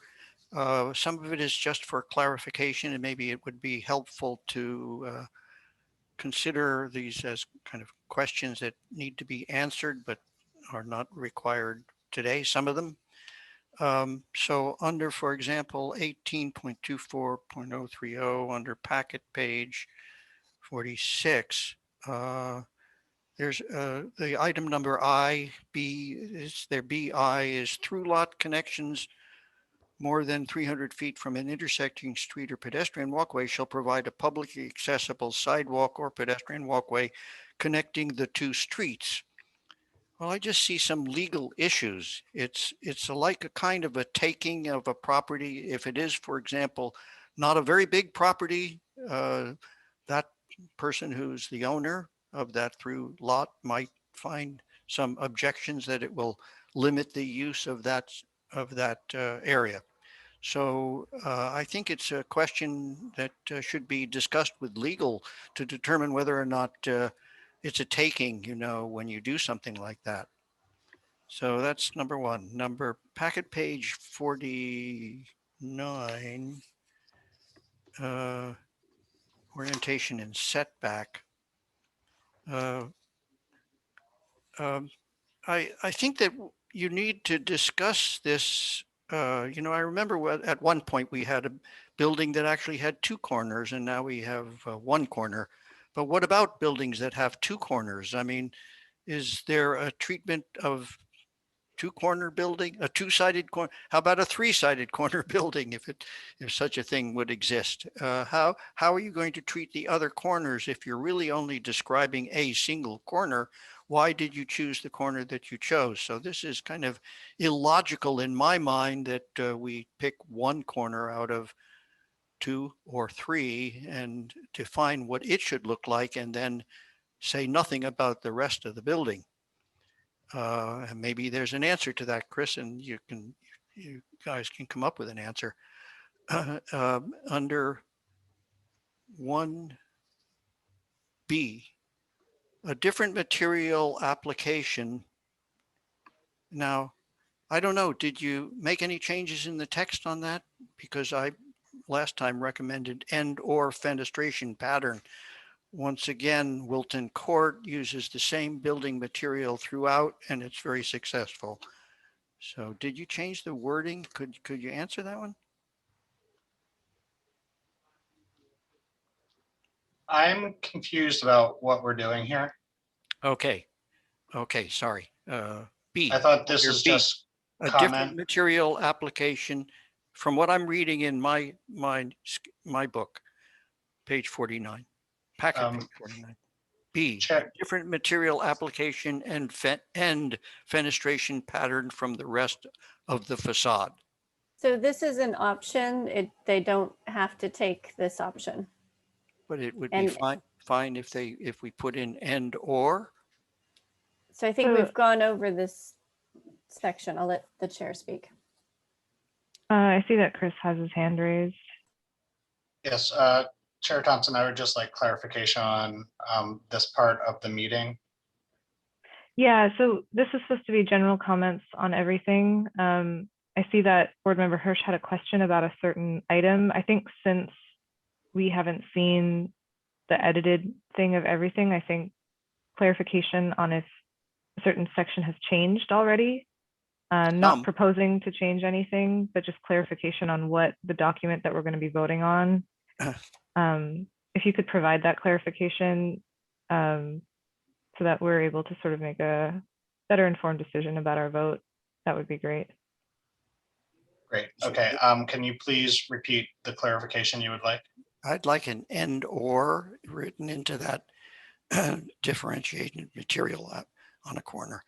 It's on 040. I think it's shown on page 10. It's on page 10, Chris, of our electronic document. It looks like you already made that change. If you did, that's great. Thanks, Jim. Yeah, Chris, do you just want to show it on the screen? Page 10. Can you bring that up? No.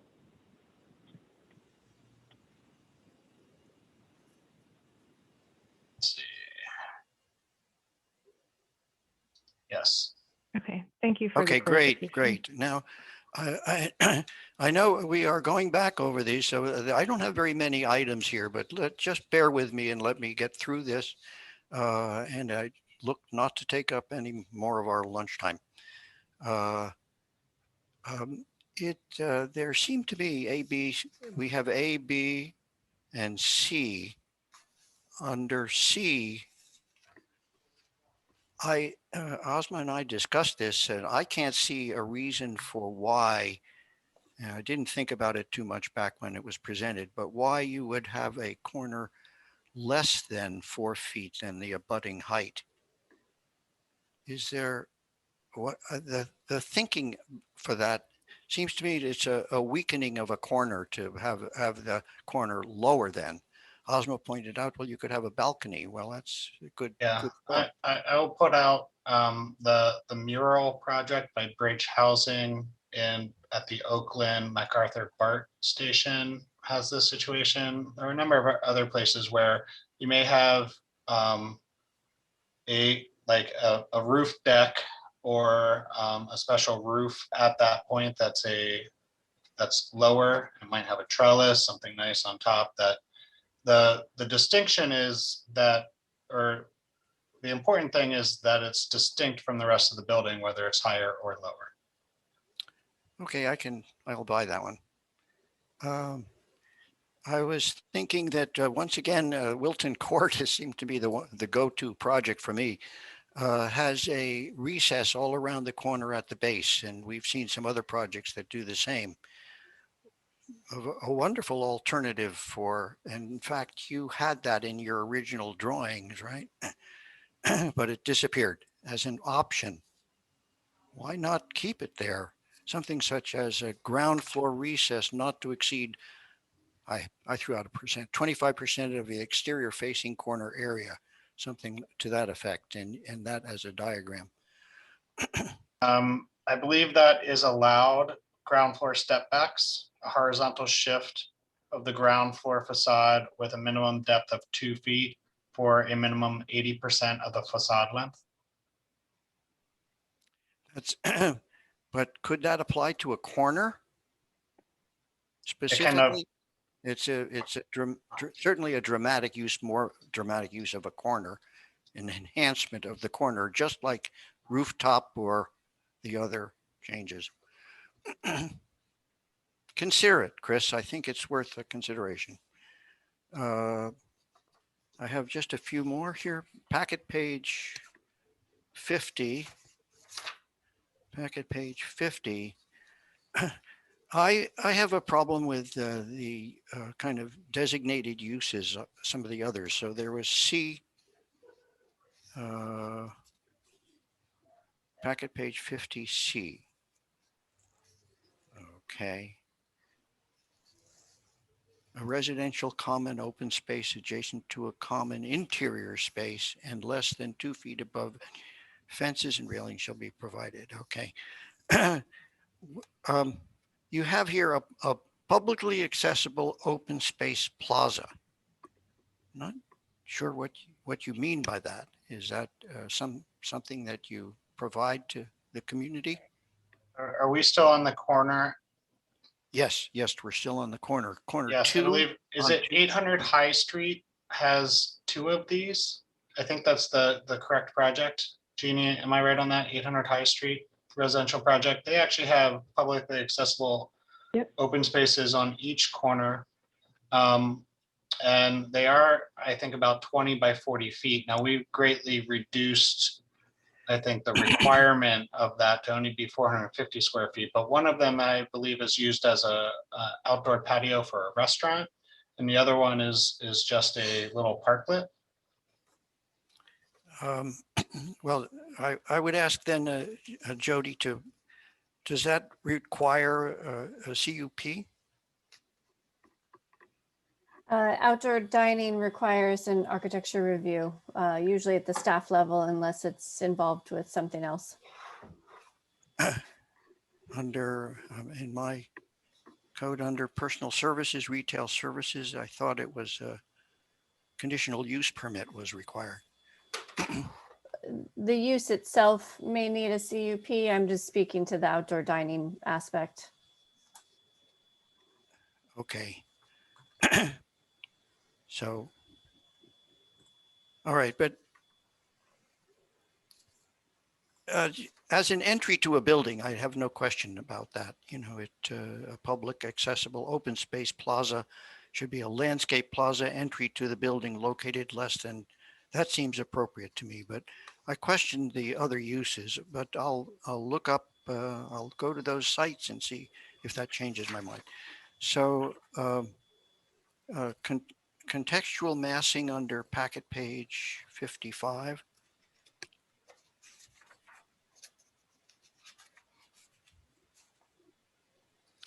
This one, there was Elaine commented on it, and I felt the same way, was that translation to lower density agree to have, we previously agreed on a depth of 6 feet, but that will be a burden to any shallow site.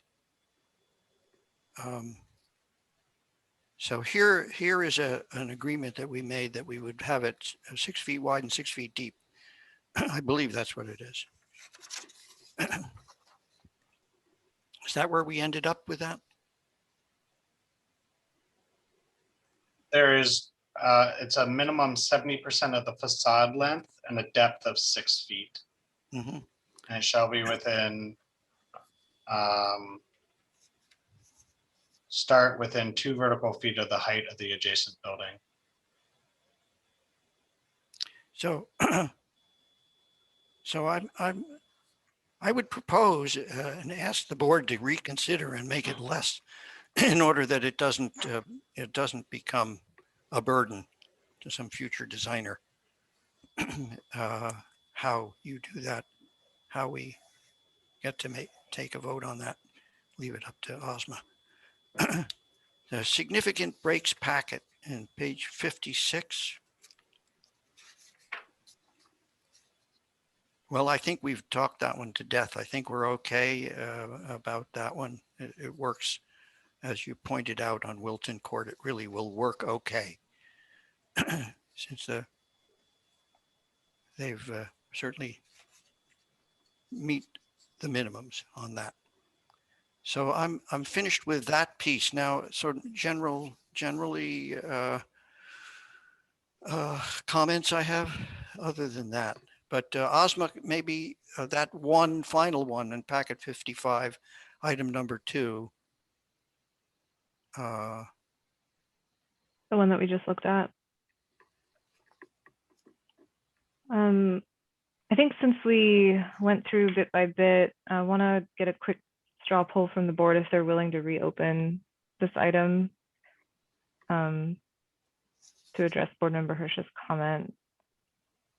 Typically I've been, Vice Chair Lee tried to reopen some comments, and typically I haven't been thinking that we should. It kind of looks like we did talk about this item a bit if I were to see the comments. So I just want to let the board know that if we reopen this item for board member Hirsch, we would sort of set a precedent for reopening past items as well. If the board feels strongly about reopening past items as well, it would keep us from probably finishing this meeting very soon. So let's just do a quick straw poll if the board would like to reopen past items. Board member Liu?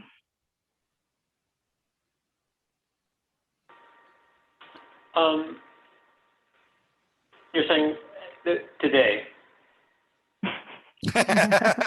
Yeah. Yes, I will. You're okay to reopen past items? Yes. Okay. Board member Balte? No. Board member Hirsch? Yes. Vice Chair Lee? I would say typically no, since we've already revisited, even though that's to my, unfortunately, I'm penalized as well. However, we didn't receive a revised document to review before this meeting. And so to give a board member a chance to review the revised before the meeting and not in the PowerPoint during the meeting seems important. So I'm on the fence here. I can go either way. I just want to be fair. We did not have a revised document and we're voting on this today.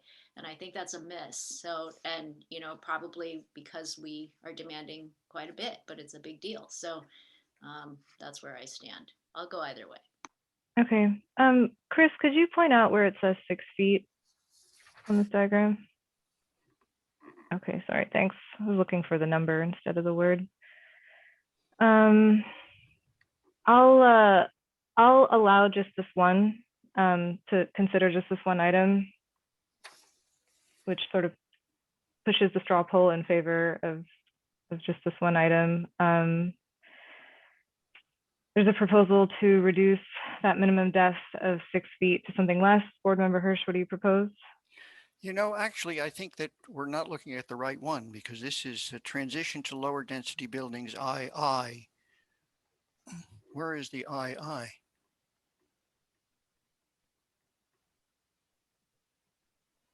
There is no II? It's right there. We're looking at it. Sorry, I misunderstood you. This is now This the one. II. The 2. What is under 2? 4 feet deep.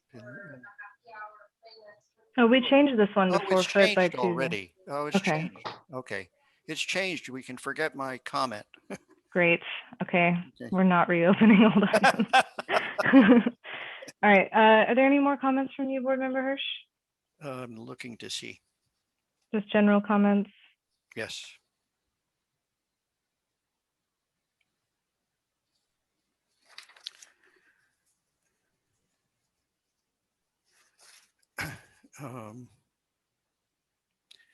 Well, I think I'm sort of forever on this one issue, concerned about us putting our stamp of approval on base, middle, top. And I'm sorry to bring it up again, but to me, it is such an essential decision that we make for if we're going to buy into this, and not diagram alternatives that are possible. That for me, it means a no on voting for this whole amazing piece of work that you guys have done. I mean, I have to say, you know, I'm very impressed with it all, and Jody's coordination as well. But that's a major issue, and I really don't see how we can say to the architectural community, this is what you need to do. I think, you know, mostly it began, I think, mostly with Peter, and I think it should end with Peter here. I think this is a kind of a disaster for us as architects to tell other architects how to build a building. I think it's just too constricting to say this. There are so many other good ways to do it. And I think even if you look back at Wilton Court, or if you look at the Page Mill project, you know, the what's it called? The Windy Hill. Those projects kind of violate the idea of it being a base, middle, top. Definitely, they aren't of that ilk. And for that reason, I don't think we should pass on this unless we alter that aspect of it. We shouldn't let this one go through to the council. That's my opinion. Thank you. Board Member Balte. Okay, thanks. I will be able to recommend approval of this project. I won't be making a motion for it, but I can support it. I have to say I'm pleased and surprised at how well I think this has turned out. At the beginning of this project, I really thought it would be a disaster trying to write objective standards to ensure good design. I've been more than impressed with the work staff has done to pull this off. I think a lot of credit and kudos go to them for the incredibly hard work of trying to put all this together. And we've been very critical, but I think it really it's come a long way. I think also our own subcommittee worked very hard on this, and that shows. There's a lot of work has been done. If you compare to where we started, it's an impressive document we've put forth, and I think we should be aware of that. All that said, the only way I can recommend approval to this is because we limited it to the strict case where it's the only alternative to the state statute, which would be a worse alternative. That meaning strictly residential housing that's otherwise allowed by state law to have no review whatsoever. I would not be able to recommend approval of this under any other circumstances. And I do want to be crystal clear with the staff and with the community as a whole, with the council, with the architects around us, that I cannot support objective design standards in the sense that this code puts forth as any really proper way to design and build our built environment. I think it's a terrible way to go. And I feel very forced into this by state law. But I do support it, but reluctantly, and because it's the best of bad alternatives. That's my opinion on this whole thing. Thank you. Thank you. Vice Chair Lee. I'm sorry, I'm running low blood sugar now and moving more slowly, but I want to echo what Board Member Balte just mentioned, and I completely agree with your comments, Peter. I very much appreciate the efforts of staff and consultants, very much also appreciate efforts of fellow board members in their work here. And so thank you. I am not in any way comfortable with these objective design standards and the drive to have to do this. I think that we've come a long way. There is a need for both the state mandate and the impetus for this. And my worry is that where this goes and how it progresses may not serve the intent that we're hoping for, given the choice. But I guess people might come through ARB as that other option. The other piece I just want to mention is I in my general comments, I would really appreciate and some kind of a document for staff report on Planning Commission's comments and this process of where it goes next and how council might act upon it. Often when we hand off, it's just gone, and that to me is counterproductive to the efforts of boards to work together. It's a layering process, and over time it does linearly go in one direction. But we need to learn from this, and we need to learn from what other cities are doing on the peninsula, for example, or in the Bay Area that are of a city of the similar size. My feeling is we do need to learn from precedents, and unfortunately we're all doing this at the same time. I wonder if there's an opportunity for us to work with staff or an ad hoc to learn what other efforts are occurring given this this need, and then also how we might revisit or update in a way that is productive and fair to applicants and also the need for housing. So I'll pass it on. Thanks. I think we heard from all 4 board members till now on their general comments. So I wanted to thank everybody for their efforts, and everybody put a lot of time into it.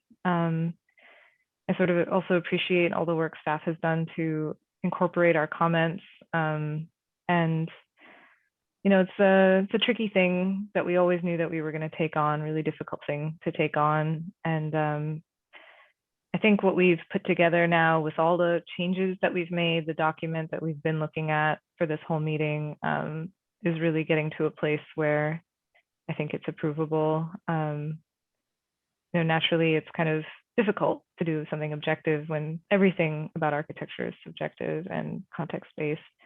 But this is where we are, and unfortunately, you know, it is what it is. But I think we've developed a document that can really stand on its own. And also, we've put in provisions where we can make edits to it as well, on the diagrams and on the materials again in the future, which will help shape this thing in the future.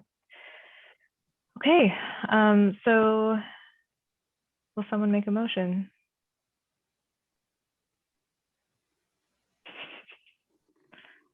You may have to do that, Osma. You're the chair. You got the heavy lifting. All right, I'll move that we recommend approval of the objective design standards while putting the diagrams back to review with the ad hoc committee that's currently working on the objective design standards. So the diagrams, and then also this was noted in the document that was edited today, but that the materials will come back to us from time to time. That's my motion.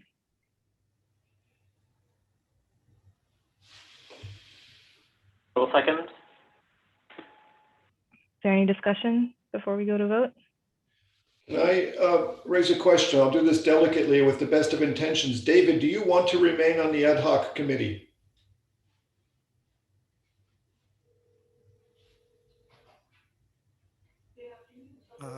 We have the ad hoc committee charged with reviewing these final diagrams. Is that something you want to do? You were so opposed to this earlier. Sounds like you're pushing me out a little bit here. No, I'm just trying to see if it's gonna, the intent was to give it a final review and really get this done. And I don't think raising some of the issues you've brought up is the right thing. So I'm just asking what your feeling is about it. It's not for me to call anyway. I don't have any authority to make that decision, but I'm just asking what you think.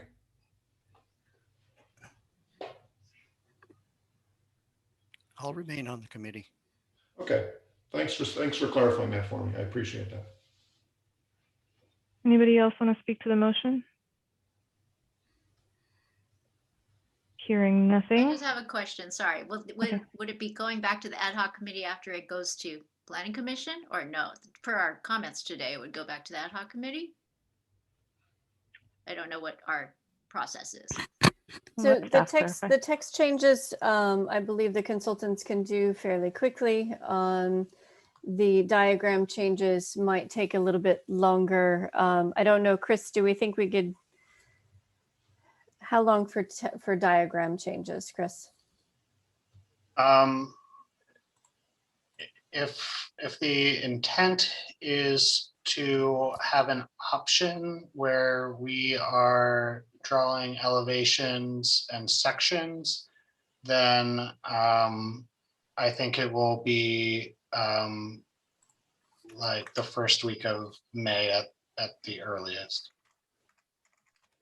Okay, and so first week of May would be after the planning commission hearing, but it would be before council.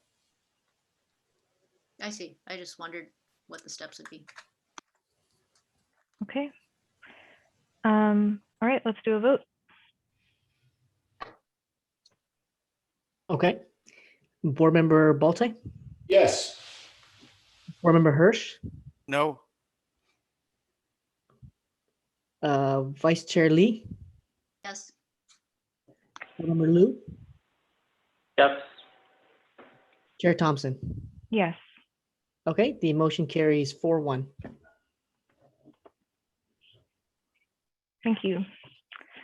Okay, I think we can keep moving on. We've got board members' questions, comments, announcements. I know that we skipped the NVCAP.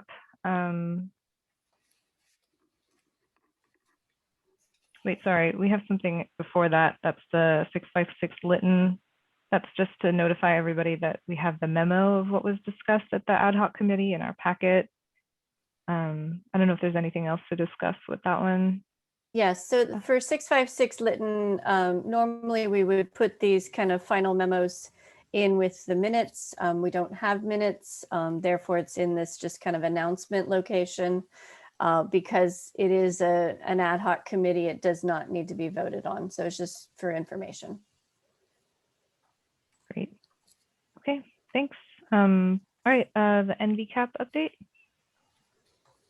So for staff, so we didn't discuss the height transitions. Like the board didn't discuss the height transitions issue. Oh yeah, we didn't. We did not. Thank you for that.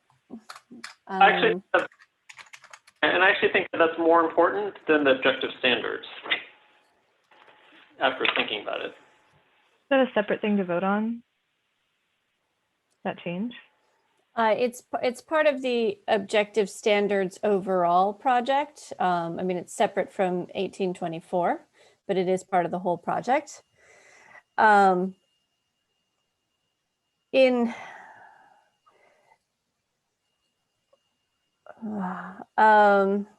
don't know if I would have Jean, if Jean's, I think we're sort of running on a stamina. And so that's what I'm wondering about. We do have a meeting on 4/15. I don't know if Jean would be available on 4/15. I mean, if we kept it to a very limited discussion on just the height transition, maybe we could fit it in.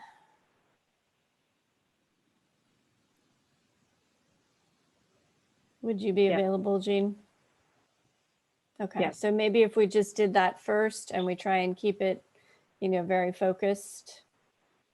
Okay. That sounds good. Okay, so maybe we need, we just made a motion on objective standards, so maybe we need to reopen that and make a slight change to that motion, saying that the height transition would continue. Yes. So just to clarify, the height transition is not part of the new chapter 18.24 that the motion was made on? And true, and actually maybe we don't need a motion on it because it's a little bit out of the purview of the ARB. It's more that we wanted the ARB to discuss, and we'd like to hear, you know, the perspective of architects. So really, maybe it's more, we can leave the motion as is, and it would just be a discussion on 415. Because there wouldn't need to even be a motion on 415. It's just a discussion. So we'll do it Okay. like that then. That works. If that, okay, thank you. Thanks for bringing that up, Alex. Okay, NVCAP update. Okay. I'm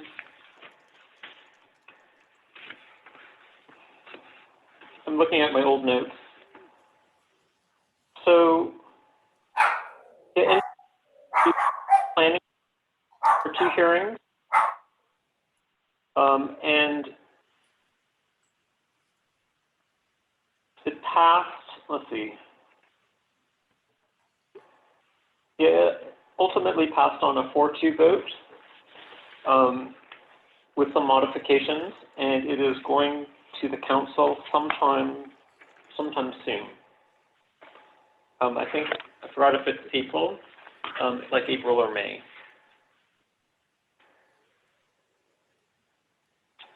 And yeah, and that's all that I've got on that item.